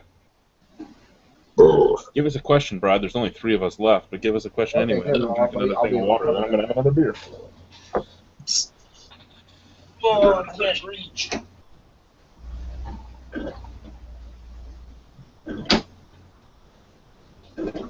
Actually, I think I'm gonna send Nick an email and say, "What the fuck? Why don't I have this malt whiskey fucking beer?" Yeah, I'm gonna be working Sunday. It's not bad. I mean, the only bad thing I could say about this is that it's the same thing that Innocent Gun does over and over again. Beer and barrels, basically. Because I know But a bunch of guys. it's not. So is it basically just the original in a different barrel? It's a Scotch. No, it's a Scotch ale in a different barrel, basically. And in fact, it's more like it's malt whiskey. It's more like them putting it in a malt whiskey barrel. Yep. And a Scotch ale and a malt whiskey. It works. I mean, it's a good beer. It's the same thing they usually do. You get the vanilla, you get the oak. Of course you did. I finally bought another can of the. I finally bought a can of the Innocent Gun Craft Lager because I had the original one that our good friend Simon there tried to make sound amazing, even though he couldn't. The one that tasted like a ice beer. And then I had the second version, the one they sent me in the bottle, which was the budget beer version. And then at the festival, he made me try it again. He's like, if you want to drink any of my beer, you have to try it again. So I tried it, and I'm like, okay, you know what? It's a serviceable lager. It's exactly what it should be. But I'm still not going to buy it. He's like, I want you to re-review it. And it took me till like last week to go out and buy a can of it and review it. And I didn't give it a great mark. But Innocent Gun? Yeah, the Innocent Gun lager. Mm-hmm. No, it wasn't bad, but it was a lager. It was so boring, it wasn't funny. I'm sorry, I don't want to interrupt you, but if I can get a Rivertown lager, I'm going to definitely send you guys some, because it's really good. You're never sorry. I was amazed that they did this Innocent Gun lager, and they put the Innocent Gun name on it, not the Melville's name on it, and they didn't barrel age it. Like, put it in the same barrel you put the original in. Let's see what it comes out as. But I mean, it would have came out as mostly the exact same. Yeah, you don't want to do that. It would have been a little lighter because I mean, one is a lager and the other one's an ESB. But whatever. If they barrel aged it, would you think it might have came out more like a regular Innocent Gun beer? Of course it would, because they would have just put it in the regular barrel. The lager tastes like the new lager. I had the can a couple weeks ago, and it's just a lager, but it's really a good, well-made lager. Mm-hmm. My problem is craft lagers in the craft area. You hit the nail right on the head with my idea, Nick. They could be really great, they could be really well, but they're craft lagers, so they're going to be overpriced. They're just a fucking lager. Just a lager. I mean, it's like the RT lager, for instance. Super great lager. I mean, I gave it a 9 out of 10. This thing was great. Caramel, a little bit of orange. I mean, there was lots of stuff going on in there. $50 a case. Oof. For a lager. A case is a lager, man. Go ahead. I had one lager recently that it's and Rhino who knows who's it's from, and they're a certain company that copped out. But I had it recently, and it was almost $4 a can. And you know what? I would actually pay $4 a can for it.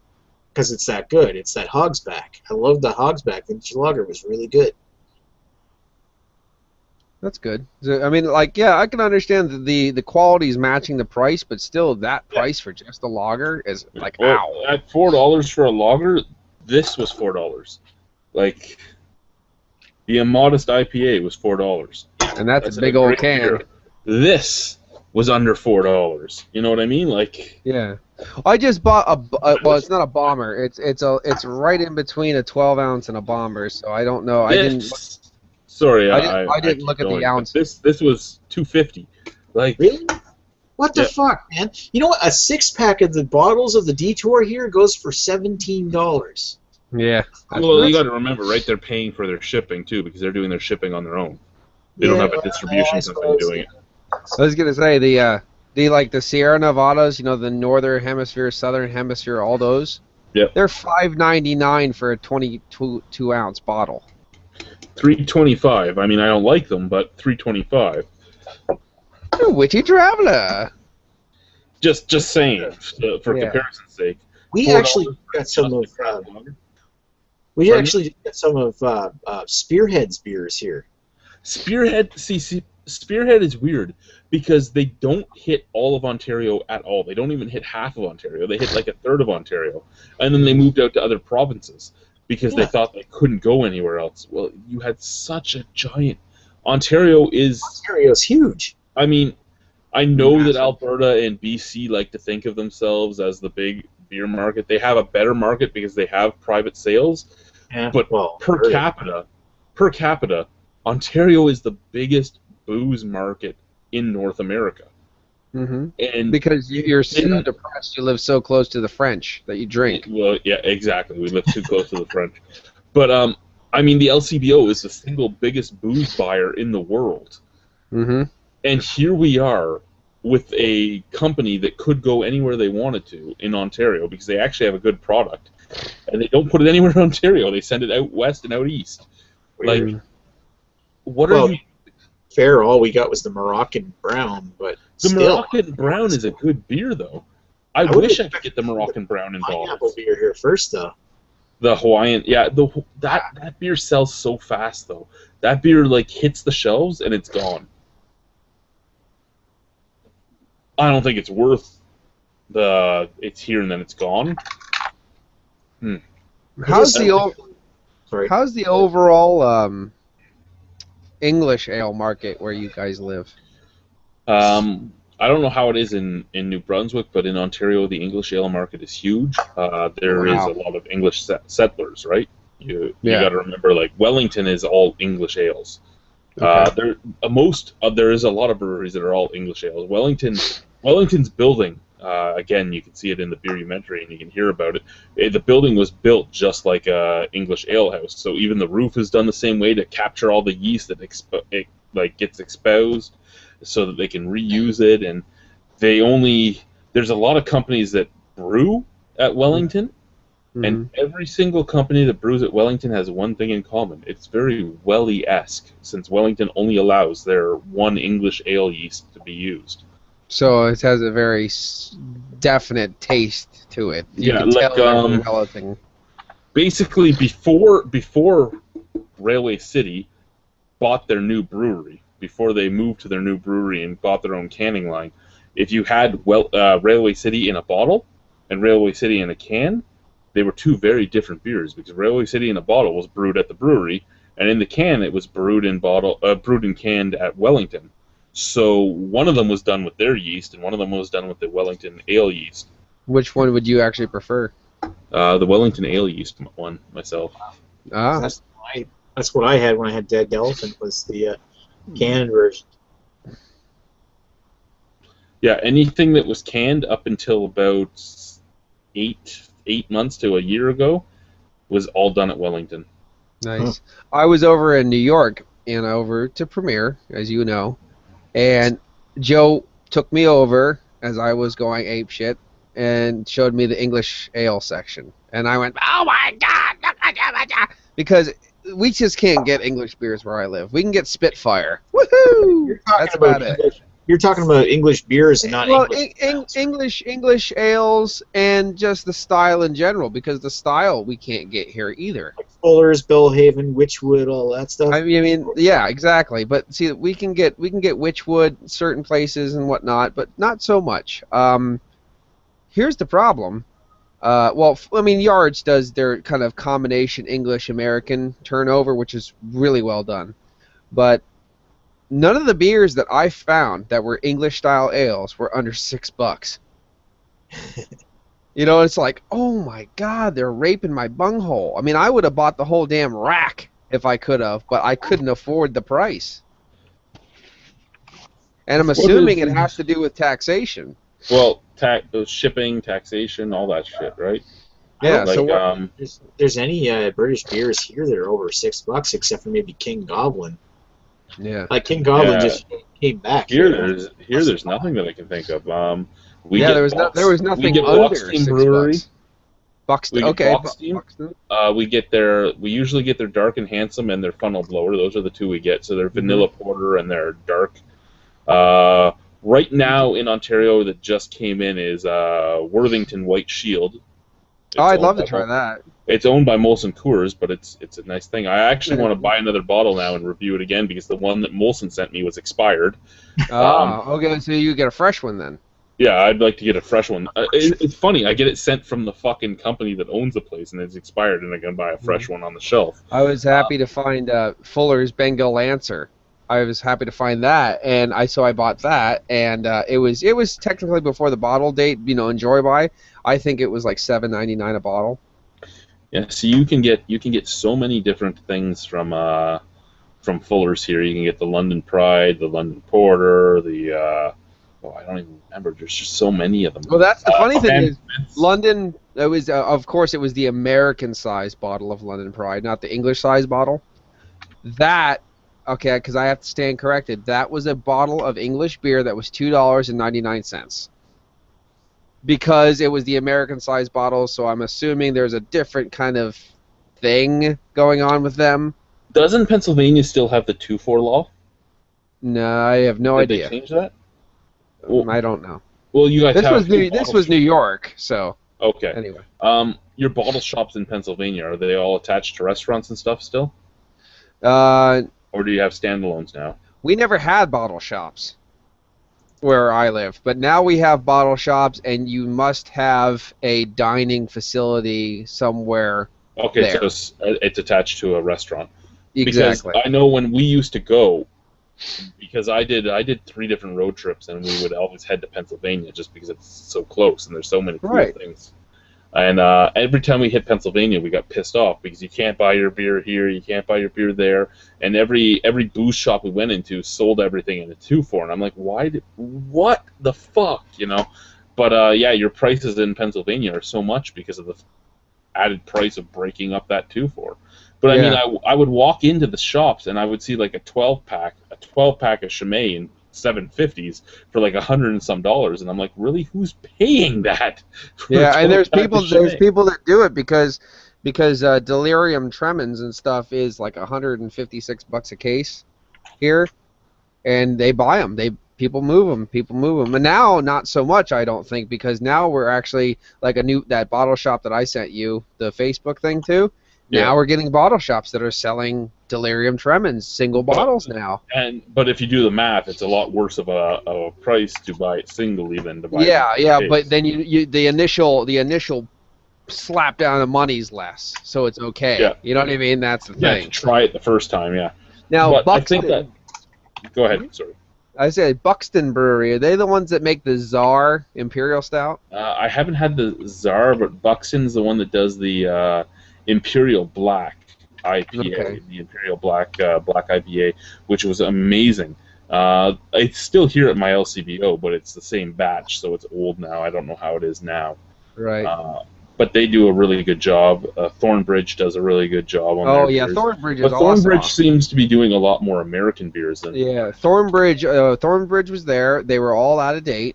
So Thornbridge was there. They were all out of date, and they were all $8.99 a bottle. Yeah, fuck that shit. Because I love the Jaipur, and I'd like to try the Keeplings. Whenever I go to the States, I go to Premier, thanks to Joe. And not consumers. Yeah. Well, I'm not allowed to shop in consumers. The blind bastard. Yeah, exactly. Blind guy doesn't have a driver's license. But walking down the aisles and looking at the prices, it's true. The English ales have such a high price. It's not even funny. Like Mexico has better prices. Belgium has better prices. They all have better prices than the English ales. Yeah. Actually, not just England. All of the UK. Like the Scottish beers are stupid too. Oh yeah. No, yeah, that's what I meant. Actually, I should say stop saying English, and I should say UK. UK ales, crazy ass price. Now, I'm happy to say I did pick up 2 O'Hara's beers, and I'm very happy because I really wanted to try those. The stout and the red ale, so I'm really happy. Just the regular stout or the just the regular stout. Okay, because they have the Oleum whatever the fuck thing that was sent to me by by Andy, and it was a great beer. I'm just so happy that I get a chance to try some shit that's not fucking harp related. Is the stout? Is it just say Irish stout on the bottle? There's 2 of them. There's the O'Hara's Irish Stout, well, the dry Irish Stout. Irish Stout. Yeah. The other one. Yeah, Yeah. the only one I've had it from O'Hara's is the Irish Stout, but I like it. That's a good one. Yeah, that's great. I can't wait to try those. I also did Twisted and Bitter from Harveston's. Oh, And Harvestons? yeah, Harvestoons, and I'm pretty sure that was out of date as well. But because you could tell like there was a bit of lemon, a bit of this, but it was really muted. But it was still a very nice sessionable IPA, and I'm just like thinking to myself, so I think these guys are not reinventing the wheel. England has sessionable IPAs. What the hell's your problem, America? You're just using different hops. That's it. Well, yeah, because America is America, so they have to use American hops. You know, but the thing is, the malt base is actually better on the English ales, and Well, yeah. the ABV is still low. You don't need to make hop water. You can make a nice, soft, silky, hoppy session beer.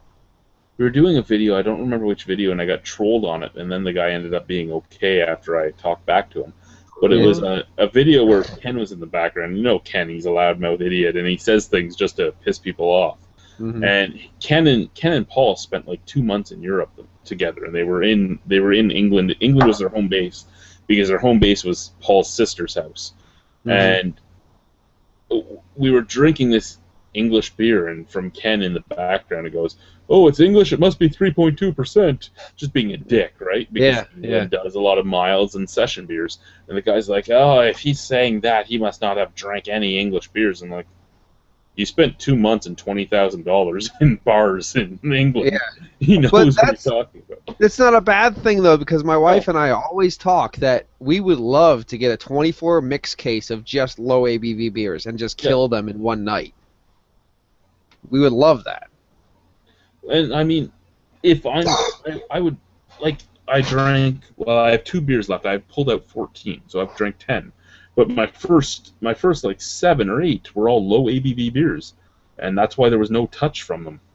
Mm-hmm. I mean, and Ken was saying that too. He would go to the pub, him and Paul would go to the pub, and the English guys would start buying them beers too to try and get them drunk, but they're all session and milds. And he's like, so English guys are spending money trying to get us drunk, and we're like, man, we're used to drinking 5 to 8% alcohol beers. Or more. This 3 to 4 stuff ain't doing shit to us. Yeah, I mean, like what standard beers that we drink right now start at 6%. The idea of sessionability is completely moving and changing because most people now can session a 6% beer without a problem. That drink, you know, if they're used to drinking big old beers, 6% really isn't. You can do a 6 or a 6% beers, no problem. Wasn't that the thing that Lee said when I was talking about session IPAs and what was your definition of it? He was like, I can session 6 to 7% alcohol beers any day.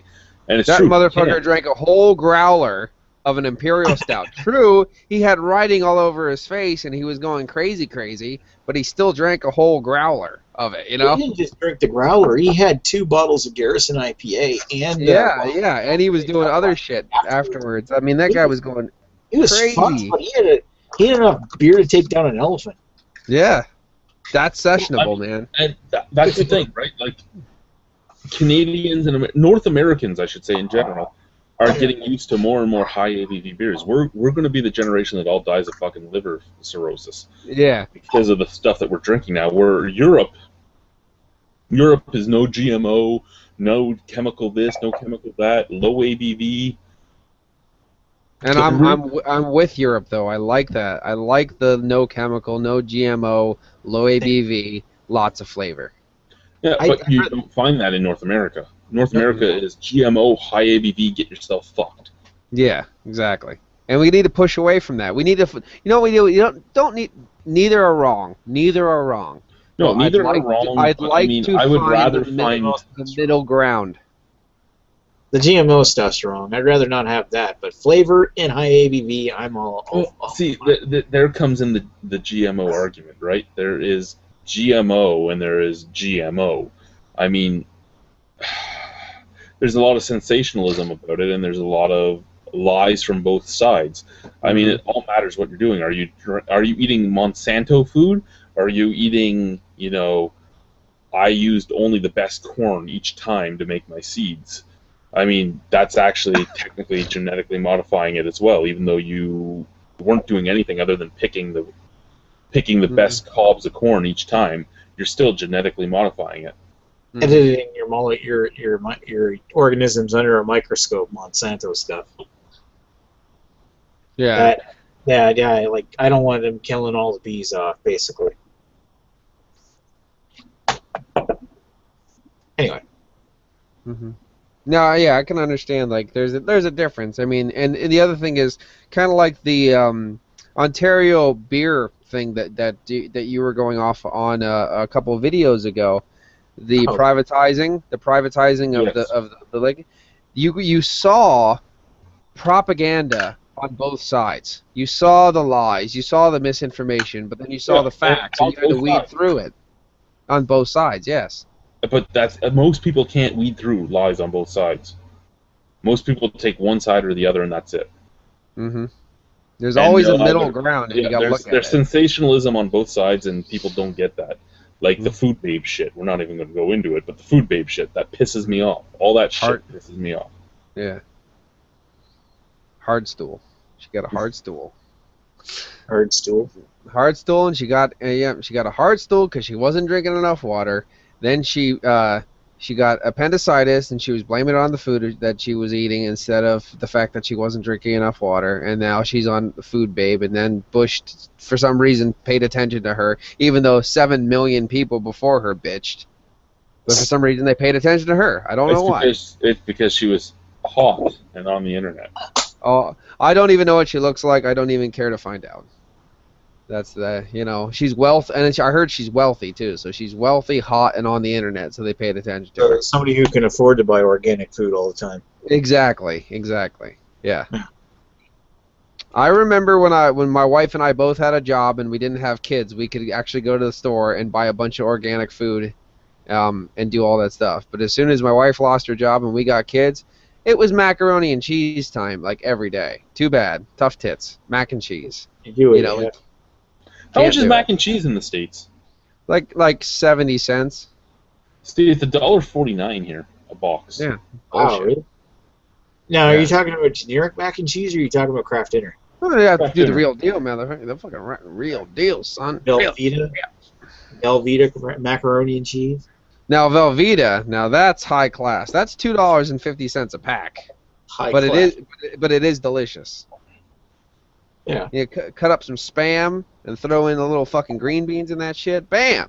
You got yourself a casserole. Hot dogs. Cut up some hot dogs. How are we talking about Kraft Dinner on a beer channel and we have more viewers now than before?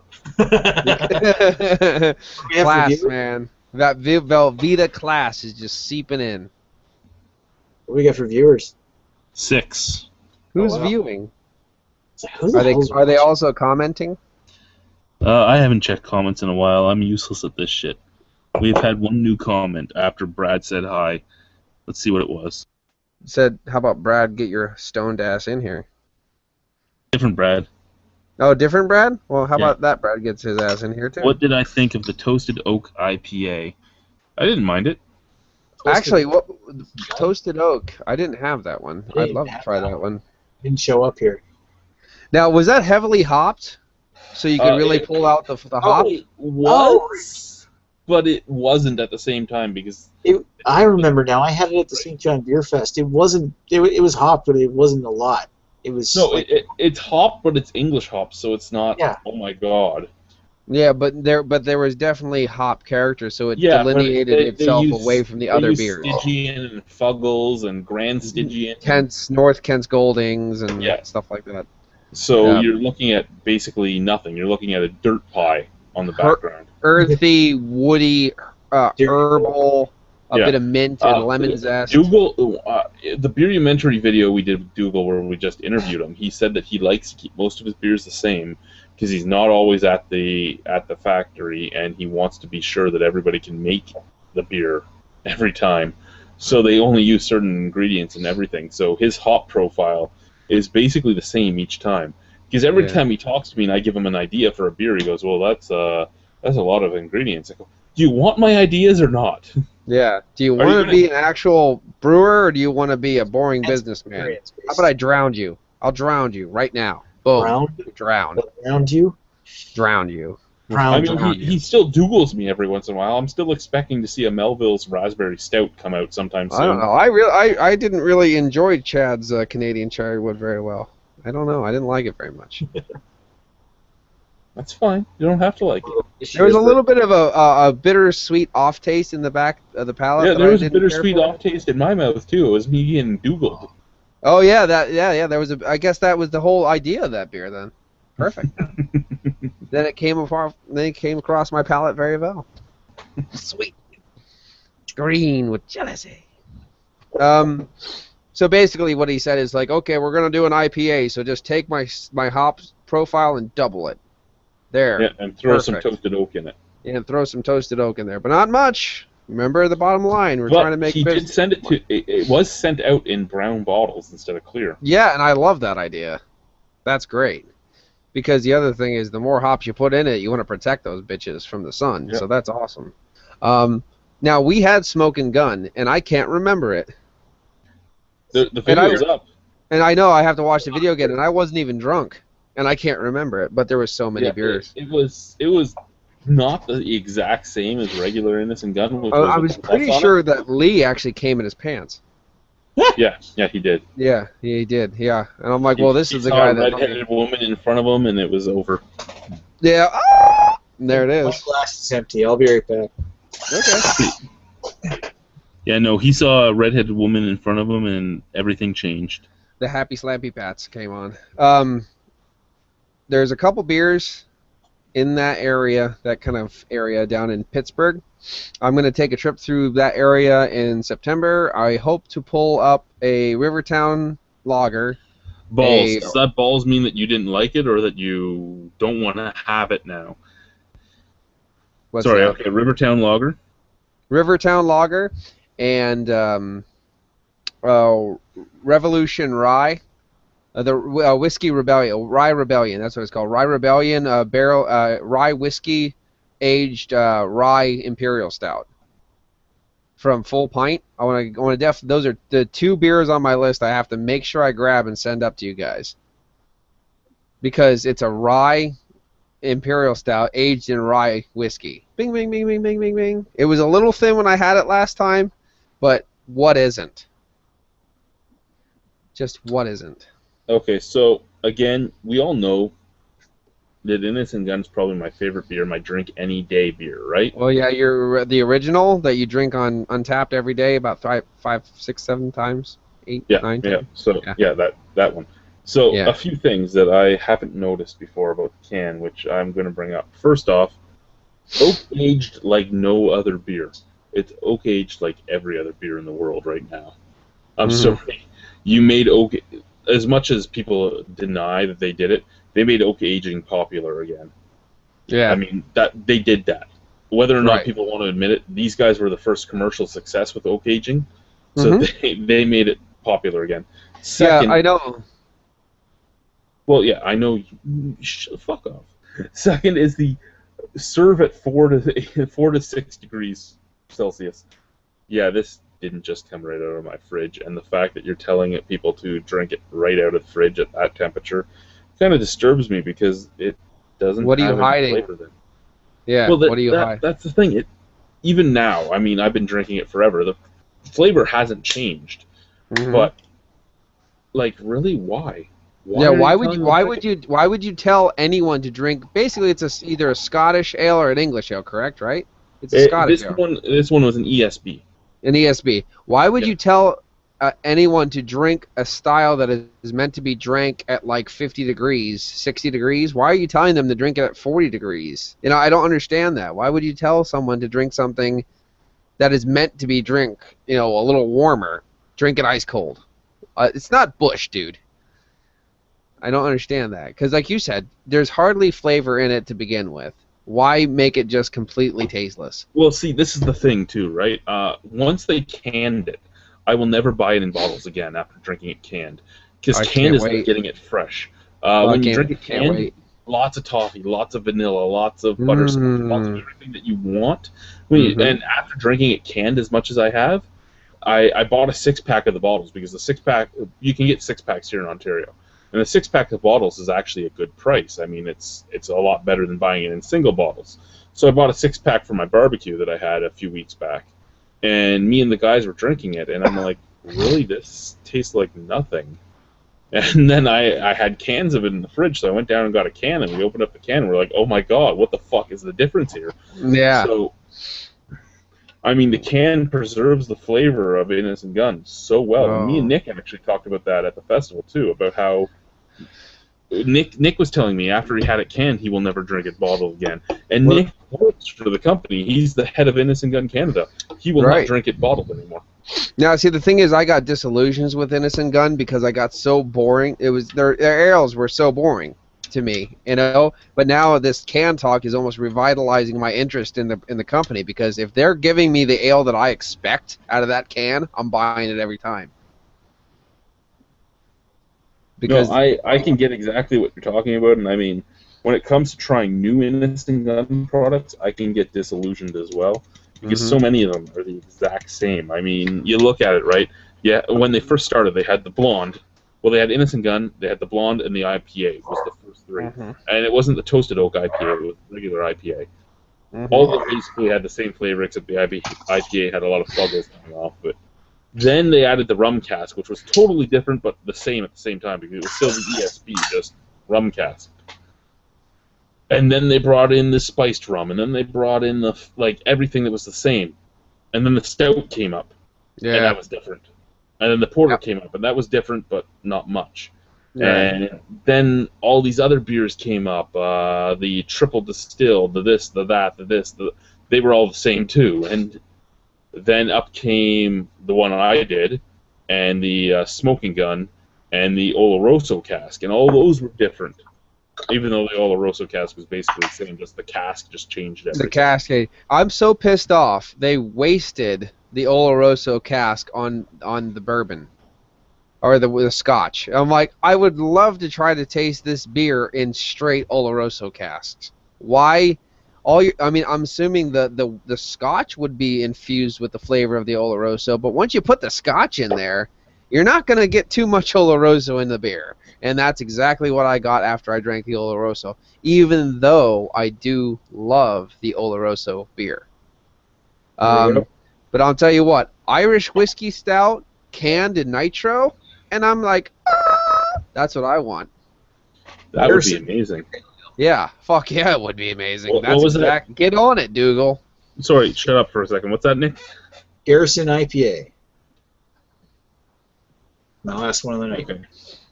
I was like totally done talking, but you told me to shut up anyway. Well, no, it's you started talking, so it showed up on the camera, and then you started talking, so it ran away. I'm blind. I can't see the little fucking thumbnail. I had to see the big picture. Oh, and those no, cameras never work.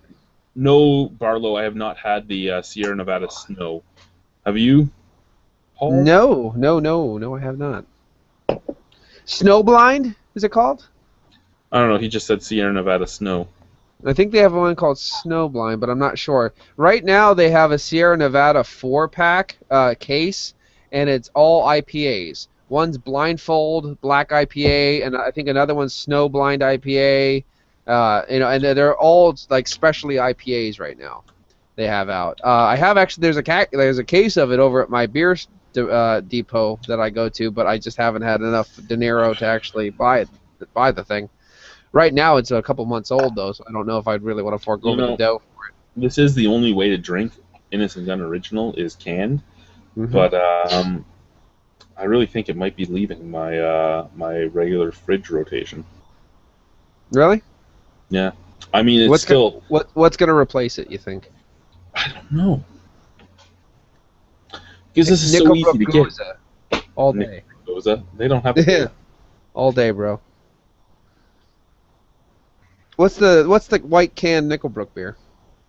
White canned Nickelbrook beer. Yeah, I think was that Silverbrook or what the hell am I thinking of? I thought it was Nickelbrook. I guess not. Westbrook. Westbrook. There you go. Boom. I haven't had that yet. I think Joe's got one for you.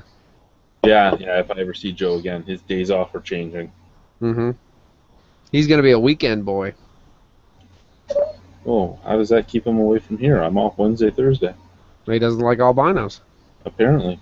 I think Yeah. he's just afraid that I'm going to have Scott over. That's what he Yeah. bitched about one day. If you have Scott over, I don't want to come. Well, I mean, to each his own, man. To each his Like, own.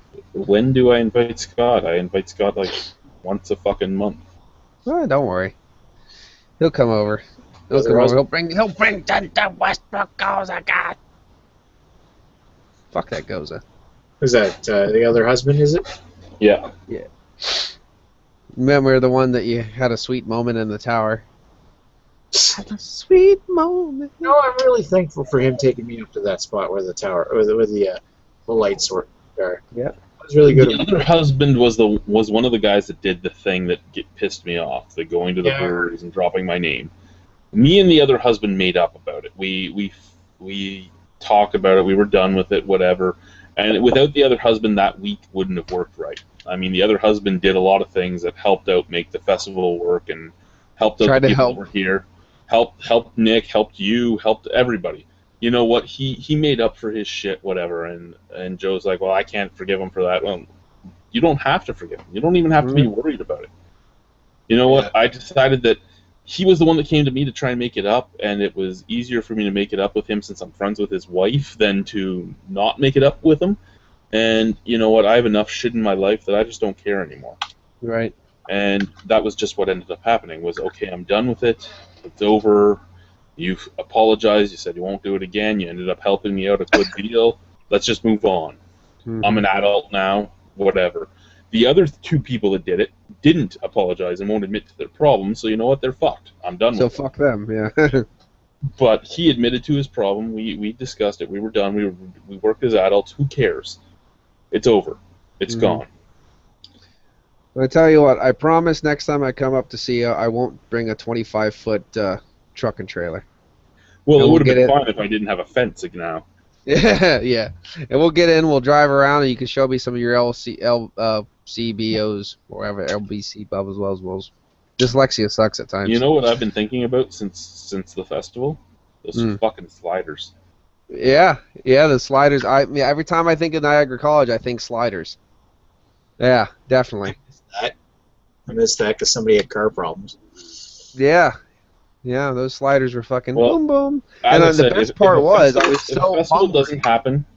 If a festival doesn't happen, I still want to get all of us together if we can in May.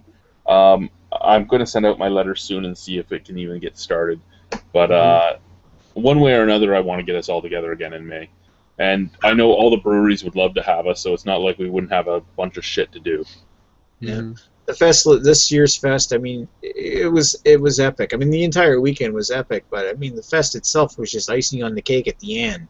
The rest of it was all everybody just drinking and having fun at your place. And believe me, I can understand why people said it was the best organized place they were at. Even though it wasn't organized, it was disorderly to the extent. It was so well behaved. Everything was so in its place. Everything was, you know what I mean? It was just one of those things that fell together exactly the way it should have. Yeah. My own problem was I thought I had to drive, and as soon as I saw the room with all the people, I had to turn right back around because I had the lead thing going on too, where I'm like, oh, crowds, gotta go. You know what I mean? I was like, too many people, can't do it.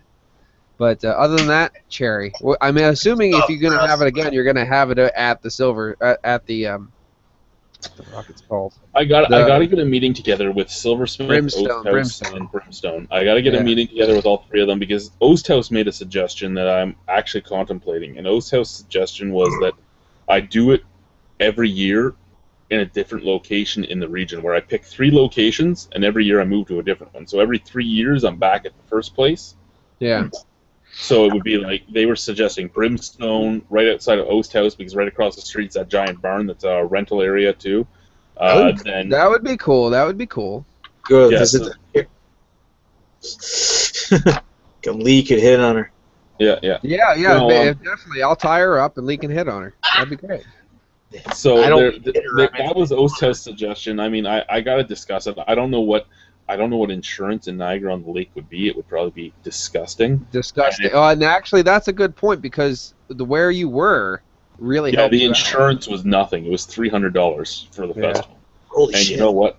I'll pay $300 for insurance in Ridgeway before I pay $2,000 for insurance in Niagara on the Lake. One of the things that I would say about the thing next time, and I think you already know it, is have someone go there like super early in the morning and put out road cones where everyone's supposed to park for the food trucks and shit. So nobody Well, parks no, there. at first we were going to have the whole road blocked off, and Yeah. that just stopped because I just didn't care to do it, and it looked like it was going to work perfectly fine without closing the road, and if I It can did. keep Ridgeway happy, that makes it easier for me to get back the next year. Exactly. Yeah.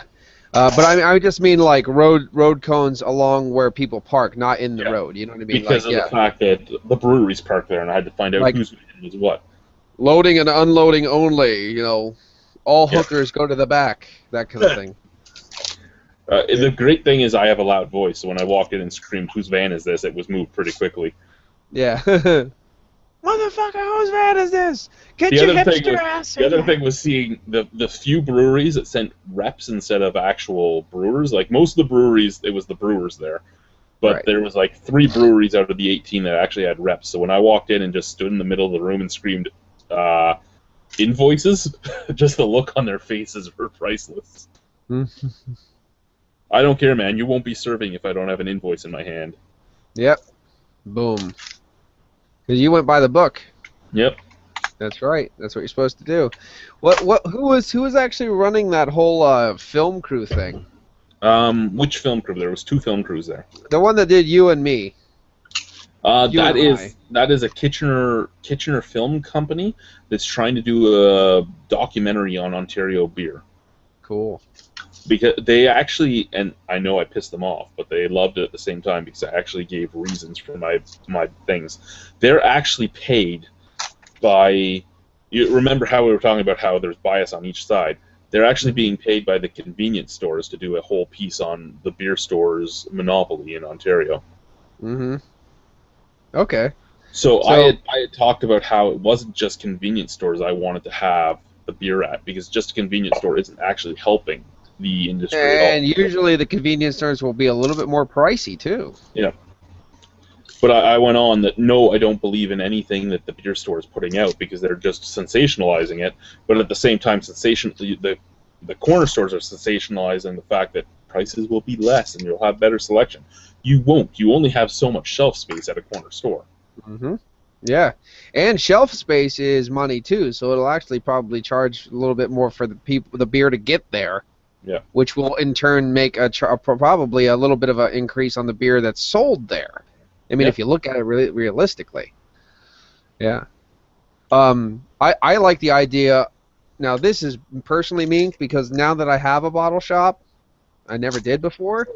I love the idea of just a bottle shop. This Yeah. is a bottle shop, a privatized bottle shop.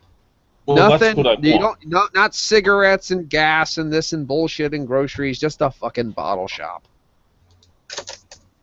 And a bottle shop that is beer minded, which is I gotta pee again. enthusiastic and an intelligent ran bottle shop. Nick is loving the chips. Fuck yeah. Fuck yeah, the chippies. I'm eating these Doritos roulette chips. Oh, I know. Roulette style. It's like the regular nacho Doritos, but one in every like so many chips could be a hot habanero chip. So I still have to send Joe. I didn't yet. I want to get a variety kind of different chips from the Middlesworth Barbecue or the Middlesworth Chip Company in my area. And I want to get a variety and send them up to him because I know he likes his chippies. And Middlesworth Barbecue, even DJ will tell you, is the best chip in the world. Right. It's like laced with cocaine, basically. you start eating them and you're like, oh my god, where's the bag is empty. The bag is empty. What the fuck? Yeah. I mean, Joe would definitely get some coconut in there. I don't know. He'd get something. It's a coconut. Coconut in these chips. Yeah. Do you think he was like yelling at the toilet about what he was getting while he was throwing up? I don't know. I have to ask Joe. You're eating coconut. God, I don't remember eating that. Oh my god. Oh yeah. That's gonna be All I fun. can think of is that Captain Lawrence, Golden Delicious, was all over the toilet. Yeah. Oh, I'm getting brandy. In the Denny's, I'm he getting brandy wine. he hadn't even started eating at Denny's, and he was just so drunk that he puked, went and ate, puked again. You know, that's true. So he drank so much so quick that even though he upchucked all the Hey, one extra second, guys. ABV, Brad, are you on my Google Plus? Because if you are, that's how you join it. You just need a webcam and Google Plus. you don't even need a webcam. You just need a microphone. Indeed, that's what Paul does. Indeed. Indeed. Half the time these fucking webcams don't even come up on my screen, so I just see your logos anyway. That's why I really have to squint like a motherfucker to see the beers you're holding up. I'm like, oh, what is that? Tiny picture? Because you keep talking. Yeah. No, Mike. Because even if you talk, it's only your symbol.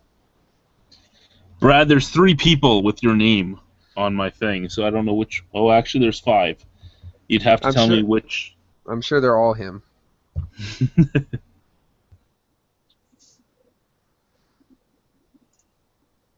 Oh man, I saw that Guy was online on Facebook, so I messaged him. You still at work? And he logged off.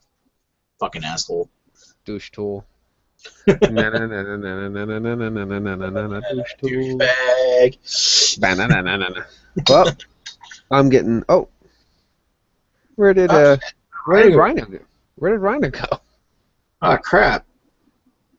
Oh, I there he didn't is. fuck it up. I didn't fuck it up. Albino Rhino joined his own call. Good. Backstreet's back. All right. Fuck. Oh no. Lachlan sent me a message. The Reverend being, oh, look what I found up line. But Lachlan, you're not on my thing either, so I can't even add you. The Reverend's not on your thing? Apparently not. Oh.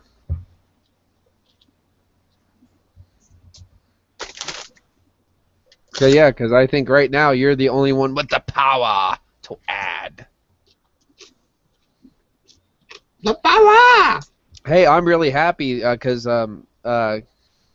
G Plus was been Nick knows about every 3 minutes it was kicking me off, and Awesome. it only kicked me off once tonight, and it's been good, and I don't know why, but it's been good.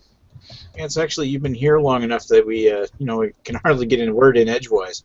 Yeah, we actually had conversations. We usually wait for you to, to log yeah. off.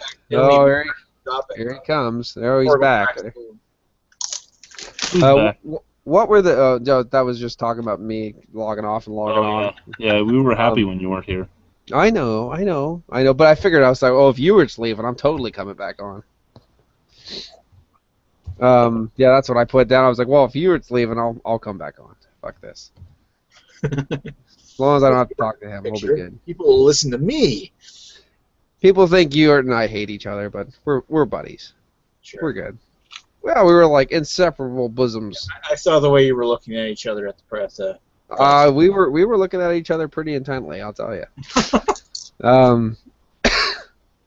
Well, I'm assuming there was a couple questions for this Beer Geeks United. What were the questions that you kind of guys went through? Lachlan, if you actually are, what are you under? Because I can't find you. My mom.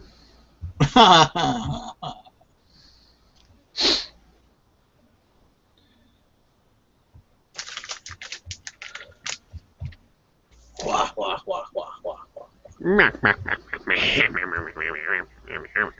Chippy. Ooh, I just got one of the roulette ones. Did you? Fire! Thunderstruck! Hot breath. So I How wonder much are you if watching on Google? Because you are. What the fuck name are you under? I can't find you. And the same with you, Brad. If you want in, I can't find you. Hello. What's up?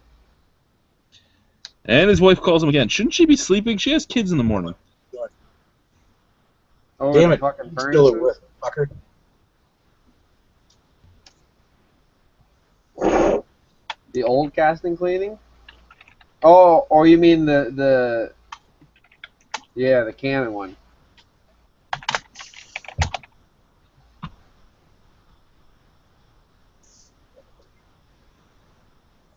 Oh, you want to look at it? Now, are they running, or is it just broke? Who's got actual work to do? No, it wasn't He's Lester the doing one that something fixed he's it? supposed to be doing. Really? Hmm.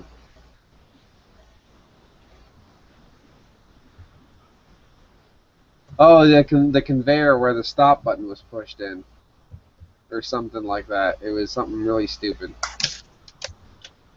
Oh, you mean yeah? You took the back off and the fuse was blown.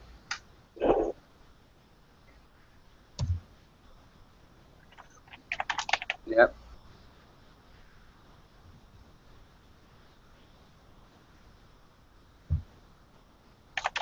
Yeah. You're gonna have to add me on Google Plus, Brad, so I can actually find you. East and west, but it won't go north and south. Oh, the bird's coming up. Oh. Actually, Rhino, here's something you probably like. Oh, it won't go east and west. Okay. Did you check the wires to make sure that the wires didn't break off or anything?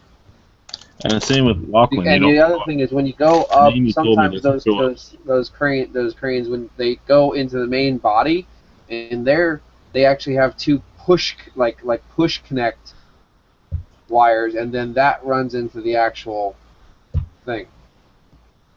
Yeah. Oh, I'll try that one. Sorry, I didn't add the in front of it. Yeah. Well, and really, because sometimes like the ones over at the pouring lines do that, and literally they just come unconnected in the little push connect area. So just take the main body off and check to make sure that they're pushed in. Now that might be different though, but yeah, I'll definitely come over. Mhm. Yeah, it just sounds like. Yeah, you have some wires that are just off somewhere. Yeah, definitely. Okay, Lachlan, it's been Yeah, sent. I think because usually what I think happens is they go first into just a little barbed push connect.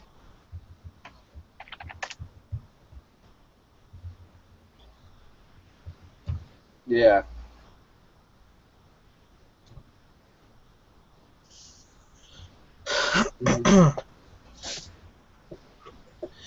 Okay. And Bradley, I get 3 names that come up when I write your last name and then your first name without the number, and none of them have your number. Mm-hmm. Make sure. Yeah. Check to see if you're getting 120 on those at all. And see if that's where there's a fuck up between there and there. You know what I mean? Like between that part of the crane and that part of the crane, or if you have a fuck up all the way down at your. Well, you said you were getting 120 at your pendant. Yeah. I'll give you 120 at my So pendant. it's got to be up there at that connection. Yeah. So I'm thinking it's got to be at the connection from. That drum that shit or what? You're in, bitchy. Ah, success. Unless there's another fuse, I'm not We have seeing. another contestant on the beer is right. Yeah, because My beer's not right. I drink blue, so. and you said Alright. you pushed in the contacts up there and they worked. Nice to meet you in person there, Reverend. What's up, buddy? Yeah, since the Rev completely bitched out on us the whole week. In there and there. Wait, what did I do? In The week of the festival, when everybody was here, there was no Reverend. No, I totally fucked up. I totally did. I fucked up even worse. I learned the night actually. before the You know actual. what it sounds like? It sounds like there was a control wire that fucked up on the contact. Yeah, it's on Sunday. One second, Lachlan. You're gonna have to say that again after I mute this fucker. There, I just muted Paul. Okay. Sorry, Paul. Now continue. Yeah, no, I fucked up way harder because like we went to Hamilton the Friday night, and I was like, oh, so it's on Sunday. It's gonna be fine. I got some family shit, but we'll be done early. It's gonna be great. And they'll go, and like, no, it's tomorrow. I'm like, no, it's totally not. It's Sunday. That's what it totally is. It's Sunday. No, it's tomorrow. And this is like midnight the night before. Yeah, there is no way. I can like, dear boss, I'm half in the bag. Can you give me the day off tomorrow? Because I'm a complete fucking moron, and I need to go get drunk with a bunch of friends tomorrow. Is that cool? Because I'm a fucking idiot. Yeah, that's not flying. Yeah, I know. I was fucking dumb as shit. So I remember the entire like, the weekend of the 17th, and I kept putting this. It's the Sunday, not the like. Cause I think it was like what Wednesday, Thursday was like when people started piling in. Yeah. And yeah, and I just completely fucked myself for that entire goddamn week. Like, yeah, Wednesday, Thursday they come in. Sunday's the day. Gonna be golden. Nope. I'm a fucking moron. Yeah, the side note too, completely honest. How's the ears doing, Chad? They were infected for a bit, but they're fine now. That's nice. They were gigantic and gross. You got all pussy, yeah. But they're all cleared up now, though. Good, yeah. Oh yeah. Nice.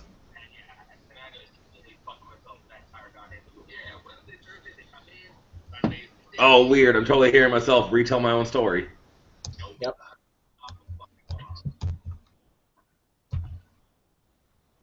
Oh, let's see the top of your goddamn head, Chad.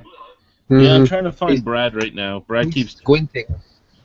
Brad told me his name and his Google Plus name, and he's not on my Google Plus, so I can't. Oh, add trying him. to do an ad? Yeah. Yeah. We could always tell Brad to find you then. That's what I've said twice now. Brad didn't find me, so he sucks. Do you have to go fix a machine? No, I was talking to a guy about a crane that he's having problems with, and then if he just said it's not a big deal because no one's using it right now, so I'll probably just get done with this and swing over there and just double check what's going on. You know, I hate I'm knowing drink things. 7-month-old Hop Slam. Yeah, you should have drank that as soon as you got it in. Bing, bing, bing. I did. Bing. I did review it as soon as I got it in. I had 2 bottles, so I kept one. Well, you should have sent all the other ones to me. Bing, bing, bing, bing. That's how This it is works. All this of is them. Two. This is from Geese. All of them. Fuck. He says the Rev Pixelated apparently looks like Val Kilmer. You look like Val Kilmer. Val That's Kilmer. not the worst thing, really. Like Batman Val Kilmer or like Island all right. Dr. Moreau? I was playing fucking Arkham City all night long, so I'd be fine with that. Or Arkham Origins. It's better because I've been told I look like fucking Travolta before, and that made me a little upset. So Val Kilmer, I'm okay with. I look like a piece of shit. I look like Santa Claus. Santa! True. And I'm sitting right under some T8 with fluorescent Santa. bulbs, so I'm probably going to be Yeah, dark like- in the morning. You are bright as fuck. Your paleness is exceeding its regular amount right now. I don't All I think can do is I'm this. not gonna say pale. I'm gonna say radiance. You are like the sun right now. Fuck you both. You would enjoy that, Chad. I don't blame you. Get a little DP. It happens. Bing, bing, bing. How's that Jag door handle? I licked it yesterday. It's kind of salty. That must be somebody else's because mine isn't salty. No, I drink a lot of pineapple juice. no pineapple juice. Not as tangy. Okay, well, Hey, you I know. gotta keep Chrissy interested somehow. Gotta keep that shit nice. yeah. I actually parked it, and just left it on the side of the road, for a while, and went into the gourmet place, and I was like, I came back out, it was still there. I'm like, holy shit! Oh wow, cool. Well, it wasn't like they were going to get told very far if they stole it. Well, they told me do not, because you can fire up, diesels, somewhat easily without keys, and they told me don't lock it. Don't lock it. Just take the keys and walk away. So I took the keys and walked away. Came back out. No tickets. No cops. No fines. No. It was still there. So I jumped back in it. And I must hauled tell the you, bitch all the way home. calling Joe 32 hours after you left my house to tell me that you got home really helped me. I'm really sorry, but that's basically what I had to do. Because, well, see, when I got home, it was 2:30 in the morning, and I was completely zombified by that point in time.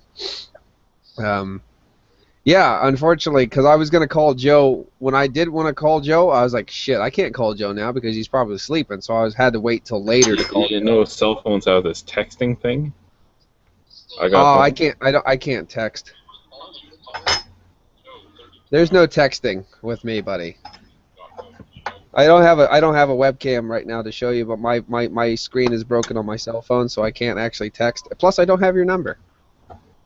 I'm not even talking about mine. I'm talking about Joe's. What do you still Oh, use? Joe's. Yeah, I can't text.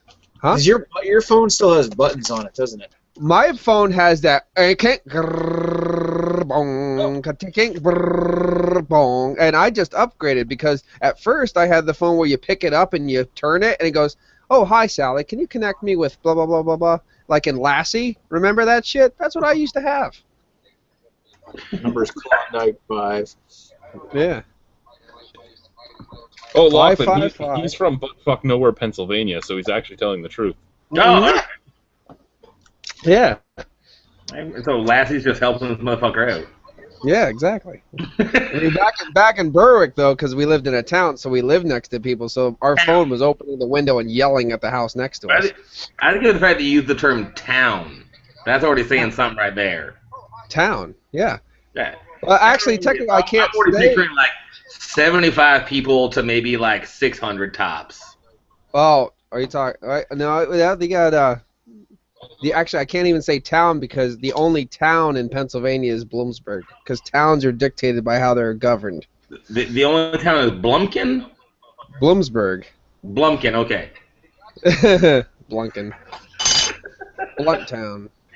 Yeah, actually, now I technically live in a village. But not a burg. No, not a burg. Alright. No burgs. Yeah.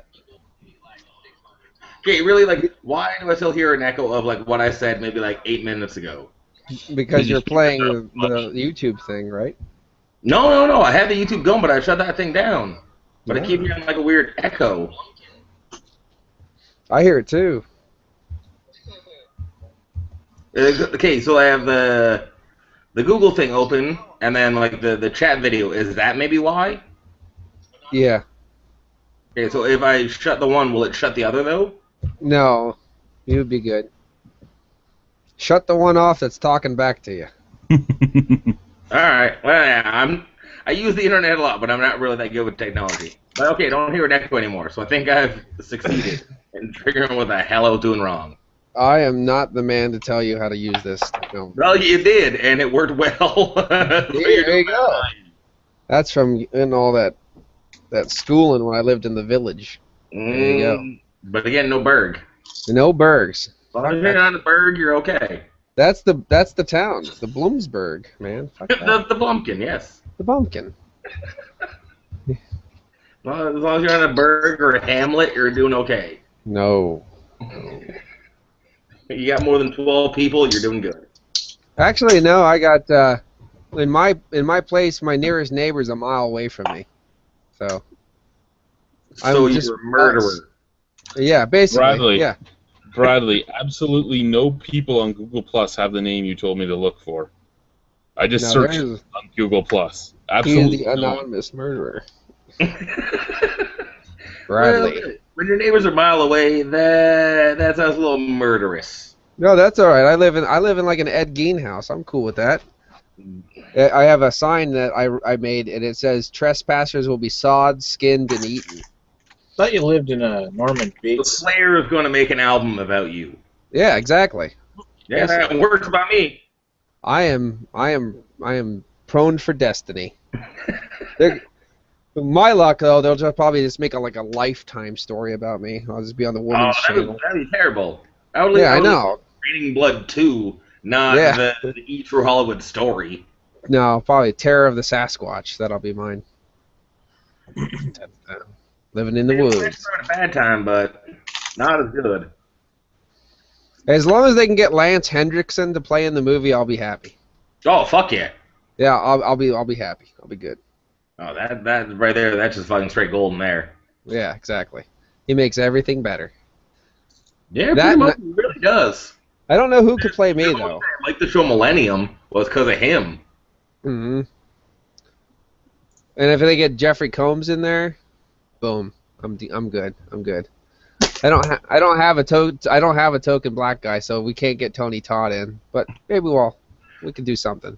Tony Todd of all fucking things, they just had the Niagara Falls like a Comic-Con. He actually tweeted about my friend's band. It was nice. Really fucking random. He happened to show up at some after party that my friend's band was playing at, and was sending out tweets about how he's seeing some really good metal right now. It was random as shit. Tony Todd is awesome. Oh yeah. Anthony Yeah, Involving Candyman is a fucking solid bit, and even there, Tony Todd is also on some X-Files. So he sells himself double time to me. Okay, Yeah, Bradley, I gotta- there's one without the 1971, and there's one with a 12, and that's it. A 12 and a nothing.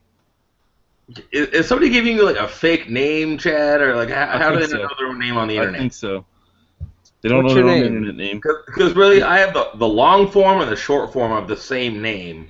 Well, And see, I there's, kept like, looking for on the not with internet. the on it with Okay, you. That let's was my see. problem. Oh, I'm Nine- sorry. I was searching the Zodiac Killer, and it's instead of just Zodiac Killer. There you go. There we go. That's better. Now come and hang out with us. Here's so, my address, by the he way. was at the same bar then that Melanie was at, eh? Tony Todd, that is. Oh, yeah, like Mel Coxon? Yeah. Yeah. Metal yeah, Mel. Metal everybody, like Kale and Matt and whatnot, like it was their band. And there's also the Cack himself, which is like a false rapper. He apparently tweeted about him as well. But yeah, it was like that same night, like from You know that who time. they should have had I'm there? watching some cock. The person they should have had there, especially knowing if they had known that so many of the people from Comic-Con would have been there, Yeah. is the Klopex. Oh, fucking Josh. Well, I'm pretty sure Josh was busy being in like in Estonia or some random shit doing all like weird like tricks to keep continuously with his weird Guinness record, like setting off so many rat traps on his tongue in a minute. That's what he No, does. you laugh, Paul, but you should watch some videos of the Klopex. Yeah. The last Klopex show at Red Square, I remember standing there, and he was standing there with 2 heads of lettuce. And I looked at him, I go, what the fuck are you doing with those 2 heads of lettuce? He goes, I'm making a salad. I go, you're not going to shred them on my floor, right? Because this is back when I managed Red Square. He goes, no, Chad, I promise. I go, if you shred them on my fucking floor, I'm going to make you eat it. He goes, no, it's not going to get shredded on your floor. It was That shredded wasn't on my really floor. a threat, though, Chad. It was still shredded on the floor. Coming off the floor of Red Square to him was not really much of a threat. No. The other one was the great person that shit in the corner of the men's stall. And the men's stall is a big handicap stall. So there's a toilet, and then like 4 feet to the corner, and they shit in the corner. And I'm standing there looking at it going, toilet, corner.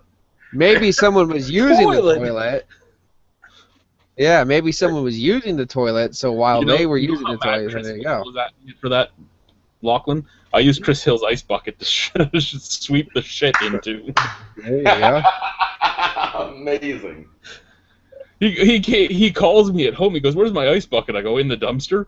What the fuck's it in the dumpster? There's shit in it. Why is there shit in my ice bucket? There's a very good reason as to why it's in there. Well, why don't you just put the ice bucket in the freezer and let it freeze, and then you could have frozen shit in the ice bucket when he came back. Why is my bucket in the dumpster? Because you weren't the guy that had to do the Klopex show last night. Yeah. That's where like legitimately do a net search the legendary Klopex. Any video you find, it'll be The BME festival video is the best video for them. Which? BME. Oh fuck yeah, fucking the candidate shit. Yeah. That's the same last name as the bad guys from the Burbs movie. Yes, and that's actually why it's from that. Oh, okay. Yeah. Though there actually is a dude that I know who looks like Hans Klopek that we call Chicken Fish and/or Nuts because he has fucking nuts tattooed on his testicles. There you go. I was gonna get Hans Pokeballs. That's what I was thinking about doing.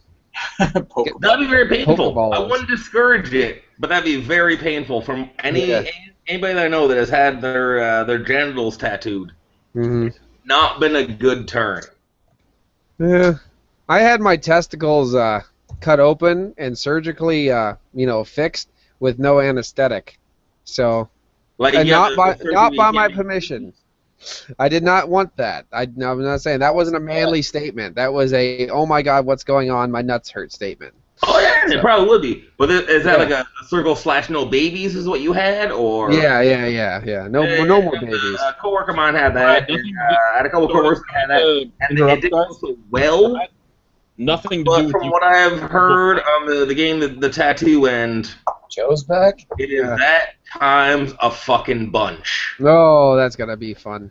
And the other thing, because in general, because there's like the one cream that I know of is like EMLA, as like a numbing agent, so you don't feel something and whatnot. But it takes a while, so most people know for tattoo end, you also don't know as to like it being put into your system, because some people can be allergic to certain things. Yeah. Just kind of don't do that just in case. And plus the depth, how deep will it actually? Needles Yeah. just hitting into that region.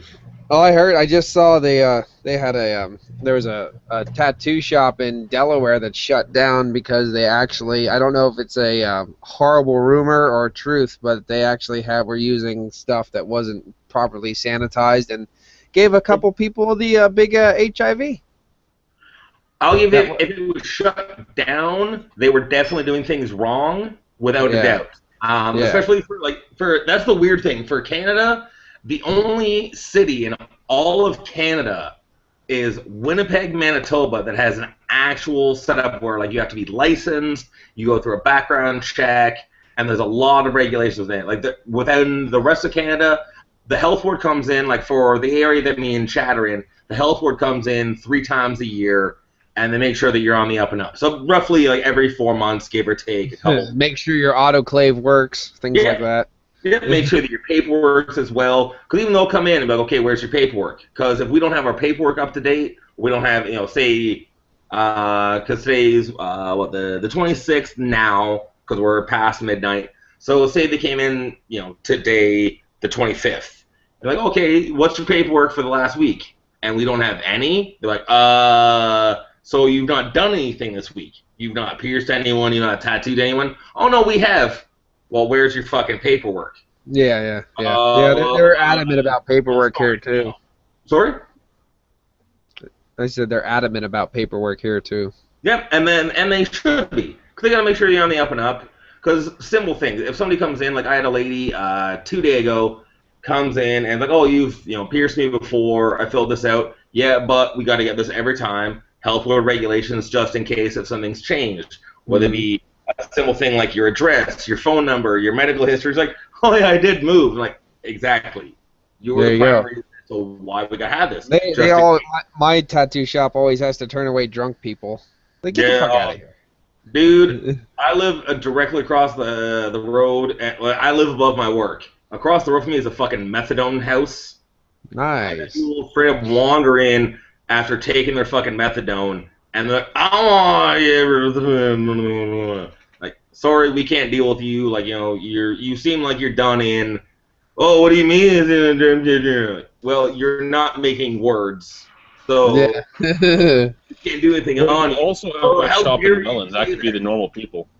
Yeah, that's true. Brad, hey.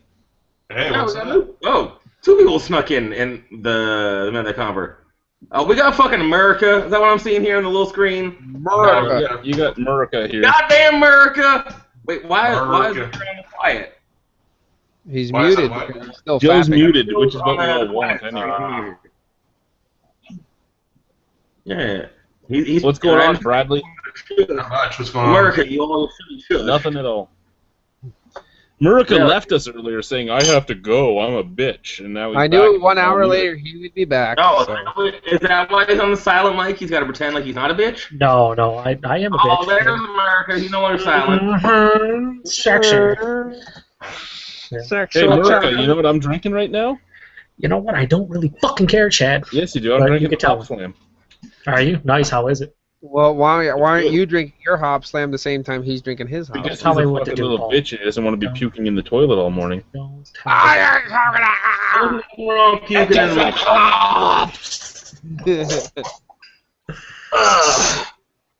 So how is it? How is it It's about? good.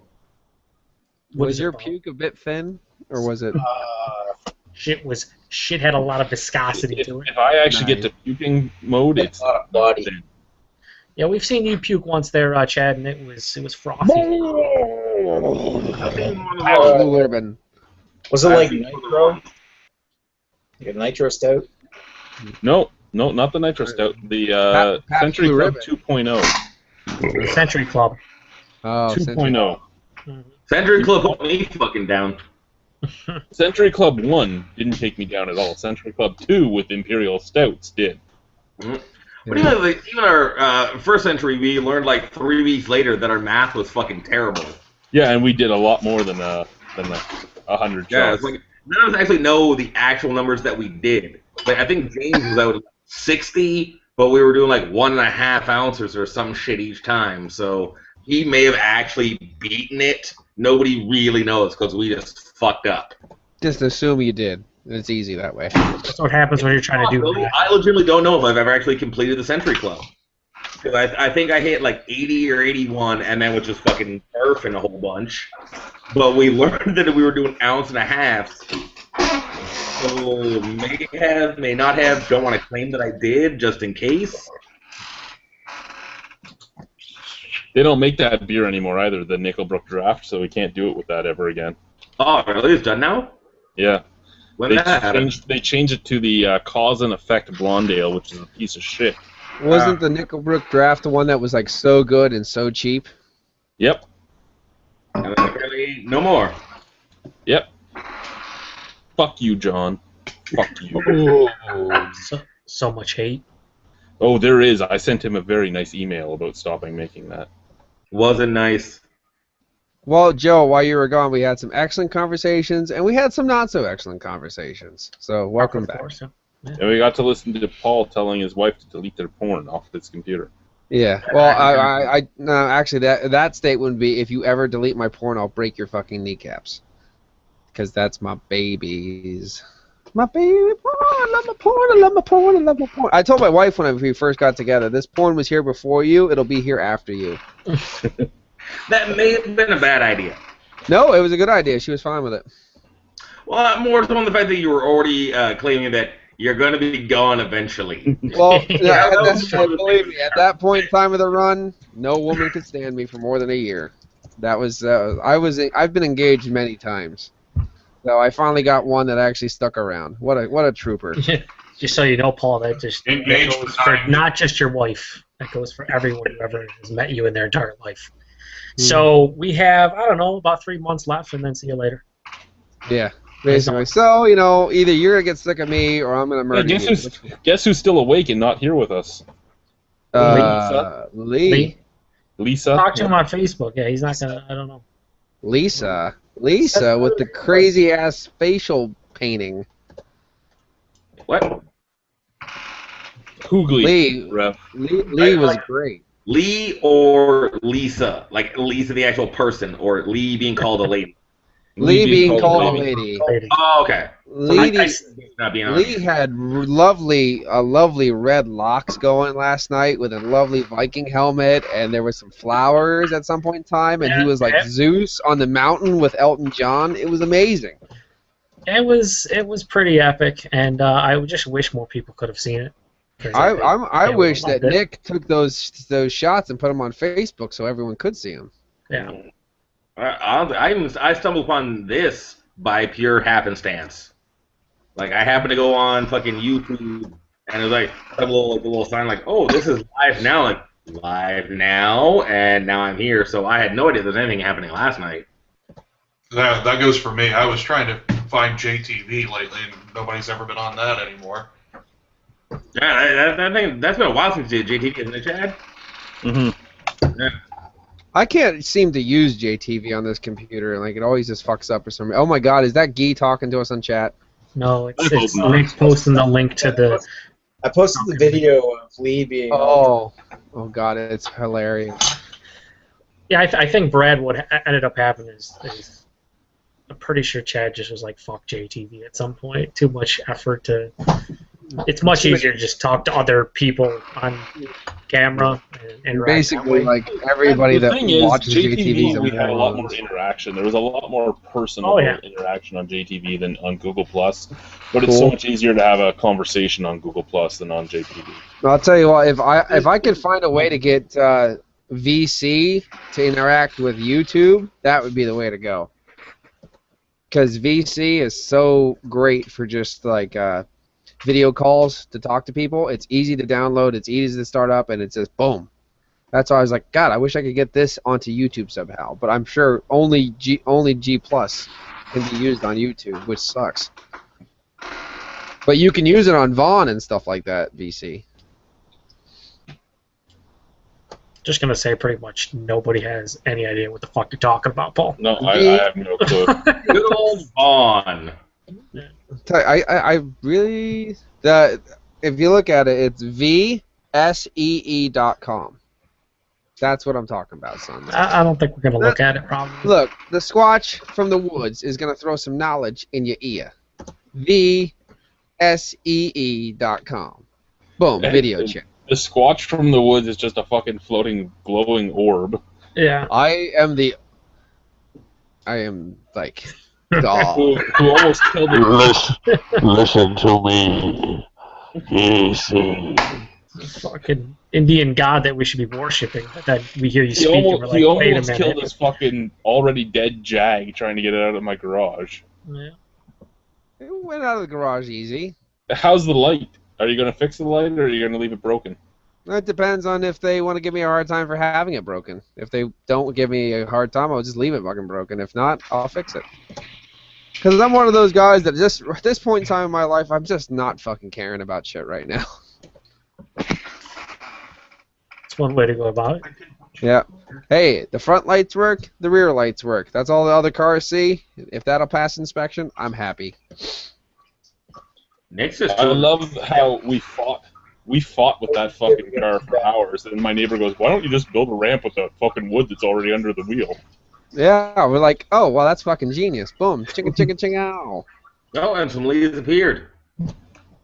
We actually Hey, look who's back too! Oh my god. How's That's that our process reunion. still happening? Oh my god, you know, I don't give a fuck. I'm drunk and I don't give a fuck. Oh, Brad, that's interesting. Who's flushing the toilet? That would be my wife. Oh. Bathroom's right there. No. You're saying, Chad. The bathroom is right here. You're in the bathroom with your computer right now. That's More or less, yeah. that's just dedication to nerding. Would you No, even leave that's this room and keep going? That man's got it all worked out, doesn't he? That's awesome. man. I'd set my computer up right beside the sink if I could. Well, technically, you piss right there, so you're near the bathroom, too. Yeah, you gotta take, what, 3 whole Dude, steps? you pissed in that sink so many fucking times. I'm about 10 feet away. The boot. You were not 10 feet away, Chad. You were fucking lying. You're like 4.5 tops. Yeah. No, I'm about 3 I've feet away been in your basement from the enough floor times. change. You were Yeah, 4.5, maybe 5. I agree I'm with Mr. Rev. 5'9", and if I was to lay on my floor right now, I would only make it to where that can is on the floor because I threw it. You're 3 Well, I'll foot tell you 2. what. I understand you're 9 foot wide. You're only 3 foot 2 tall. It's not that far away, because when I dropped the deuce in there and walked out, it followed me. So it's not that far away. 10 feet isn't far. Oh, well, apparently it wasn't far enough for that fart. That fucking basin that almost all of us have either pissed or barfed in. You are not 10 feet from that motherfucker. Do you have a tape measure? Half the people on this video screen here have been in your basement and know what your table is. You are not 10 feet. Look, that's 10 feet. Now, I don't know what you Canadians measure in. Look. Oh, I get it. I see your wall. There, it's right beside that washer right there. No. Yeah. Right beside the You washer. are not no 10 feet away. Yes, we are. Yes, we are, folks. It's funny because I think Brad is the only one that hasn't been in the basement, right? Brad's the only one that hasn't been down here. So everyone can verify you were not I'm there in spirit. fucking rando piss pot. What's do I Lee have to go doing? do I have to go get a fucking tape measure? Maybe you do, because I don't Maybe believe you you were do. 10 feet away. Fuck you guys, I'll be right back. Just lay down on the ground, measure it. You know, just And mark do, it right do after like head, do and then like get beer up and lay down angels again. on the ground. See where it measures out at. Drunken beer angels. Yeah, I was asking about that Sierra Nevada 4-way IPA stuff. That was Snow Wet and Blindfold, Nooner, and Torpedo. Yeah. See, that's what I was thinking you were talking about. You were talking about that new four mix pack they're doing. I saw your check-ins, Brad. How was what was the best of the pack? The best one is the Snow Wet. I was really looking forward to the Blindfold. It's it's just basically a hoppy wheat beer. But I'll be right back. My tape measure is outside. What a bunch of shit. How's the Blindfold IPA? it's a black IPA, but it's not the greatest. It's Okay. It's, That's the sucky thing is they made that Dev East Station black IPA also. Mm-hmm. It's East State. Dev East Station. Don't confuse because it's an estate beverage because everything was grown on their own estate. Joe. I think we all. But it was very boring. It was very boring. I love you, Joe. Don't hate me. I'll kill you. Where's your mustache? Did Jay steal it? I hate you. You just went off on a tangent like 8 things in a matter of 2 seconds. I have no idea what's happening. There was a death threat in there. There was a death threat. It's like I hate you, I love you, I'll kill you. Yeah, I don't know. I mean, that's most of today's music anymore. If you listen to all that shit. Oh, you do remember Lee's drunken state? One of it was being a little bit emotional. You know, that's kind of right now. I definitely. What was it? It was swings. Yeah, measuring swings. Mood swing. Mood swing. Mood swing. Where is Lee? I'm right here. Lee is with his brother. Where is Lee? I don't know. Where are you, Lee? I don't know. Here we go. Peeing in the tub. I'm just saying because he's not on the thing and he's not talking. I wanted to see how he. Where's Gee? Gee's touching himself. Probably. We're just gonna try and hit the washer. What do you got going on there? What do you got? You can't even read that tape measure. It's not in centiliters or whatever the hell you say. Okay, we're going from the floor apparently. Here's what we're gonna do. First off, there we go. We can see how far it is right now. There's where it is right now. Here's what is what. That's my tape measure right now. I'm not at the fucking washer yet. See? What are you measuring your penis? Definitely not. I don't think he needs a tape measure for that, alright? Yeah. Yardstick. I don't think combined any was a rocket. Is that your picture? Is that your picture? All these pictures are greatest. It's right now touching the fucking washer. It's right at my feet. Your penis or the tape measure? Both. There it is, touching the fucking washer. There it is at my feet. Let's pick it up and see what it is now.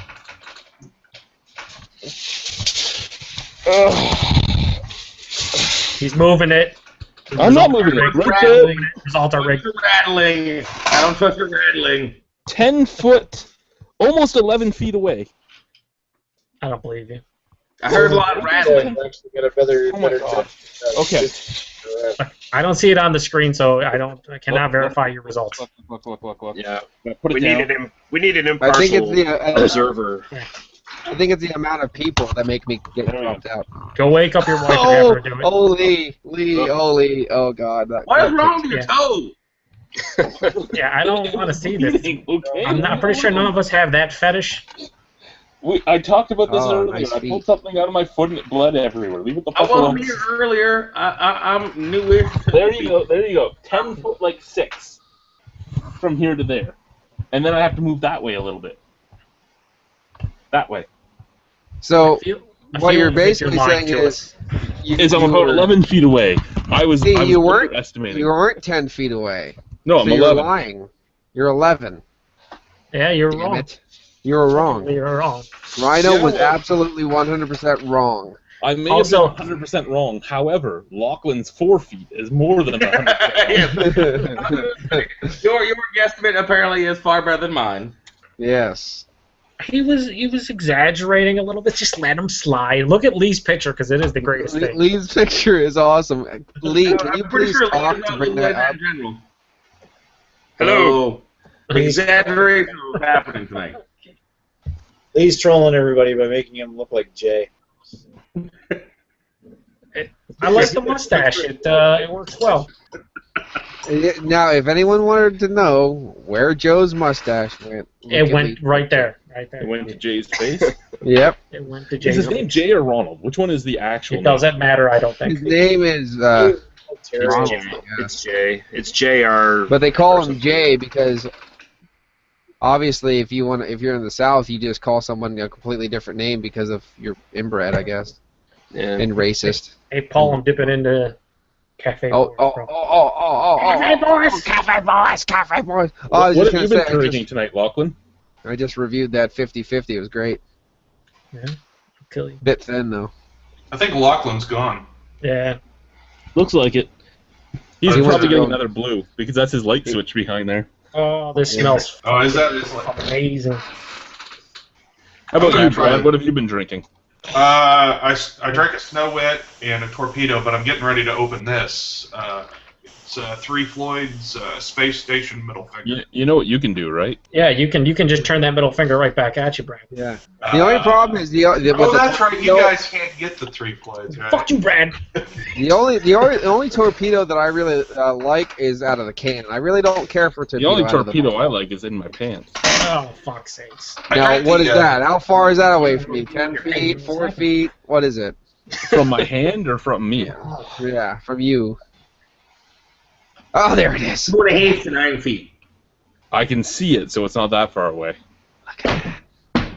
Maybe 2.5 feet. You never know. What are you drinking, Lachlan? He's gone again. Lachlan's drinking No, the he's big just blue. I'm getting a cigarette. What are you He's gonna drinking? have a cigarette. He's drinking his Are favorite you session really beer. asking what the fuck I'm drinking? Well, because you told me that you got into better beer. I have That blue. living in ye old Welland when I'm doing the fucking beer delivery. Kokanee.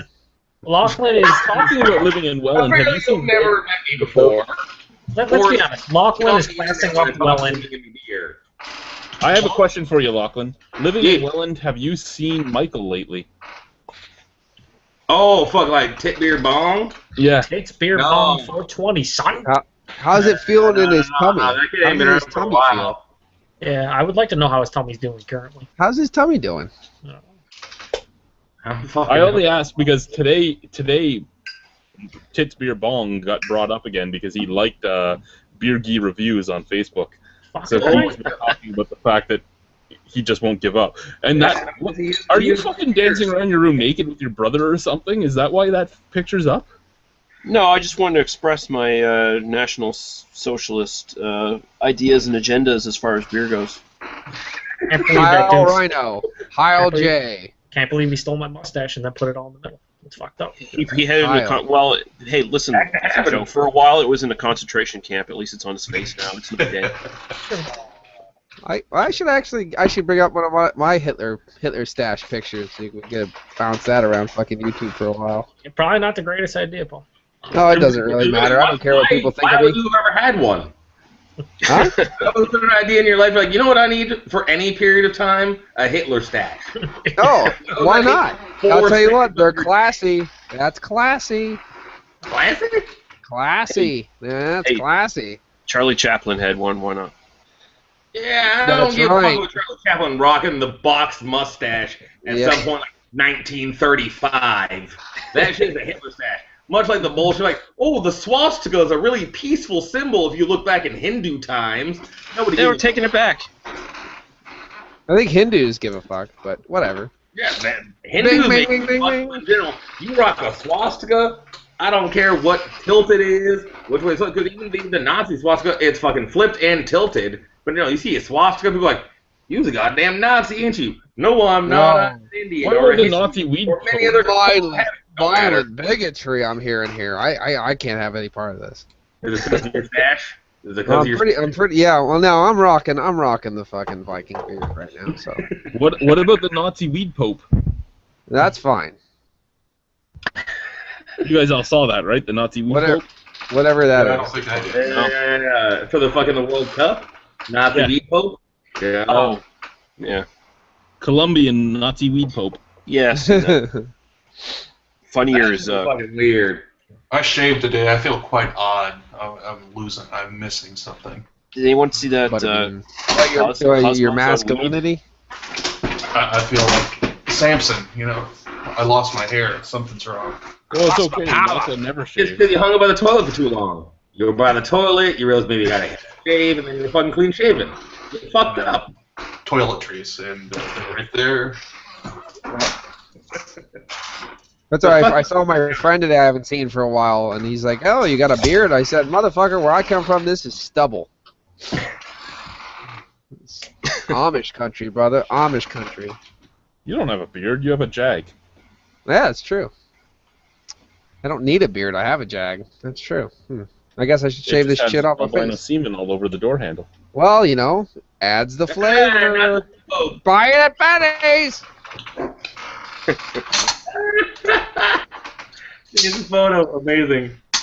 I made my son a balloon today out of a condom. My wife yelled at me. Oh, yeah, I would. Was it after use? Wonder No, why. no, it wasn't after you. So I'm not that. Well, that would have made sense to why she got angry. Pull out, pull off, you put it up. If you're gonna use a condom, can you use one that wasn't used already? Come on now. I did.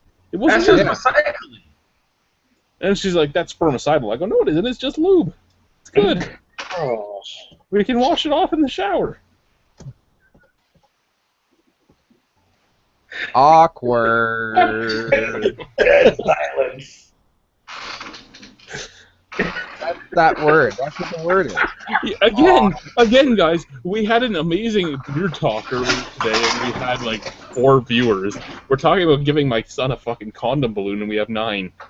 No, yeah. That's the thing is, I come on and start talking complete crap, and you get viewers. That's great. I'm glad to help. It's how the internet does. Yeah. You want Fucking daddy. Roll coming at you. Hey, serious. The old Hitler mustache. Don't play that fool stuff. I'm gonna get on my soapbox and I'm gonna crush you, motherfucker. Dusty Road. Dusty Road. There's no battle of Dusty Road. bottle, man. Gonna come down to southeastern Louisiana. I'm gonna crush you, Dusty Road. Don't you know I'm gonna take the top off you, Ric Flair. In the best Dusty promo, the best Dusty promo, we talk about how Labatt Blue is the finest Pilsner in the land. Please do it.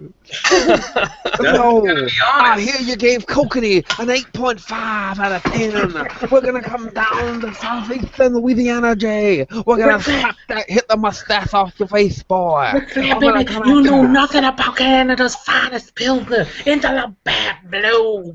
Oh, the train's gonna roll over ya. Come on, you guys. I tell you, all the hard-working men's up in Canada, they drink the Labatt Blue. They know the real beer, baby. You know that we have the like biggest wrestling fan ever in this room right now, right? Oh yeah. Yep. I gave him a box of VHSs. Oh, dude, I have fallen asleep many days fucking watching those fucking tapes. How was the midget wrestling bloopers? I don't know if y'all be able to see on my TV, because I don't know how good my camera is, because it's kind of crappy, but on my TV currently is wrestling. Is wrestling? Yeah, it's wrestling. I currently am watching a PWG fucking event on my TV as I'm part of this. So I'm watching wrestling while being part of this. Nice. Right on. Because I am that level of fucking wrestling nerd. Yeah, chat a little bit on the internet, have a little beer. Oh, wrestling, what's up? That's pretty much what happens. This is the majority I'm eating. We're watching Fringe or X-Files and then wrestling. That's about it. Wrestling.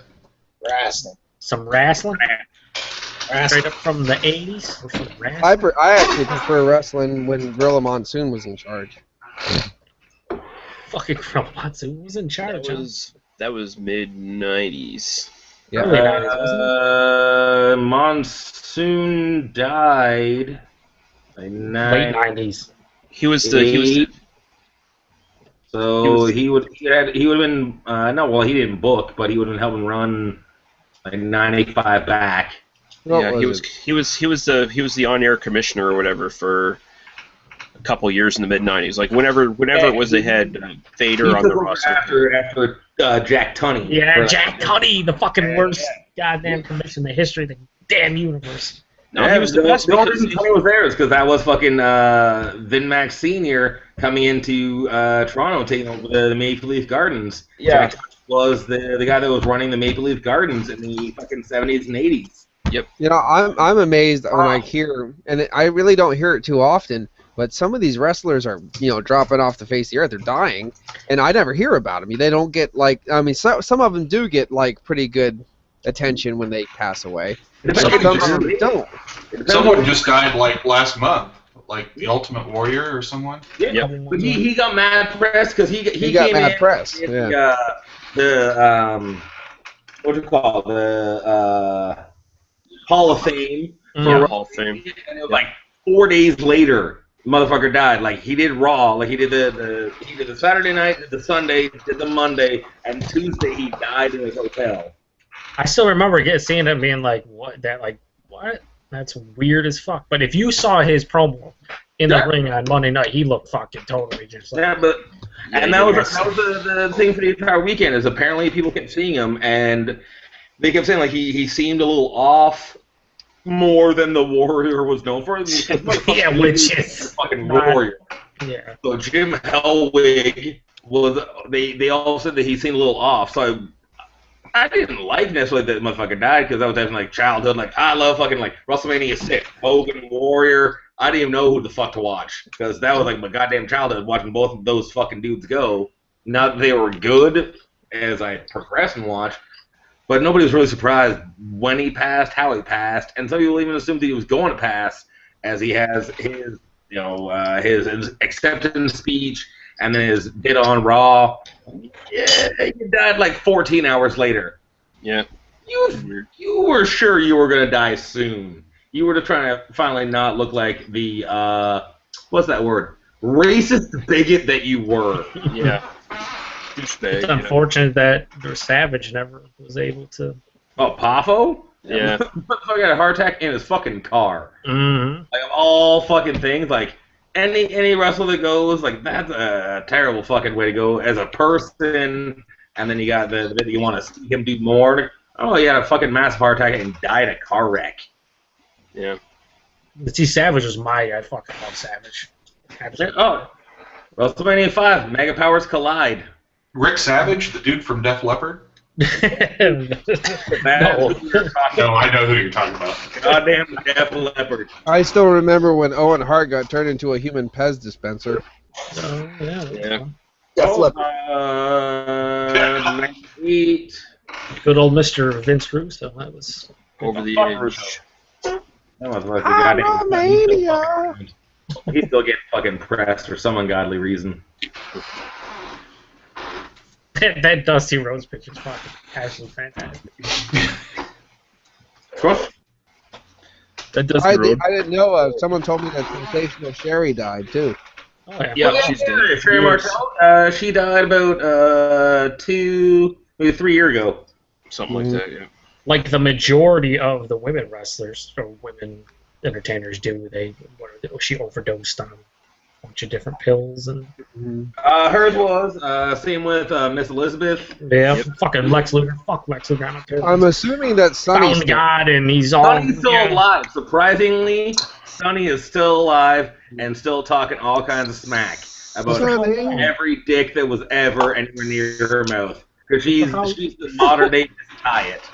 Miss Hyatt had all the dicks from the 70s and 80s and early 90s. Sonny had all the 90s and early 2000 dick. Sonny was a good time though. Back in the. Yeah, Sonny was a good time. Joe knows that she was a good time. My right hand knows she was a good time. Bret Hart was a good time. Now, not to come off as a wrestling nerd or anything, but did No. Did any of you hear the interview Greco with Roman Six Pack when he wrestling, talked yeah, about like- shitting in her food container? Yeah, what now? One of the pranks he pulled, X-Pac, was 1, 2, 3 yeah. Kid. Yeah, drop it a deuce. was he dropped a deuce in her food container, covered it up, and put it in her bag. And he was hoping that she would eat it at the arena, but she put it in the bus. So they're driving to the next arena, and the whole bus smelled like shit. Was what he was talking about. No, because that was the weird bit for them. Like the ribs they pulled were just fucking dirt. No, Randy Orton's the king of the fucking shit in the duffel bags, right? When it was first couple of years, he was still trying to pull like the weird fucking back in the day ribs that didn't quite work. Yeah. And that got him into quite a bit of heat backstage. He had a combination of anything from fucking Bob Holly to the fucking Taker being like, nope. Yeah. You're not dealing with any of your shit, and those were two of the dudes you did not fuck with. It was pretty much Holly, JBL, and fucking Taker. They're fucking southern dudes that did not take your shit and told you where to fucking go. I do like how Holly fucking tried to do the same thing to Lesnar in the ring, and Lesnar was like, nah, you know what, buddy? I'm not gonna fucking fall for it. Eat a dick. And then he had his neck broken. Yep, he's like, you know what? Have fun with this. Do it again. See what happens. That is an elbow trying to take over a dude that legitimately is far stronger than the majority of guys that have been in the company. And a guy who really, I would say I want to say he doesn't appreciate the business, but someone like Lesnar is just like more of a carefree guy. Like, you know, respect. We're looking at Brad's ceiling right now while he's beating off to our talk about wrestling. Hold on, grabbing a beer. Yeah, Lesnar's a beer. That's slang for something else. Lesnar's Grab my dick. purely in it for the Lesnar, I don't legitimately believe that he respects rustlers. I believe he respects wrestling. Yeah. He's in it for the money. He's not in it for the lifestyle or whatever that the other wrestlers do. That's the only low point I have. Like where there are guys like legitimately right now the match that is on my TV is the Young Bucks, which have never made it to the E. They were on TNA for a while. Chris Hero, who was what the fuck was his name? Cassius Ono. Mm-hmm. Claudio Castagnoli, who is now Cesaro. Yep. Is them wrestling. It is PWG Battle Los Angeles 2011 is the thing that I'm watching now. So these are 4 across-the-board phenomenal wrestlers. Like the Young Bucks, who've never made it in North America really, are currently the IWPG Junior Heavyweight, which are the middleweight champions of New Japan. So if you follow wrestling, big thing. The majority of people couldn't give a flying fuck. And that's what I put Lesnar as. Lesnar couldn't give a fuck about these kind of guys. I don't know any of the people you're talking about. Legitimately wrestling the rest of the world and doing great shit. Lesnar is an E-man. He goes with the big company. He wants to get the big paycheck, and he will do the job if it has to, and that's not an insult on him. He couldn't give a fuck about the actual business of wrestling. Yeah, and it's sad too because he's actually really talented. So How about for you, Lesnar. The fact that he didn't start press when he was in OVW.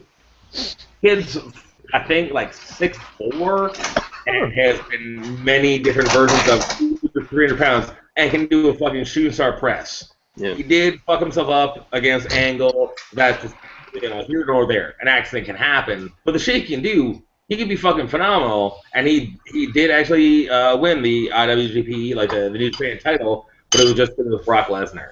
He doesn't give a fuck.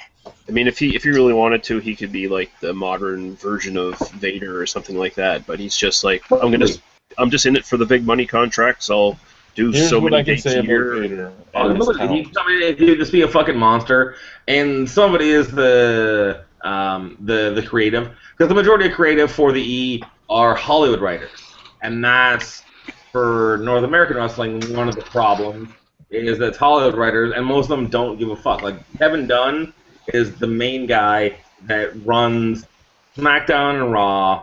He's in Vince's ear. He has nothing to do with NXT, which I knew if you like wrestling and you don't have access to, like, I don't know, international wrestling or indie wrestling, or if you don't really want to look into it, watching NXT, you see wrestling. Kevin Dunn hates wrestling. He's that guy that puts all the fucking, like, the Santino Morella type shit, where I got nothing against him. Comedy is fine, but he wants all the comedy bullshit.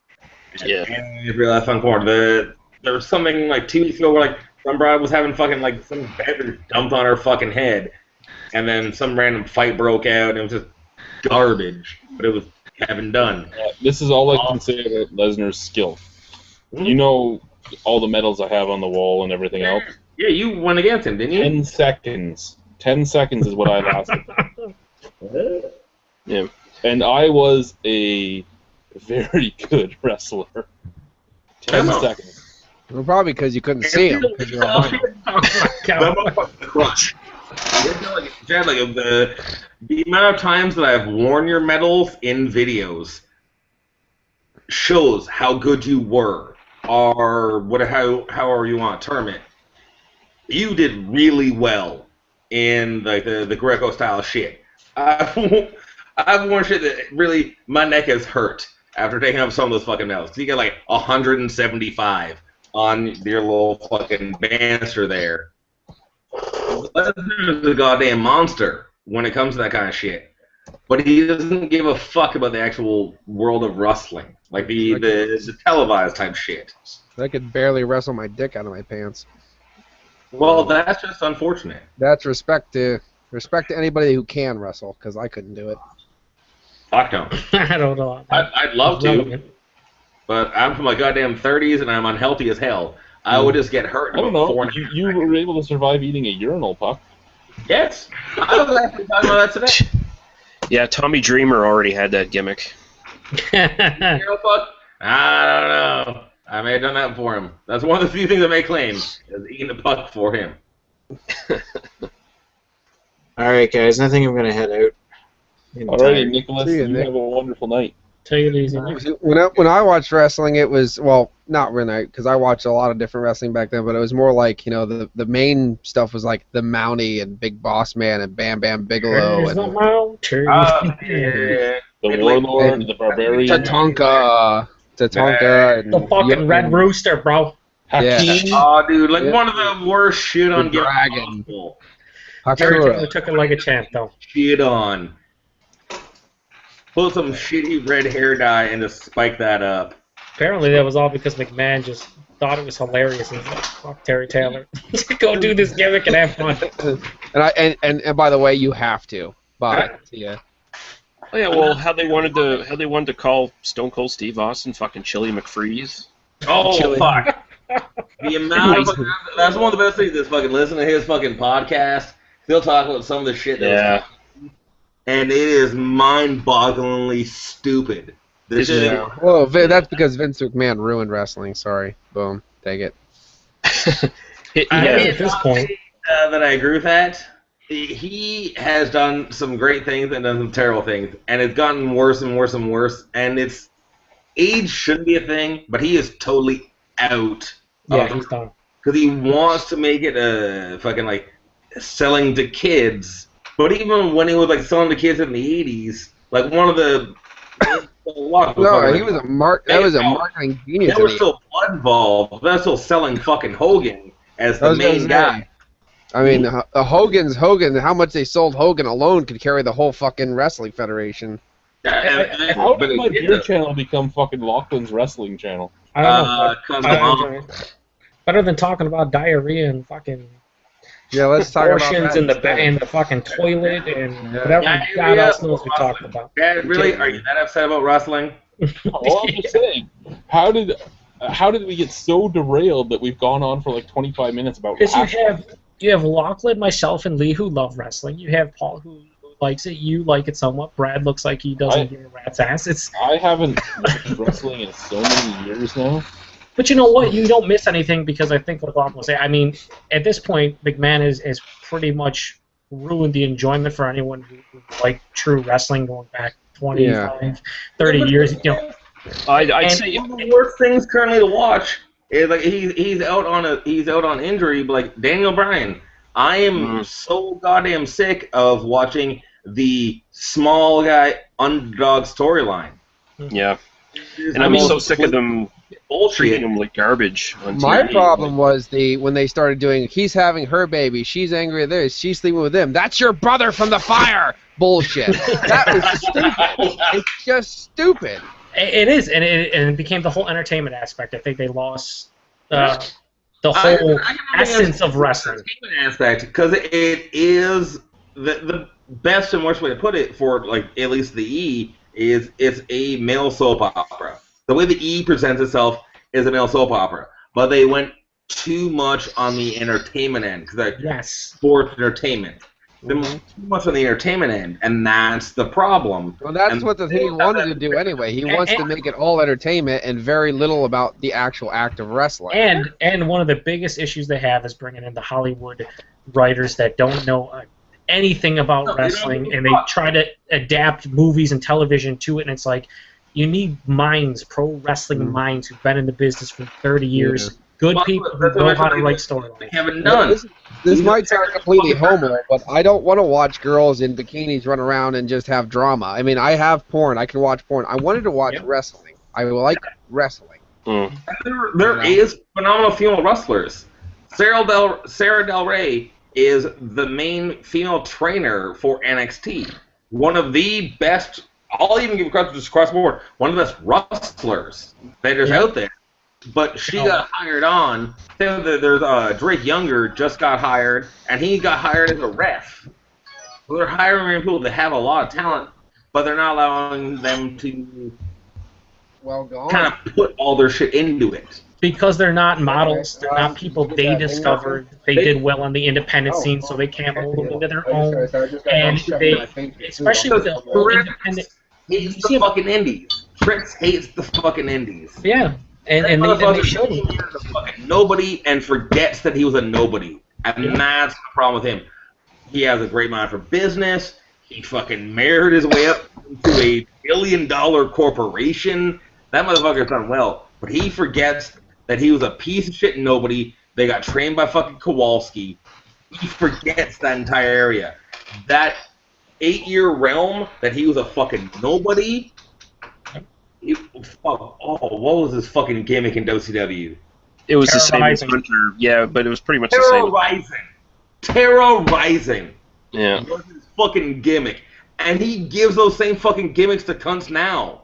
He is one of the shittiest fucking gimmicks across the board. Terrorizing. No. How about ECW? ECW is just incredible. Oh god. That's but at least PJ Polacco did well in ECW with that. He did well. That was better than Aldo Montoya, that's for sure. Yeah. For a while there, we watched ECW because we couldn't watch WWF anymore. So we watched ECW, and we used to cheer for New Jack and shit when he'd come and staple people's nuts to the floor. Some natural born killers playing. But the only problem is we couldn't stand Philly people because they have to chant everything. Peanut butter jelly, peanut butter jelly. Just randomly chant things and shut the fuck up, you worthless Philadelphia bastard. And so then I didn't watch wrestling at all. And then I was like, well, you can't watch a WWE because it's ridiculous. Yeah. So then I saw this one where it's an octagon kind of a. I think I talked to Joe about this. Bro, no TNA, bro. Six-sided ring. Yeah, it's a six-sided ring, something like that. Yeah, TNA wrestling or something. Like Mexican wrestling. Nah, fucking Mexico wrestling great because TNA was basing off their six-sided ring off fucking AAA, CMLL, even going on fucking Puerto Rico.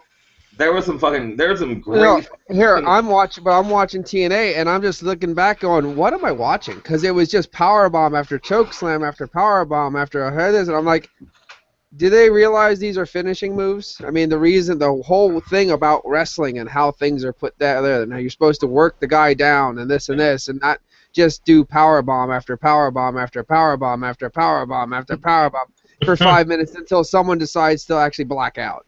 Yeah. I'm like, what the fuck are you guys doing? Yeah. It's pathetic. No, the upside and the downfall to it is a problem I think they have is like that's working. It's mean, but I don't mean by mean. It's working indie style. Yeah. Like even like the thing I'm watching now, like I brought up the Young Bucks. They within one match say their match is 15 minutes, you're going to see 37, 38, 39 super kicks. Yep. Without a fucking doubt. Yeah. And that's how it gets worked. And it's probably ROH is the same. was it Zack Ryder? Kurt Hawkins just got released week and a half, 2 weeks ago. Worked a match with the guy AR Fox, which legitimately one of the best like low level guys I've seen in forever. But the thing they had on the YouTube was he did fireman carry slam off the top rope to the outside, like on the fucking the kind of like the rim around the ring. And Rock goes down, rolls back in, pins him, and comes back the fuck out. Like like you see on the E where they do the X, being like, this kid's fucking injured. We gotta do something. He straight fucked up his entire like shoulder goddamn area. So they will do some crazy ass shit, but it is to get noticed that maybe get brought up to the big. Because even on my TV right now is Kevin Steen versus El Generico. El Generico is now Sami Zayn in NXT. Kevin Steen. The Hart Foundation. It's the Hart Foundation. I think for me the biggest problem that I see from the WWE is the fact that there is no competition. There is no sense of urgency. So they can run with fucking terrible gimmicks. They can run with terrible storylines for as long as true. It's They're big monopoly. There's nobody there pushing them, and they just it's terrible. They need some kind of competition. TNA was possibly going to be that down the line, and they ran it into the ground. So what you're saying is what Panda owns it, and they don't give a fuck. Yeah. So what you're saying, like, I agree. Like, it was better when there was WCW and WWF, and I mean, when there was different big federations, it was better.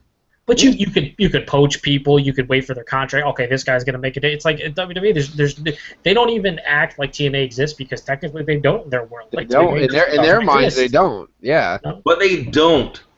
They really don't. They get TNA doesn't even get ratings as well as NXT. Rustlers, terrible product. You know, does Bush Brewing Company give a crap about Brewing Company? No. 6 months, 25 turns. Face to heel to face, whatever. 25 fucking turns. Abyss himself, he has turned in the last 2 years, but 19 fucking times. Every chance they fucking get that they turn that motherfucker. He is the shitty rundown Mick Foley. But they turn that motherfucker, cause on a Tuesday he's a heel, on a Thursday he's a face, and a Friday he's a heel. Jerry King Lawler, best heel ever. What? Jerry the King. Jerry the King. Oh, he was so fun to hate. He was so fun. Well, now he's so fun to hate because he's just terrible. But no, back in the day he was great. Fucking 33. Because of all things, like I legitimately have a Twitter account specifically just to yell at Monday Night Raw. I don't use it otherwise. I use it to yell at Monday Night Raw. There's a fucking photo of Jerry fucking Lawler checking out Paige's ass. Yeah, nothing wrong with that. Is 3 times her age. Like legitimately 3 times her age. And just staring at her ass like, you creepy goddamn motherfucker. Oh, you are 70 years old. Quit trying to fuck the 20-year-old, you fucking rapist. Doesn't stop my eyes from working, son. Need some more of the Dangerous Alliance for sure, Lee. I'm pretty sure there's nobody in this chat that's 70. No, I just feel like I am. That is like, if we are 40 and under, carry the fuck on. I just saw a picture of Hunter Hearst Helmsley, and all I gotta say is steroids. Fuck. That kind of he's not been the fucking juice. I'm like, what the fuck happened to you? Lee, you know what's insane? That picture, I think there's only one of them is dead. That's crazy. Yeah, He's it's weird. talking wrestling. Rick Rude. He's the only dead one in that one. Only dead one. You would think they would all be dead. Yeah. Or like 5 out of 7 of them. Because I'm doing a small rooms, I'm seeing Heyman, Arn, I think it's the Austin, Zabisco. Rude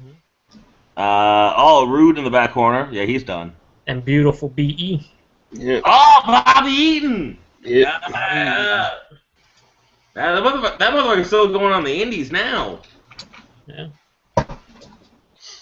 Yeah, it's interesting, but wrestling is certainly, as far as the main fucking WWE goes, it's a shell of its former self, and it's sad to watch nowadays. Like, I'm glad DVR was invented because it's like, oh, 3 hours of Raw, more like 10 minutes. Raw is 3 hours? Yeah, and that's another thing. They went to 3 hours. Terrible. Yeah. What?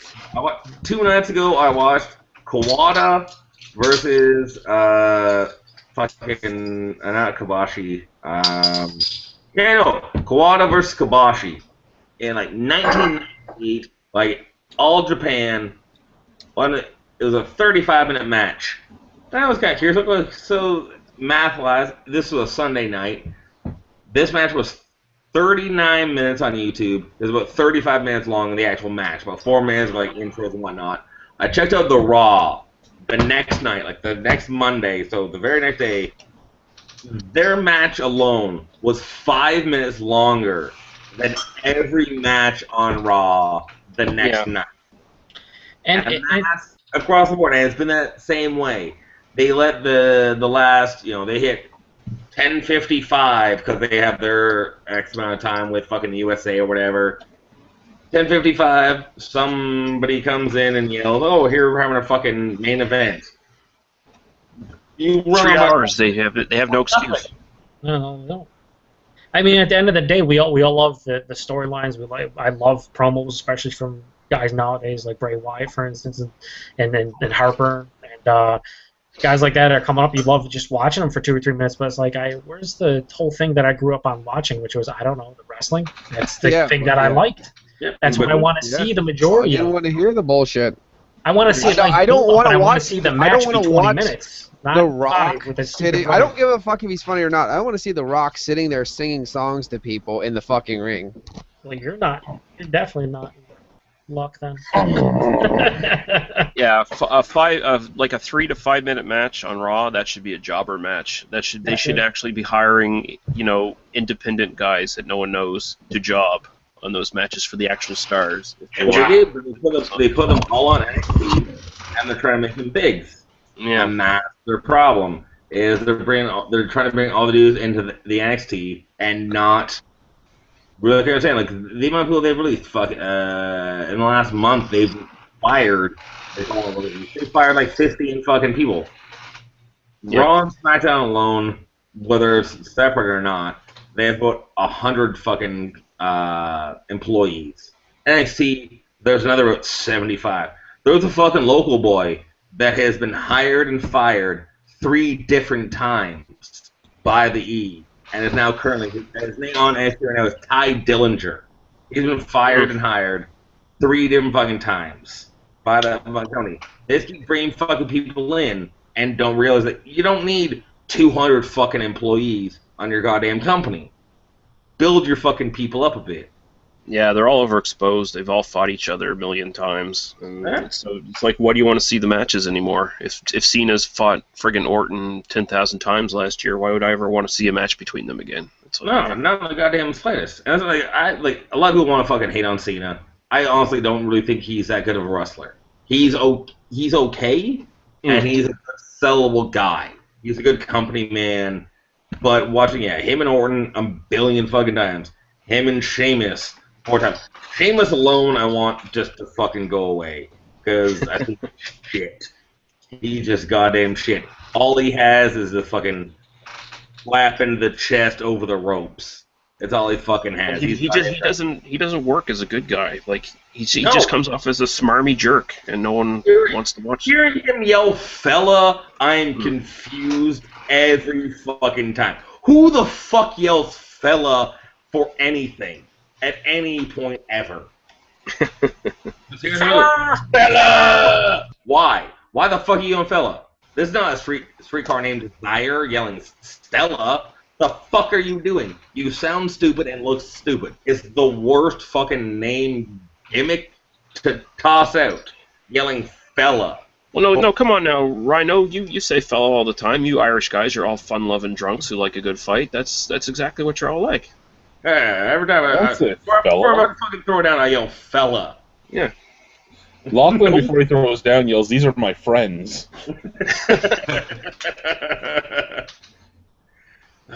just What the fuck's up with your ears, buddy? These are my buddies. They're not my fellas. You see Chris Hill, Ken, Paul, and Chad sitting at that table? Those are my Those are my fellas. fellas. Yeah. Keep Those are my talking shit. fellas. There's some big ass cunts right about here. How about this, Lachlan, to bring it even more local? One of the guys I used to wrestle against all the time actually had a WWE contract and then did a whole documentary about himself after he was fired for having hepatitis. Oh, the guy who sued Bill the Butcher? He just won a lawsuit against fucking Abby. Yeah. Yeah, Devin Nicholson. Yes. Yeah, he just fucking won a lawsuit against fucking Bill the Butcher. I actually wrote on his YouTube documentary that, yeah, I feel bad for you, but I wouldn't fucking want you wrestling with me when you have that. Oh. Well, Even in the wrestling we used to do, I wouldn't want you wrestling with me when you had that. Oh yeah, just in case. Like something goes wrong. But of all things, he is actually cured of hepatitis C. He took some experimental drug, and over a course of, like, I forgot what it was, months, and it actually worked, and it rid him of it. He needed to get like 3 tests over a period of a couple months to make sure it was gone. He did, and he's actually getting a tryout in July for the WWE again.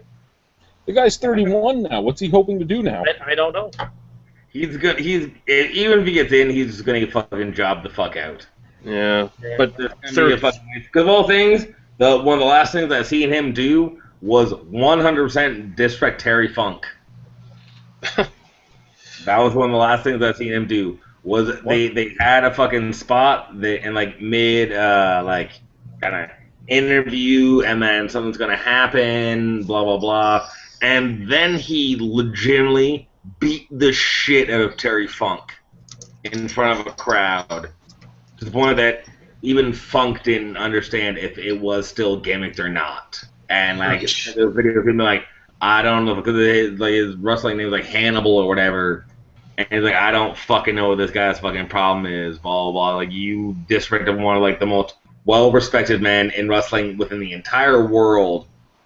So you may get a tryout, but you're going to go fucking nowhere. His ego got huge as soon as he started doing that professional shit. Huh? He was actually really quiet before. He used to stand beside me and ask me to teach him things, and he would, anybody that badmouthed the blind wrestler, he's like, that guy can kick your ass, and then he started doing the pro stuff. He started doing the professional stuff and whatever else he was doing, and he just, like, I used to talk to him, and he just became a dick. And then doing it in the small thing. I didn't know he ever got his professional tryout until I found him on YouTube, and I'm like, really? Wow. And then I found out he had hepatitis and all that other stuff from Abby, and he had a contract offer, and then they found out that he had.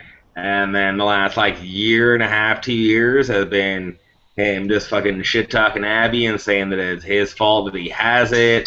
And I'll give, like, you can find out kind of your strain and whatnot. So I can't say it wasn't from Abby. It seems like it has been from him. Bill the Butcher wouldn't actually do the test. He wouldn't take the test. He kept on saying he wouldn't, and he never ended up doing it, so he just lost because he he wouldn't put it out public. And the thing I'll kind of give is he may still have it. Because there's a good probability, because the majority of companies, like, the E himself, they are very, very wary of blood.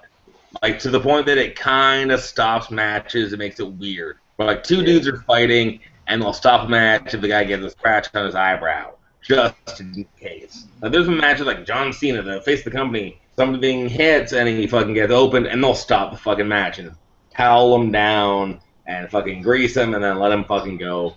But Abby, he did screw himself. They're like, oh no, I won't let you test me again. So he probably has Hep C. He probably knows that he has. No, if you look at Abby, he has it. He has all the signs that he has it. He's dying of it, basically. Well, actually, now there's the same thing. Actually, kind of reminds me that fucking Kamala will be dead in probably about the next 2 years. Because he is the diabetes to the extent like he's lost both of his legs now. Oh yeah, I heard about that. Yeah, I don't going down hard.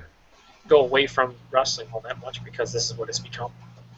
Hey Brad, I'm sorry you joined a beer chat to hear all these guys talking about wrestling. I I want to ask you, Chad. Nick was here tonight, right? And he just posted on tap that he drank the Innocent Gun Malt Whiskey Trail. No, we limited don't get edition. that here. No. I was going to ask you that. I was going to ask you if you ever had it, but No. did he say what he thought about it in here or anything? He said it was okay. That it wasn't much different than the originals. Clearly, you want to try them. Oh yeah, I'm going to send Nick a message tomorrow and say, what the fuck is this bullshit? Okay. You didn't butter him up enough at the Rhino Fest. That's all there is to it. He butters me up. That's the way it works. Actually, The place where I buy beer from in Ohio, they told me that they were going to have an Innocent Gun on closeout. I can't remember what it was. I was going to look it up. it's dead. Oh, what? It was a whiskey cask, something. It might have been the Irish whiskey cask. Yeah, because It that was one that didn't sell very well. You know what Innocent Gun doesn't sell well here? All of them. Unfortunately, at every single Consumer's Chad, you can get the buy one get one free. Still today, I thought it was like a 1 week offer. It's been there for like 2 months now.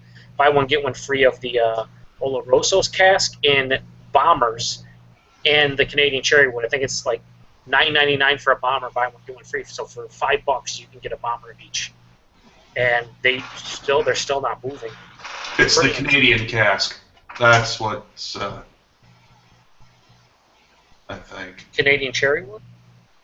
No. I've had that one. This one's just the Canadian cask. Yeah, I've Is had it the same thing? Canadian I don't know. too. No, the regular Canadian cask is what they usually put out at Canada Day for us. Oh, maybe that's not it. I'll have to ask again. They made it a special point to say that they're going to have it on closeout this Friday, so I may go. Awesome.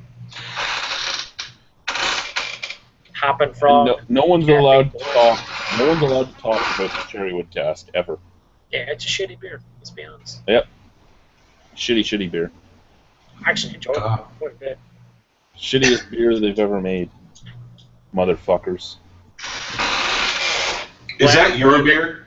Yes. Was it really just jealous? I know. Fuckers. This is a beer right here. This one, this Hoppin' Frog Cafe Borscht, you would love a coffee beer that is not crazy coffee. I have a coffee beer I love. It's in the fridge. It blows up every once in a while when you open it, though. Clearly, it's not your home beer because that wasn't that great. But the Nickelbrook was fantastic. Almost half a bottle of that when we opened it. The Nickelbrook one, is that in bottles now? Yeah, the Buff Cafe, but they're all sold out. They sold out in a day. Really? Yeah, I tried to get Vanessa to pick me up some bottles, and she couldn't because they were sold out. Apparently, they still have Whiny Bastard. Yeah, well, $18 a bottle, right? Nobody wants to pay that. I want the Cameron's RPA again. Oh, the Ripa? They make that all the time now. They make it in both 650s and the regular size bottles. Yeah, that was pretty awesome. Yeah, I'm glad you liked it. I try to send that to everybody in the U.S. that wants Canadian beers.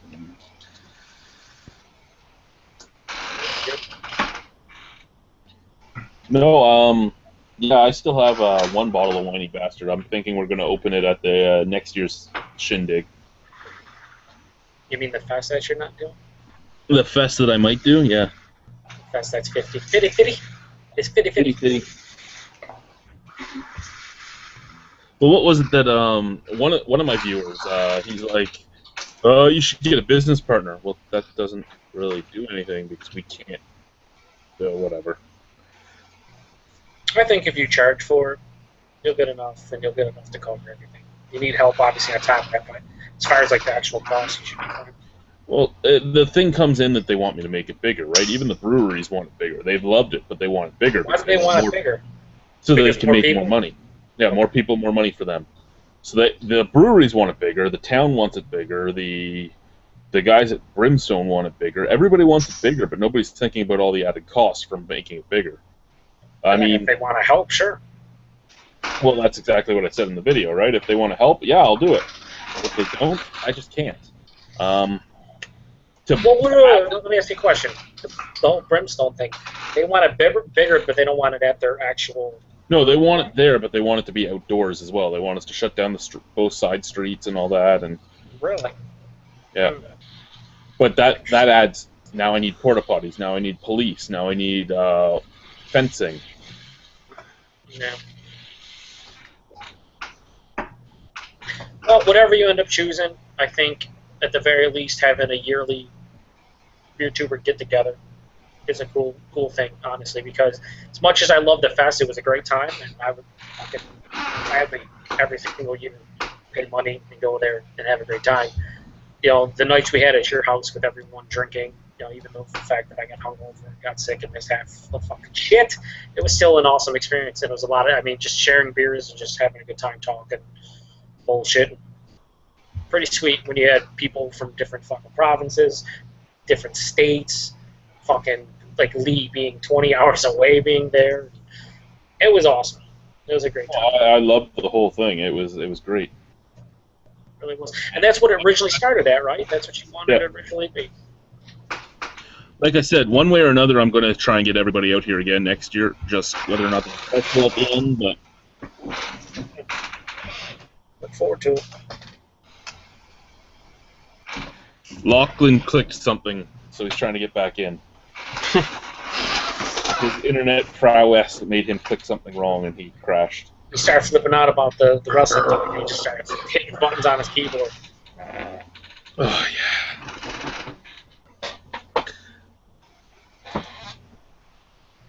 Oh, the one I don't know if you saw it, Brad, but the Sierra Nevada should be out soon. I think next month. Sierra Nevada did something really awesome. They did. Yeah, I know what you're talking about. The 12 mix pack thing Yeah. where they did a collaboration with 12 different breweries, so you get one bottle of each. It's $24. People are like, oh, 24. It's a collab with 12 different breweries, and you get them all in one fucking box. $2 a bottle. What are you complaining about? Yeah, one of them is Three Floyds. Yep, Three Floyds. They did Oscar Blues. Oscar Blues. I think they did Valley. So you're going to buy 2 cases of that, right? Cigar City. Who's buying 2 cases? Florida. You are. I am. Yep. Oh, am I? Yeah. Is that so? Because I want all 12. I don't know. You might have to cross the river, as Blueberry puts it. Right? Cross the river. I don't know. Am I the only one that don't like black IPAs? Yeah, Depends you are. Am I? No, there are some It all bad ones out depends. there. It all depends, man. I like the ones that have, but it's much like IPAs where there's more fruitiness. When it's like earthy, like there was one at Nickelbrook in Canada. Chad had it, I had it, we had it. Yeah, it was terrible. I mean, I can't. We gave it like a. What did we give it? We like a 3 or 3.25. Looking Something back, like that. I had trouble finishing it, man. I finished it, but I had trouble because I'm drinking and I'm just like, I don't want to be drinking this. Yeah, I'm sure this blindfold's good to somebody that likes that. I just don't. The combination of the two. I either want a dark, rich stout or a strong IPA. I don't want. If I want to mix them, I'll do it myself. I don't want somebody else doing it. You know. It's definitely one of my. I won't say my least favorite, but one of the ones that I don't really seek out. Like if I see someone comes out with a new black IPA, I'm just like kind of like, nah. Unless it's fucking something that really intrigues me, it can wait for another time. Like I picked up Lagunitas Nighttime, right? That just came out, which is a black IPA. For $4.99 a bomber, it's a great deal at 8.2%. And it ended up being really good because it had all the fruity tropical fruit citrus characteristics. But the body, you didn't get a ton of roastiness, you didn't get a ton of chocolate or caramel. You had like a touch of coffee and chocolate on the back end. And if you weren't seeking it out, you really had no idea, aside from maybe the body of the beer, that it was actually a black, and obviously the color, that it was a black IPA. That's more of what I want from black IPA. Maybe a little bit more like chocolate or something, but like, I don't know. With the ones that are real earthy and like roasty, And then you get like the hop characters that are more like dank and stuff. It's just it's a terrible mix. It just seems like it takes the two worst, like the bitter, nasty taste of a bad stout, and then that bitter, nasty taste of an IPA, and that's what you get. You don't get the good of either. You just get that cat-ass taste. The cat-ass taste? Nice. Yeah, I see. Much like that Three Floyds I just had. That was literally the worst Three Floyds I ever had. Really? It smelled like cat piss, and it tasted like an iced tea, but also mixed with like a pasta water. And that's exactly what it tasted. Yeah, it was horrible. I can actually picture that. That does not sound all that pleasing. I think I would have rather drank pasta water with a cat in it, actually. Than... Now, Lee, have you actually had a Mosaic double IPA sober? Yes, I just Did you reviewed review it. I reviewed it tonight. Yeah. What'd you think? I thought it was pretty good. It was really nice and juicy. It wasn't like the most super complex double IPA I've ever had, or the most bitter, but there was actually pretty good level of bitterness. Couldn't taste the alcohol, medium body to it, and the hops were like the flavor and the aroma were both like really juicy and like rich tropical fruit kind of thing going on. So I really liked it. I gave it 4 out of 5. That's what I liked about Mosaic. I mean, I think the bitterness level is low to moderate, say, and you get all that juicy tropical fruit, slight citrus character, and it's just such an awesome fucking hop. It really is. Probably one of my favorites. But yeah, you tried to drink it right after you hammered the last night. You were raving. And I'm like, I don't think you can remember this. I tried to get you to review it, and you thought about it for a second, and you were like, I don't think so. I'm just gonna enjoy it, and then you ended up spilling some of it. Yeah, probably. He said probably. No, you definitely did. We were worried because you spilled it and you left. We assumed to go get like paper towels or a towel or a bag or something, and it took you like 10 minutes.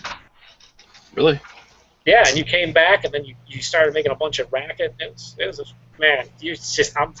Somehow we got to find that video and just take the greatest parts out of there, because yeah, there's some questionable content in there, but there was also some glorious top tier shit happening that I think every person that has ever watched your channel would truly appreciate. Yeah, I shouldn't have made it a private video hangout then.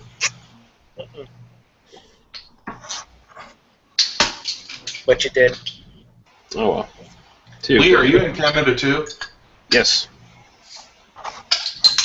He's in the Nova Scotias. So I'm the only one from America? No, I'm from America, Brad. Oh, that's right. I'm in around Buffalo, New York. I just happen to hang out with all the Canadians. Hang out. They're the only ones who tolerate me. Yeah, that's about to say. It's more of a tolerance thing than a actual hangout. How about them Sabres? How about them having the number 2 pick on Friday? The number 2 pick. Yeah.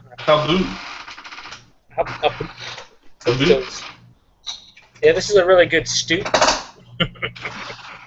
You know who actually says stew or close to it? Don Rick. Don Rick says stew, and I laugh every single time he says it. What do you do? Are you eating shit there, Chad? No. It would seem as though you are. Is it poutine? Nope. Should always be poutine. It's Chinese. I can't get that here. I want to try it. If you try to get poutine in the States, you're going to get just fucking fries with some shit gravy and, like, mozzarella cheese. Like, oh, this is poutine. Yeah, I don't want mozzarella cheese. I want the cheese curds. And Yeah, I want the curds. I need that. I actually want the poutine pizza. gravy. What's that? The Pizza Hut pizza. The poutine pizza. McGee had it. Did you have it, Chad? The Pizza Hut poutine? How is it? The first one I had was awesome. The second one I had was horrible. That's kind of Pizza Hut. Pizza Hut sucks anymore. This is that Nooner. I guess I'm pointing down here. The session IPA, right? Yeah, this is the second one I've had, and it's skunked. It has a very strong. It's got some strong. It's got some stuff. Man, how many have I had? Two, not as many as we did. Yeah. Let's make clear. I'm on 6, but anyway, skunked. It's really strong, and I can taste it a little bit. It's kind of. I don't know how those are skunked, but whatever. I bought it from a shitty liquor store, so maybe that's why. Very disappointed that only this much remains in mine. Mr. King. I'm gonna look for some online classes of some speech therapy, maybe.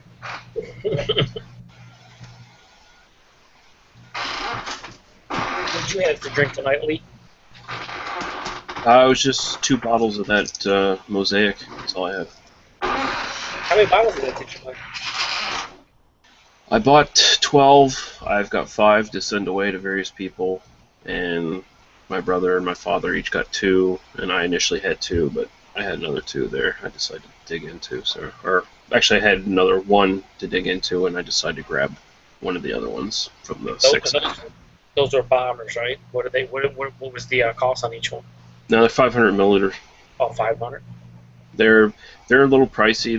I think they're upwards of like $5 or $6 or something like that for each one. But That's not bad at all.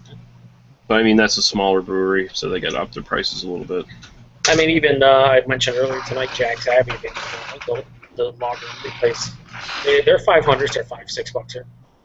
Well, Niagara College's their bombers are $5.60 each.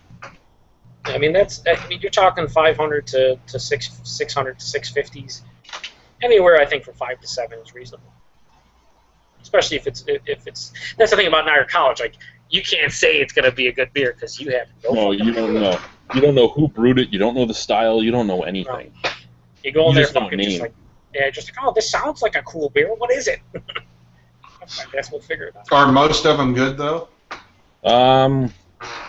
Maybe like 60-40 from reviews I've seen and stuff I've had. I think you get better ones than you don't, but it's not quite 50-50. I think it's a little bit more to the... There's a bunch of students that don't either know how to brew properly or pick bad styles. Then there's a bunch. Then there's a whole whack load of ones that are drinkable, and then there's a small percentage of, oh my god, I want more of this. Yeah. I mean, because even the ones I've had, I probably had like 6 to 8 of them, maybe 10 different Niagara College ones. I'd say half of them I've enjoyed. And there are a couple that are just like, they're okay, but I wouldn't want to drink them again. And there's a couple that are just fucking absolutely horrific. That like chocolate. Yeah, I wouldn't wish upon my worst enemy in the world. Like I wouldn't be like, hey, Jay. I wish it upon fucking Paul. Did Paul leave? Did Paul have to go? Did he say? Pardon me? Did Paul leave here? Did he have to yeah, I know earlier tonight he had a call about a broken robot. So. I gotcha. Yeah, the Niagara College stuff is just... You get a lot of stuff that surprises you. Like that Rudolph barley wine, red-nosed barley wine, that like you're like, that one was brewed by John, though. That was the thing, right? Yeah, true. That's true. Oh, and John brews it. What is the best student-made Niagara College beer you've ever had? That'd be an interesting question. I know you fucking had a ton of Niagara, because it seems like you have Niagara College Theme Week, or at least what I perceived as kind of Niagara College Theme Week, where you're like. Well, once you guys all left, I still had a box of like 25 different Niagara College beers.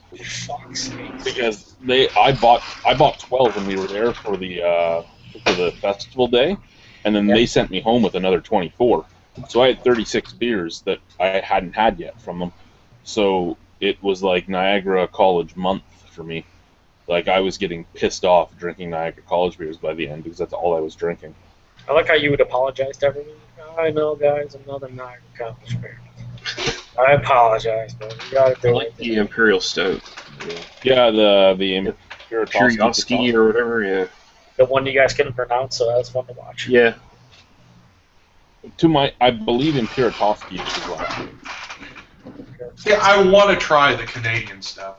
I mean, what you sent me, or was awesome. But we don't get anything. Well, we get Molson and Labatt's, but I mean, is that really Look, hey, Canadian beer?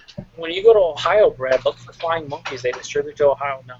They should have their Smash Bomb. They should have their Stereo Vision. They should have Chocolate None of those are Manifesto. I was And the El Matador version 2. Yeah, I was just in Ohio last week or the week before, and I didn't find anything. Didn't see it. And I was looking for it. I know Mill Street distributes to the U.S. now too. Yeah, dude, we get their organic lager from here, bro. Is that it? That's all I saw. That's all they send. At Premier. Now, again, consumers might have more because consumers seems...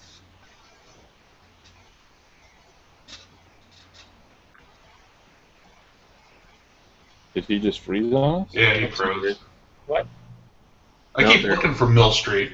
I mean, I've been to Chicago, Illinois, Ohio, Kentucky, Tennessee. I've been looking for Mill Street. I don't find it. It's Innocent Gun is for me is almost impossible to get.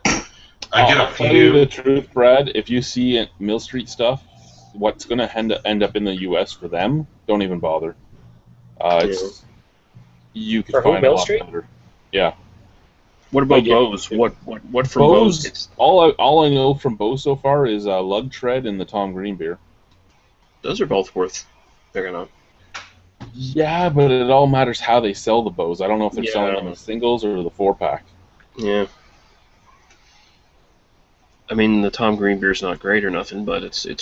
I mean, if you want a decent Canadian beer, that's a decent Canadian beer. Yeah.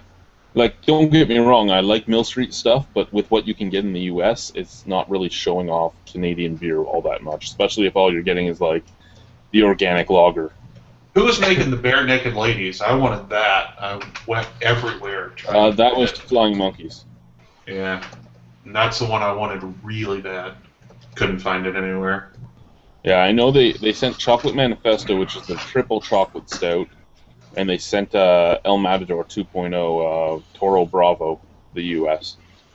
And the El Matador 2.0 was actually really good. I still have a year-old bottle of the regular Matador that I really should get into sometime soon.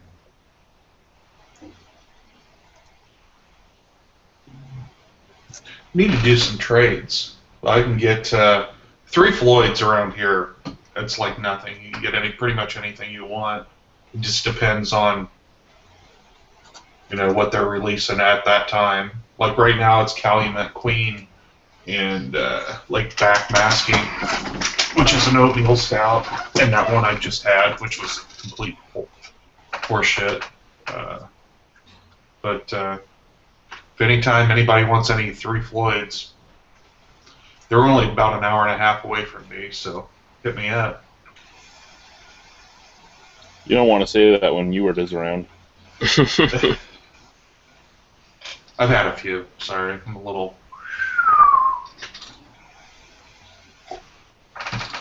I don't know how many Lee's had, but I'm at beer 14 right now. I've only had 2 beers tonight. Nice. How much whiskey have you had? I haven't had any whiskey. I don't have any whiskey in the house. Oh. Did you see how quickly I asked that question, though? Yeah, I'm on my best behavior this time out. Because the private chat I did, apparently I made quite the fool of myself. So it's okay.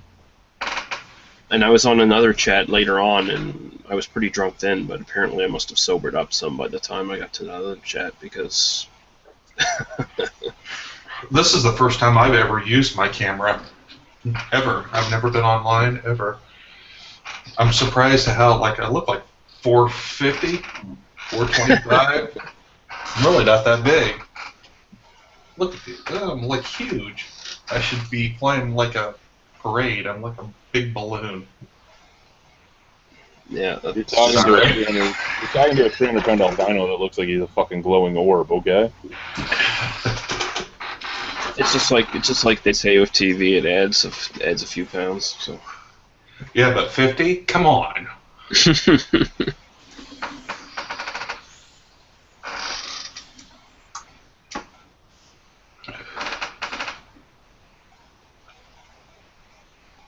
We lost a few people. Yeah, Joe Well- dropped out. Joe's dad's probably calling him a pussy right now. Lachlan still can't figure out his internet from what I've just read. Great. He does live in Welland, though. We have to give him a little bit That's of... true. I'm surprised Welland has internet. So where's like the cartoon bin? And I know where Boychuk's been, but the rest of them. Ken is on leave from the army right now and is he's building windmills right now. Devin, the Colgate, he's with Ken building windmills. Honey Monster, he's sitting in his underwear right now playing video games. I'd guess XCOM or Kerbal Space Alien things.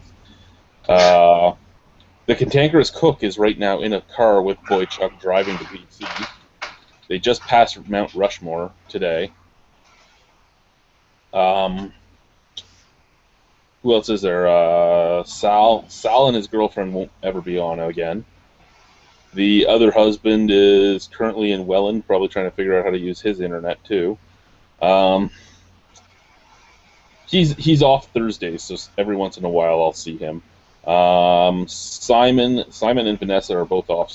Well, she's off Saturday, Sunday. He's off Sunday, Monday, and he works 14-hour days, so I don't see him anymore unless I'm off on a Sunday, which doesn't happen. I mean, I've got Paul and Ken and James and Alejandro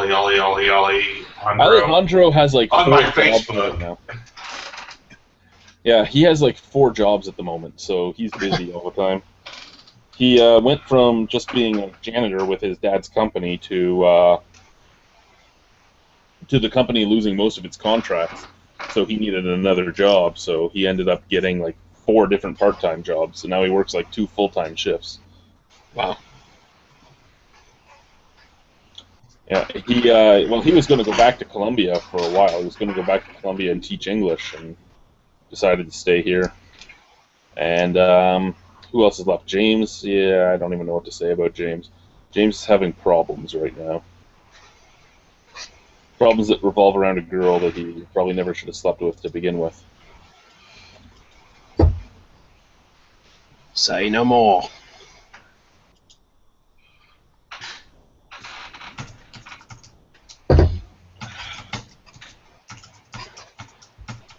Joe's still here, though.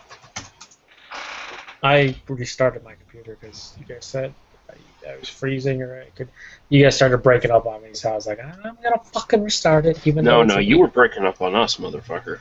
Well, that's what I figured. Once I saw somebody freeze, and then I saw 3 people freeze, I'm like, it's probably my shit. So You were the one who froze. you know what? Fuck you, Lee. This is bullshit.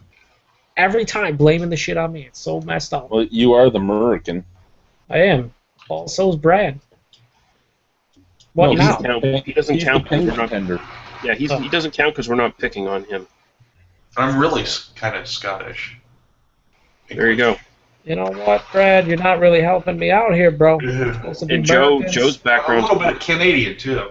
And Joe's background is Polish, so it's Yeah, like I'm fucking- that's not even really a race, really. You know what? That explains everything. All right? So that's my excuse. Oh, you're fucking stupid. I'm Polish. Paul's not stupid. Like- He's Polish. Paul is pretty fucking stupid. I will say that. He punched me once already. He punched me again. You'll never see this. Did he punch you? Did he Yeah, actually? he punched. Yeah.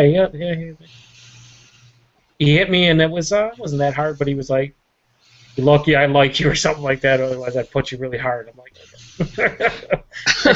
Thank you, good sir. Yeah, if he puts those 360 pounds behind that punch, it hurts. Paul's a big softy, all right, at heart. Okay, he really is. You I'm know, telling him that you called him a stupid Pollock. you can tell him whatever, bro. I'm going to text him as soon as we're done this video. I'm texting him. I never called him a stupid Pollock. Just to be clear, you can go look at the videotape. Of course, he might believe you because you're friends, but I never did.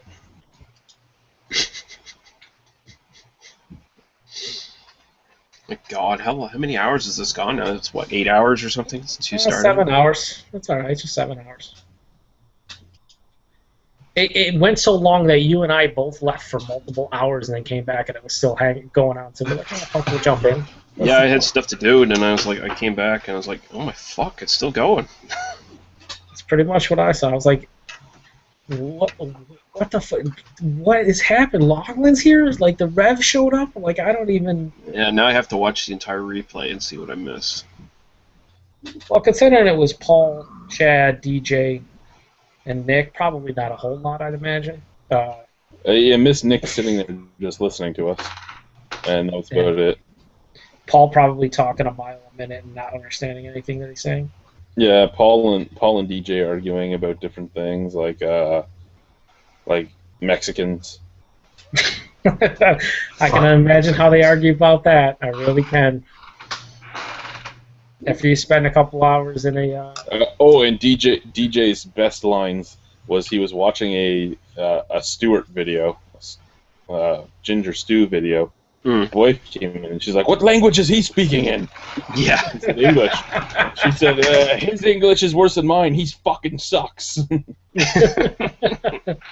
She's pretty accurate. I mean, I like Stu, but fucking his videos, man, I don't know what's happening. Well, we were talking about how they'll have like Google Plus chats with Stu and all that, and it's awesome. And I'm like, I can't do it. He invites me, and I just don't join because I don't understand a word he's fucking saying. You gotta ask him to repeat himself at least 2 or 3 times, and it's just like I don't. At some point, I just feel bad. Like, is everyone else understanding him, and I can't? You know, well, not the UK, but from that area. I have family from Ireland. I have family from that area, and I can understand them perfectly. I can't understand a word he fucking says. Yeah, I don't know. It's scary. Yeah, that fucking. It's not like a smile helps you or anything because they all smile at the end of what they say. Like they call you a fucking I don't know, a fucking dirty bloke, and they smile afterwards like. Yeah, go take a fucking cock if you're ass, you fucking cunt. He reminds me of Guy, but a little bit worse off because like sometimes I don't understand what Guy's saying. Like when he's in the chat, like he just will say something, make a couple statements, and I'm just like, I caught like every third word of that, Guy. Like I don't. Can you please repeat yourself? You usually get hey Guy, are you gonna let him talk to you like that, Guy? Yes, he is. You usually get the last word from Guy, like if you don't understand anything the else. The last word, all Guy says is 1 or 2 words. Yeah, but you always get like the last word, so it's always out of context and sounds weird. He'll say something and the horsecock or Sarah Jessica Parker. And it's just like I don't know what's happening. Yeah. Well, whatever. I mean, but clearly Stu is like a whole level or 2 above anybody that I've ever seen on YouTube in terms of trying to understand them.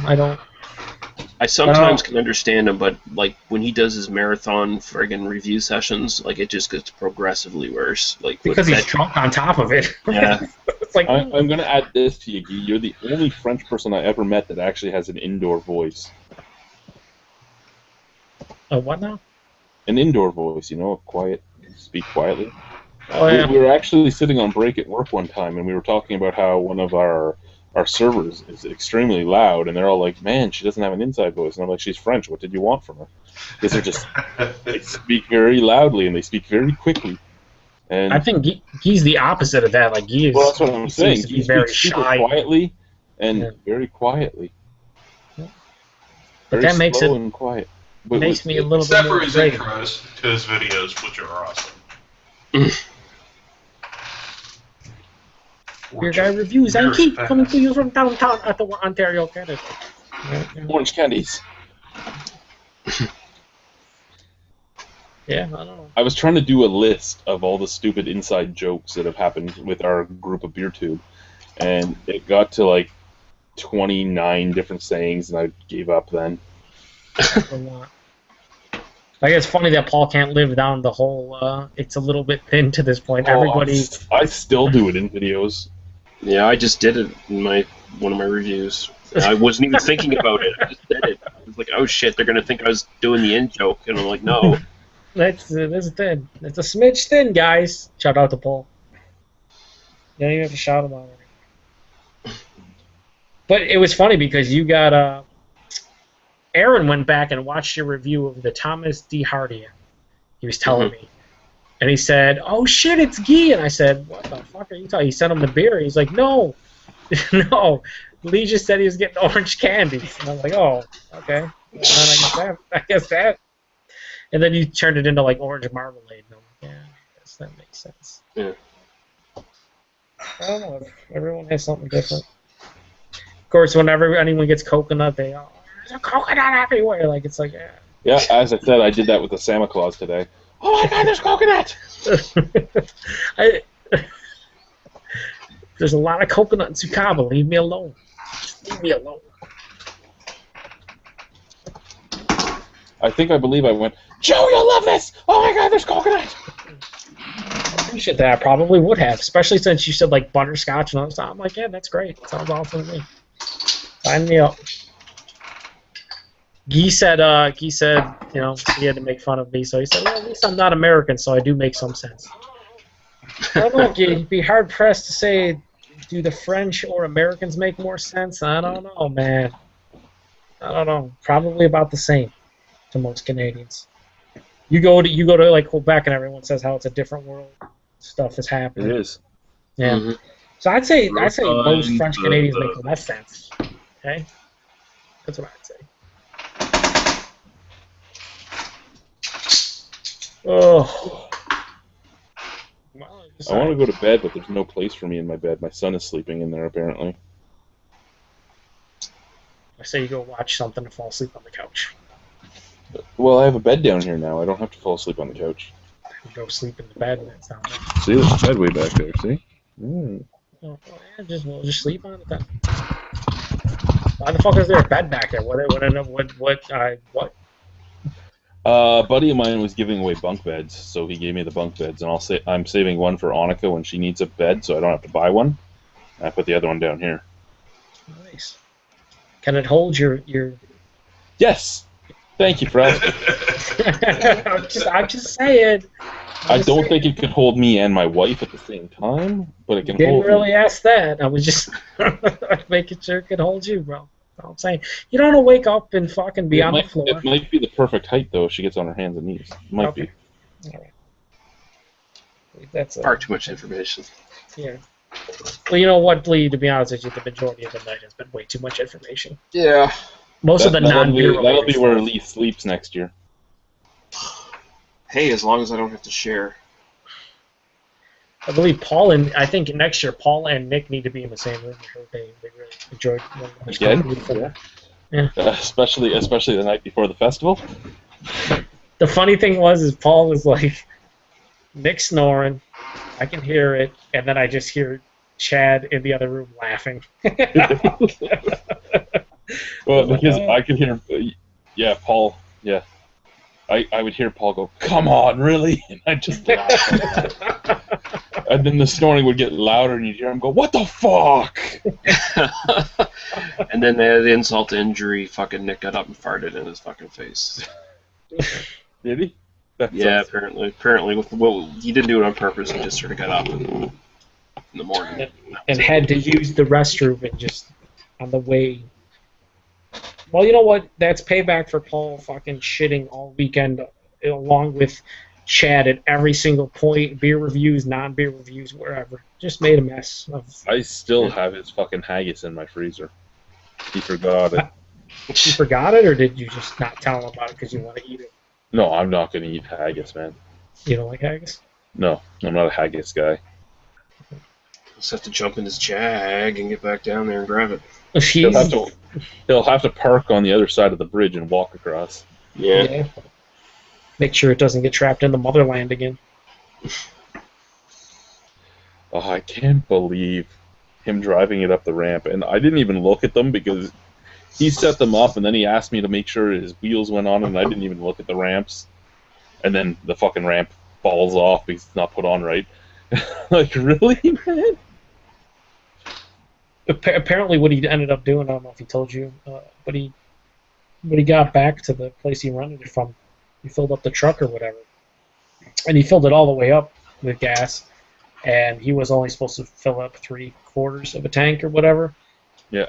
It's some set amount. And then they started giving him shit about the light, and he's like, I'll go siphon that diesel gas right out of that fucking thing and get my gas back. He goes, I filled it up the full way. It's like $4 a gallon. He's like, fuck that. If you want your, whatever for the tail light, take it out of that gas or fucking, fuck off. And I was like, I don't know if that's gonna work. I mean, you probably better go siphon that fucking diesel gas like right now, because they don't want to hear that shit. They told you 3/4. They didn't tell you to fill it up. That's your fault. Yeah, no, they don't. They're like, okay, you broke our fucking light, then you're gonna get charged X amount, which is probably about 5 times the amount that it actually costs, and fuck off.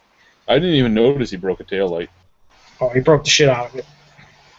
Was it the trailer or the truck? Pretty sure it was the truck. Almost positive. But he was telling me how he fucking did it. He's like, yeah, whatever. I don't really care. I'm like, you shouldn't care. You got your fucking car back into your actual How did he country. break the light on the truck, though? He didn't. Maybe it was the tail. I don't know. He didn't show me. He just kept broke a telling light me. on the car because he was using my neighbor's lip doll, and the car shifted and the fucking light just snapped. Yeah, he definitely broke it either on the car or the trailer because he said that they complained about it. So, whatever. I was like, dude, it's whatever. You got your car back at home. If you have to pay $20, $30. I think they really cheated him, too, because he was telling me that they told him he couldn't tow the trailer because his truck's towing capacity was 4,500 pounds. I looked at him, I go, what does a Jag weigh? Like 2,000? I go, okay, so the car's 2,000 pounds, the trailer's 1,000, maybe 1,500. That's under 4,500. By a significant margin. Yeah, I'm like, they just fucked you out of $500, buddy. That's dumb.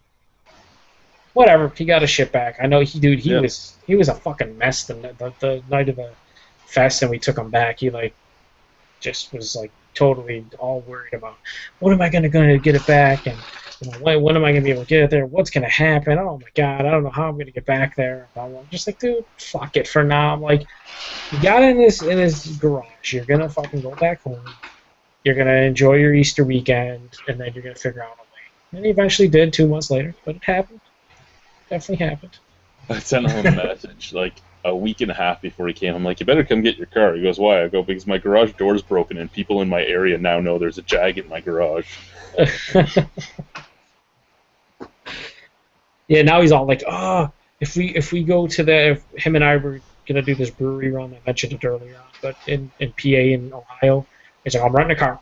Fucking renting a car. I'm like, we're not even going to Canada. He's like, I'm renting a car. I'm like, all right, learned your lesson. Not bring your old ass Jag to fucking drive 5 or 6 hours. It's probably not the greatest idea. But it worked out in the end. Whatever. Yeah. And it was pretty much, aside from Peter and Jason not being able to come down, that's pretty much the only casualty of the entire week. Yep. Well, and one less day of reviews with Lee and everybody. Yeah, but whatever. I mean, the fact of the matter is. And you missed the college. You missed the college. Yeah. And the amazing sliders. But you know what? There's always a next year, right? Yeah. Unless you die. Well, there's still a next year, just not for whoever dies. That's right. But yeah, I mean, we were talking about, weeks ago, chat about maybe going to other breweries, depending if, and you mentioned maybe if you had the entire week or whatever, but I think for a lot of the guys like Nick and Guy and Lee and even Paul and stuff like that, being able to hit up the Nickelbrooks and the Camerons and the Bellwoods or Great Lakes or even Steam Whistle to have Steam Whistle Plus would be an awesome time if we can somehow make a day or two out of it, I think that'd be an awesome time. Oh yeah, and I have contacts at every one of those places where we could make it happen. Steam Whistle for sure. I mean, I'd just tell Sybil I don't hate your husband, and she'd let us in. We got all the beer tubers, all the Canadian beer, even Brad. He has a medium T-shirt on. Let him in. Stuff like that. No, we gotta get Trafalgar AIDS and meals. Oh, for sure. Fuck, I forgot. How can I leave that? Did you say Trafalgar AIDS and meals? No, you Yeah. should. You know what? From now on, if you ever review anything from there, Chad, you got to call them AIDS and Needs from now on, because I think that definitely fits. It really does. That should be like another inside joke. You guys Call should for have AIDS seen and it when Needs. we first. The time I went there with Alex and Scott, it was just stupid. It was like the dirty gardener came inside to sell us our beer. He was outside gardening. He was in like fucking dirt-stained clothes on his hands and knees. He just glares at us as we go in. Doesn't say anything, just glares at us. We're looking at the beers, see nobody's in there, figure that somebody's going to come out of the brewery. Fucking gardener comes in and stands behind the counter. So basically, it was like if Paul came and fucking sold you beer. No, Paul would be high class compared to this guy. Oh, really? Paul showed up at Premiere with his fucking fishing license connected to his hat, and I'm like, what are you doing? Yeah, he What are you had that doing? connected. Yeah. Man. He had that on his hat while he was here working on his car too. Yeah. Yeah, I'm just like, what are you doing? He's like, yeah, it's my fishing license. I'm like, I don't think anyone cares. Like, I don't know what you're doing. Fucking, jeez. It's his way of not losing his fishing license. Okay. Yeah, I'm like, I don't. Yeah. Yeah, I guess so. In the United States, it proves he's not a communist. Yeah, he's a fisher. The funny thing is he has his fucking his work shit on. He's all fucking dirty and stuff. And we walk into Premiere and there's,